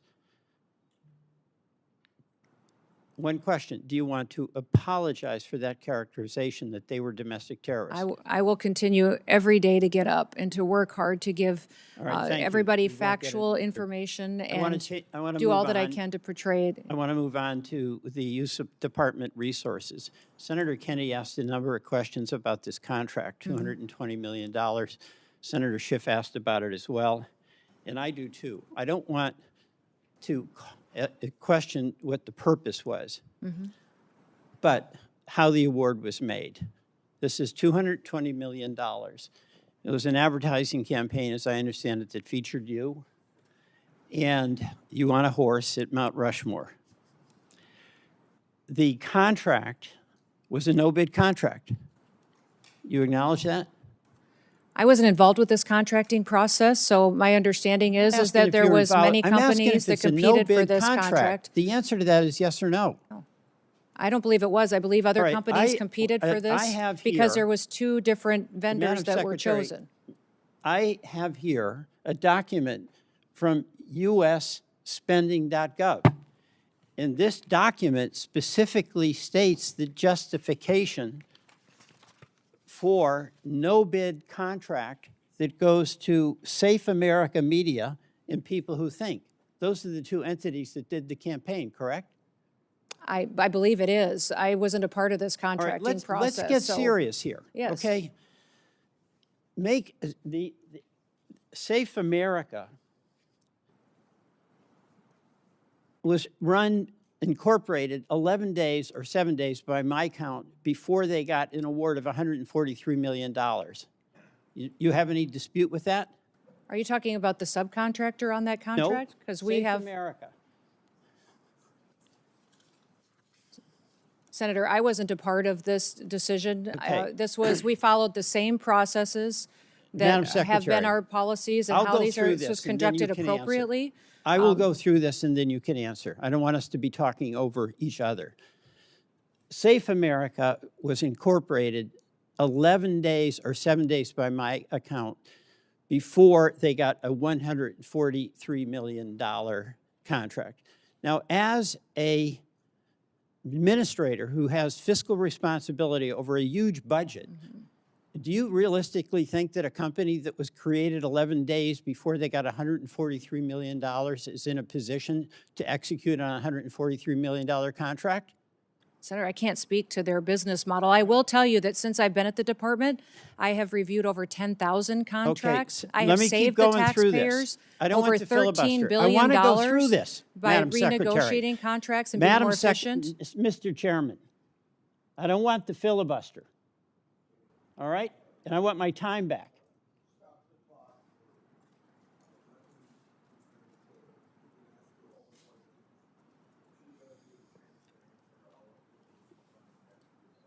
I'm not denying her a chance to answer. I'm asking you to deny her the abuse to filibuster.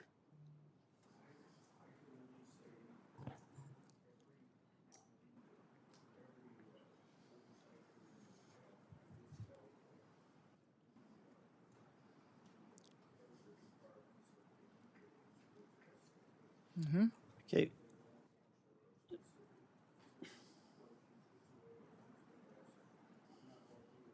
Of that. All right, thank you very much, Mr. Chairman. I'll go through this, all right? This is on a U.S. government website that says that contract for $143 million was a no-bid contract. Public documentation says the contract of $143 million went to the Safe America company, created 11 days before they got an award. That company then subcontracted with the strategy group, and you are familiar with many of the principles in the strategy group, correct? I know one of them. Mr. Yoho. Yes. And let me show you a photograph. That's Mr. Yoho standing next to you, correct? Yes. Now, Mr. Yoho is also the husband of your former spokesperson. Is that correct? Correct. Tricia McLaughlin. Yes.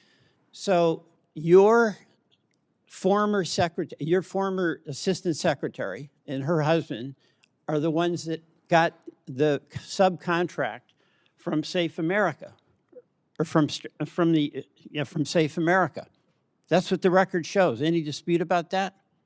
No, except there was no politicals, myself or anyone else besides career employees who are a part of that process. Except for putting out those Well, contracts and that's choosing generous. those vendors. But what you have is the Republican operative. Well, you're trying to insinuate that I'm not I put insinuating, my- I'm yes, stating you a are. fact. The fact is You're saying that I Mr. weighed in on this Yoho- contracting Mis- process, and I did not. Mr. Chairman, the fact is that Mr. Yoho was married to your assistant secretary, is married, correct? Yes, they are still married. All right. And Mr. Yoho also ran an ad campaign for you in your gubernatorial campaign, correct? Yes, And he also attended your inauguration. yes. And Mr. Yoho received $8.5 million, or his company did, from the taxpayers of South Dakota when you ran an ad promotion showing you doing various jobs, like a plumber and a dentist, correct? Again, that was done according to the law and processes at the state of South I Dakota. understand, but Yes, this well- is a person that worked on your campaign. This is a person that worked on your media plan in South Dakota when you were governor, and this is a person who also worked on your memoir. Is that correct? On my memoir? And he worked with Mr. Lewandowski. Is that correct? I don't know, sir. I don't know about the business Mr. arrangements they've had in the Lewandowski past. is your special advisor. Special government employee. Right. For the White And House. Mr. Lewandowski brought Mr. Yoho into your camp. They had worked on the Louisiana governor's campaign, correct? No, I knew Ben Yoho before that. All right. So the person that you knew, Mr. Yoho, the husband of your assistant secretary, is the person in the company that got the subcontract 11 days after this original company, Safe America, was founded. That's the record. So I have a question. Did Mr. Lewandowski receive any compensation directly or indirectly from Safe America or from the strategy group? Senator, I don't have any information to that. I can't speak to that. Would that be of interest think so. for you to find out? Sure. Well, so will you ask Mr. Lewandowski, did he get any compensation directly or indirectly from these contracts? Are you asking me to go ask him? Yes, I am. Ask your special government advisor, I can do that. and you'll get back to us. Get back to you. Yes, All absolutely. right, we will want that. Now, you said at a cabinet meeting on March 24th that we are going to eliminate FEMA. Is that correct? Eliminate FEMA as we know it, that it was no longer going to be a politicized disaster response Madam- agency, that President Trump was Madam going to ensure that Secretary, it was there to respond. We need FEMA reform. The people of Vermont have suffered. We had floods on July 14th of 2023, 2024, and 2025. We need local control. We can't have a FEMA that is abolished or a secretary that promotes abolishing FEMA and not providing services that our citizens in all our states need when they're on the receiving end of a monster storm. FEMA has been responding twice as fast than it ever has in history and empowering states and local emergency management directors to respond. And we come in and support them as well. I saw the graph that Senator Tillis held up, and that's not what that graph says. Mr. Chairman, I yield back. Okay. Three things before I call on Senator. Did you have a couple minutes you wanted to address something, or should I go on? No, that's fine. I just would like to say that FEMA has gone forward and done 60 different emergency disasters, 41 major disasters, and that they have overwhelmingly responded and taken care of American citizens and removed the politicization that Joe Biden put into the agency.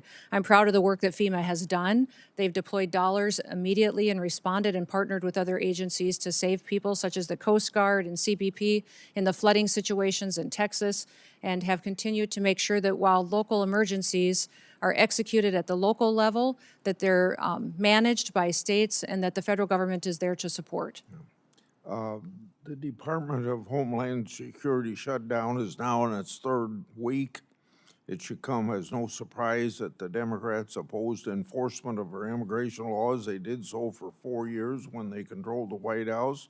Just last week, they refused to stand and support President Trump's call to protect American people during the State of the Union, but Homeland Security includes other critical entities like Secret Service, FEMA, TSA, Coast Guard that Democrats refuse to fund and whose workers aren't getting paid. The primary responsibility of the federal government is to keep the American people safe, so it's critical that Democrats fund DHS and the end of this reckless political exercise.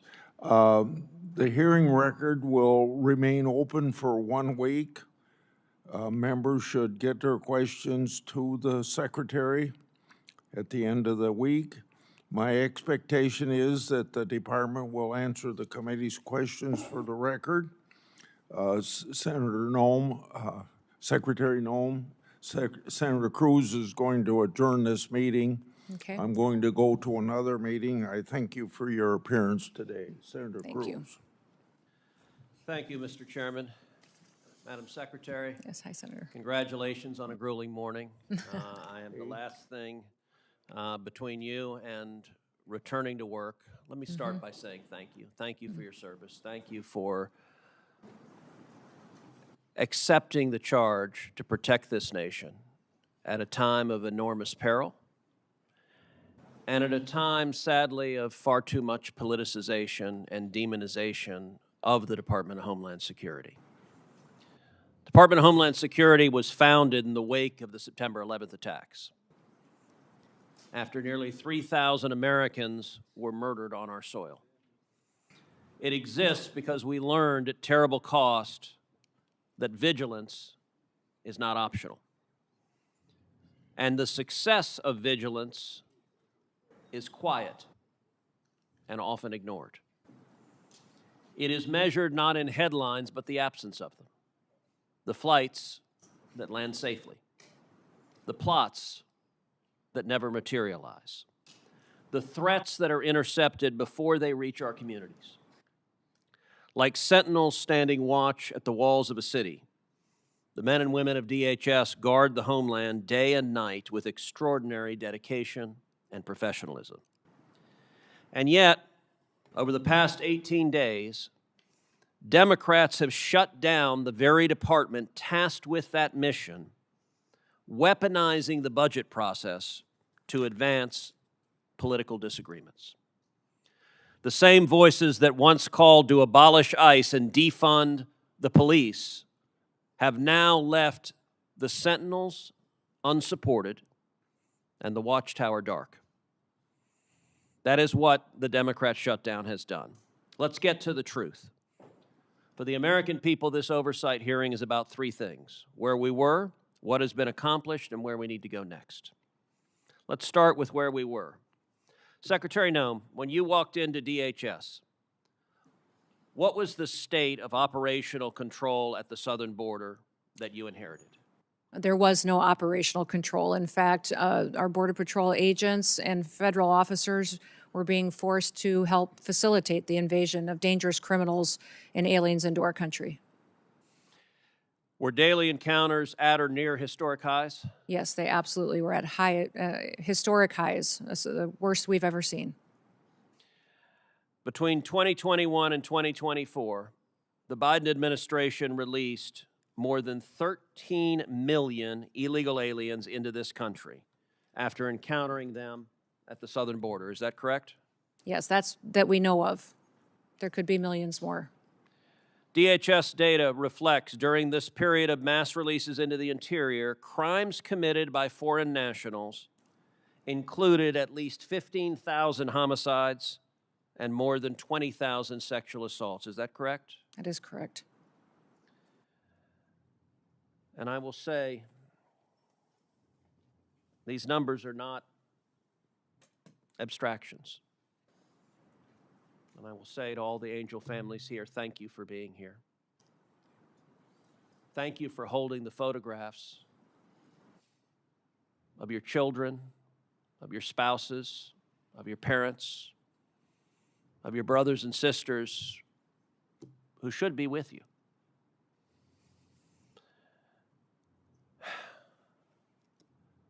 Names like Jocelyn Nungery and Laken Riley and Rachel Marin. Jocelyn, just 12 years old, was killed just miles from my house. Raped and murdered by 2 Venezuelan gang members that the United States government had apprehended and then released.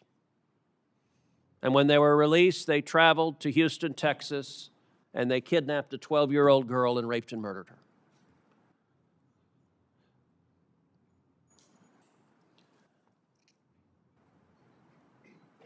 In your time at DHS,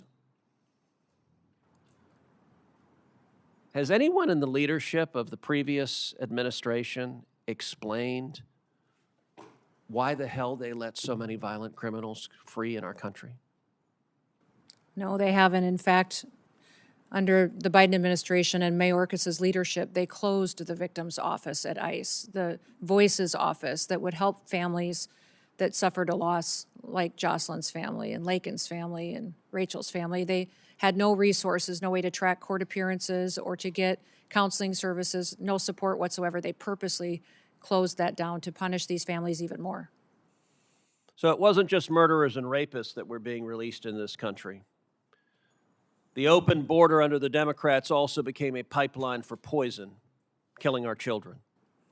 Secretary Noem, when you took office, is it correct that fentanyl was the leading cause of death for Americans between the age of 18 and 45? That's correct.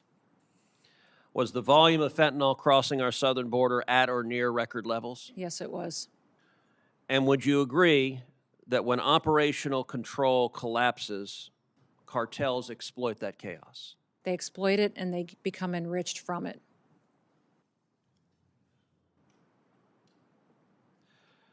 So now let's talk about what has been accomplished under President Trump's leadership. Under President Trump's leadership, we have had 0 illegal aliens released for 10 straight months. Is that correct? That is correct.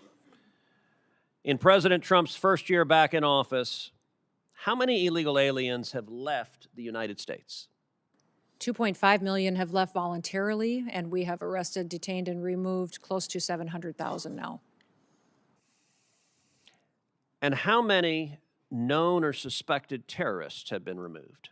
We have over 1,500 now today that have been apprehended and are being brought to justice. In the first 100 days of the second Trump administration, is it correct that daily border encounters decreased by approximately 93%? Yes, that is correct. That encounters with gotaways, those who are escaping apprehension, decreased by roughly 95%. That is correct. And that illegal crossings overall fell by 99%. That is correct. And how much in illegal drugs are we interdicting at the border? Well, fentanyl has dropped by 56% in just the last year, from 2024, where there was historic highs coming into the country, to historic lows in 2025 under President Trump's leadership. And I would note that securing the border, targeting narco-terrorists, arresting and prosecuting Nicolas Maduro, all of those have had extraordinary effects. Is it correct that nationwide the murder rate has decreased 20% in the last year? It has. It's at a historic low. In the last 125 years, we are at the lowest murder rate that our country's experienced. Is it also correct that the number of drug overdose deaths in America has decreased 20% in the last year? That is correct. That literally means there are thousands of Americans who are alive today, who would not be alive if President Trump had not been reelected and if Republicans had not won control of Congress. Would you agree with that? That is correct. It means, tragically, that had the Democrats' open border policies continued, there would be more and more rows of people, Americans holding pictures of loved ones. We don't know who the loved ones are that weren't murdered this last year. We don't know who the loved ones were that didn't die of fentanyl overdoses, but we know that many more Americans are dead. Is that correct? That is correct. You know, I will tell you a particularly infuriating illustration. Several weeks ago, the Houston Chronicle had a front page story, top of the fold. Banner headline, murder rate in Houston, Texas decreases by 18%. And Heidi, my wife, handed me the article because she knew it would piss me off. And she was correct.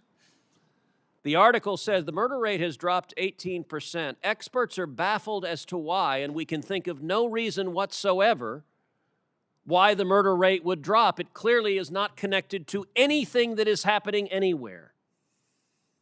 Madam Secretary, is it a reasonable inference that arresting and deporting murderers and gangbangers results in fewer murders? That is correct. Yes, sir. And that arresting and deporting drug traffickers and stopping narco traffickers results in fewer people dying of drug overdoses? That's correct. It is amazing that that cause and effect is so difficult to figure out. Now, where do we go from here? As we sit here today, are there Border Patrol agents right now working with zero pay? The agents and law enforcement officers are being paid. Some of the support staff and administrative staff is not able to. Is the shutdown making it harder to sustain the enforcement gains that the American people demanded? Yes, it is. Does the funding instability affect morale within the department? It does. Overwhelmingly, people at the Department of Homeland Security love their jobs and come to work recognizing how important their mission is. But they become discouraged when they can't pay their bills and can't feed their families, and especially when they have multiple shutdowns, which tells them that members of this body and the Democratic Party don't think they're important enough to get paid for the work that they do. Now, we are right now engaged in military conflict with Iran. At this time, do you assess that there is a real danger and risk of terrorism in the United States? Every day there's a real danger and risk of it, but it is elevated at this time with the conflicts that we see going on overseas. Well, and tragically, this past Sunday in Austin, Texas, we saw that unfold. A mass murderer who arrived wearing a sweatshirt that said "Property of Allah," who was wearing a T-shirt with the flag of Iran, who had a Koran in his car, opened fire on a bar in Austin, Texas. Among those murdered, Ryder Harrington, age 19, Sabbath Hashan, age 21, and Jorge Peterson, age 30. Secretary Noem, is it correct that this mass murderer was born in Senegal? He was, and then he was naturalized during the Obama administration. He was naturalized in 2013. Would you agree that weaknesses in screening, vetting, or oversight, even in years in the past, can reverberate years later with deadly consequences? Yes, absolutely. That's why in green cards and naturalization purposes, the last several years under the Biden administration, we are re-vetting individuals from countries of concern. And despite the risk of more terrorism, of more Americans being murdered by radical Islamic terrorists, Democrats are nonetheless voting over and over again to cut off funding to the Department of Homeland Security. And encouraging resistance against our law enforcement, encouraging violent rioters to continue to resist us and to protest against ICE and the operations that we do to uphold the law. You know, it wasn't long ago that common sense prevailed, that there was bipartisan agreement, that we agreed we all support the police, we all support law enforcement, we all want to see criminals in jail, we believe murderers should be in jail, we believe rapists should be in jail, we believe child molesters should be in jail, we believe gangbangers should be in jail. Today, tragically, the Democrat Party has decided they are the party of illegal immigrants, they are the party of murderers and rapists and child molesters and gangbangers. And the men and women who are on the wall, the men and women who are defending us from these violent criminals, To the Democrats, they are the enemy. And they engage in rhetoric that is shameful, attacking Border Patrol agents, attacking ICE agents, calling them Nazis, calling them Gestapo, calling them terrorists, cheering on violence against law enforcement. It is utterly shameful. Where I want to speak to the men and women in your department, I want to speak to those Border Patrol agents, those ICE agents, all the men and women who are on that line. I want to say thank you. We appreciate you, your service, your courage. 31 million Texans say thank you. And by the way, the violence is occurring in Democrat states where it's cheered on by Democrat politicians. It is shameful. And Secretary Noem, I want to say thank you for getting up and going in and doing your job every day. Thank you for making my family safer. Thank you for making the families of 31 million Texans safer. Thank you for the honorable work of the Department of Homeland Security, and to everyone there. God bless you, and again to the Angel families. Thank you for speaking out and having the courage to say your loved ones mattered. They are not forgotten. I want to apologize on behalf of the federal government. Your loved ones should never have lost their lives. If the federal government had done its damn job, these murderers wouldn't be here. Thank you, Secretary Noem. And with that, I don't have a gavel, but this hearing is adjourned. Thank you.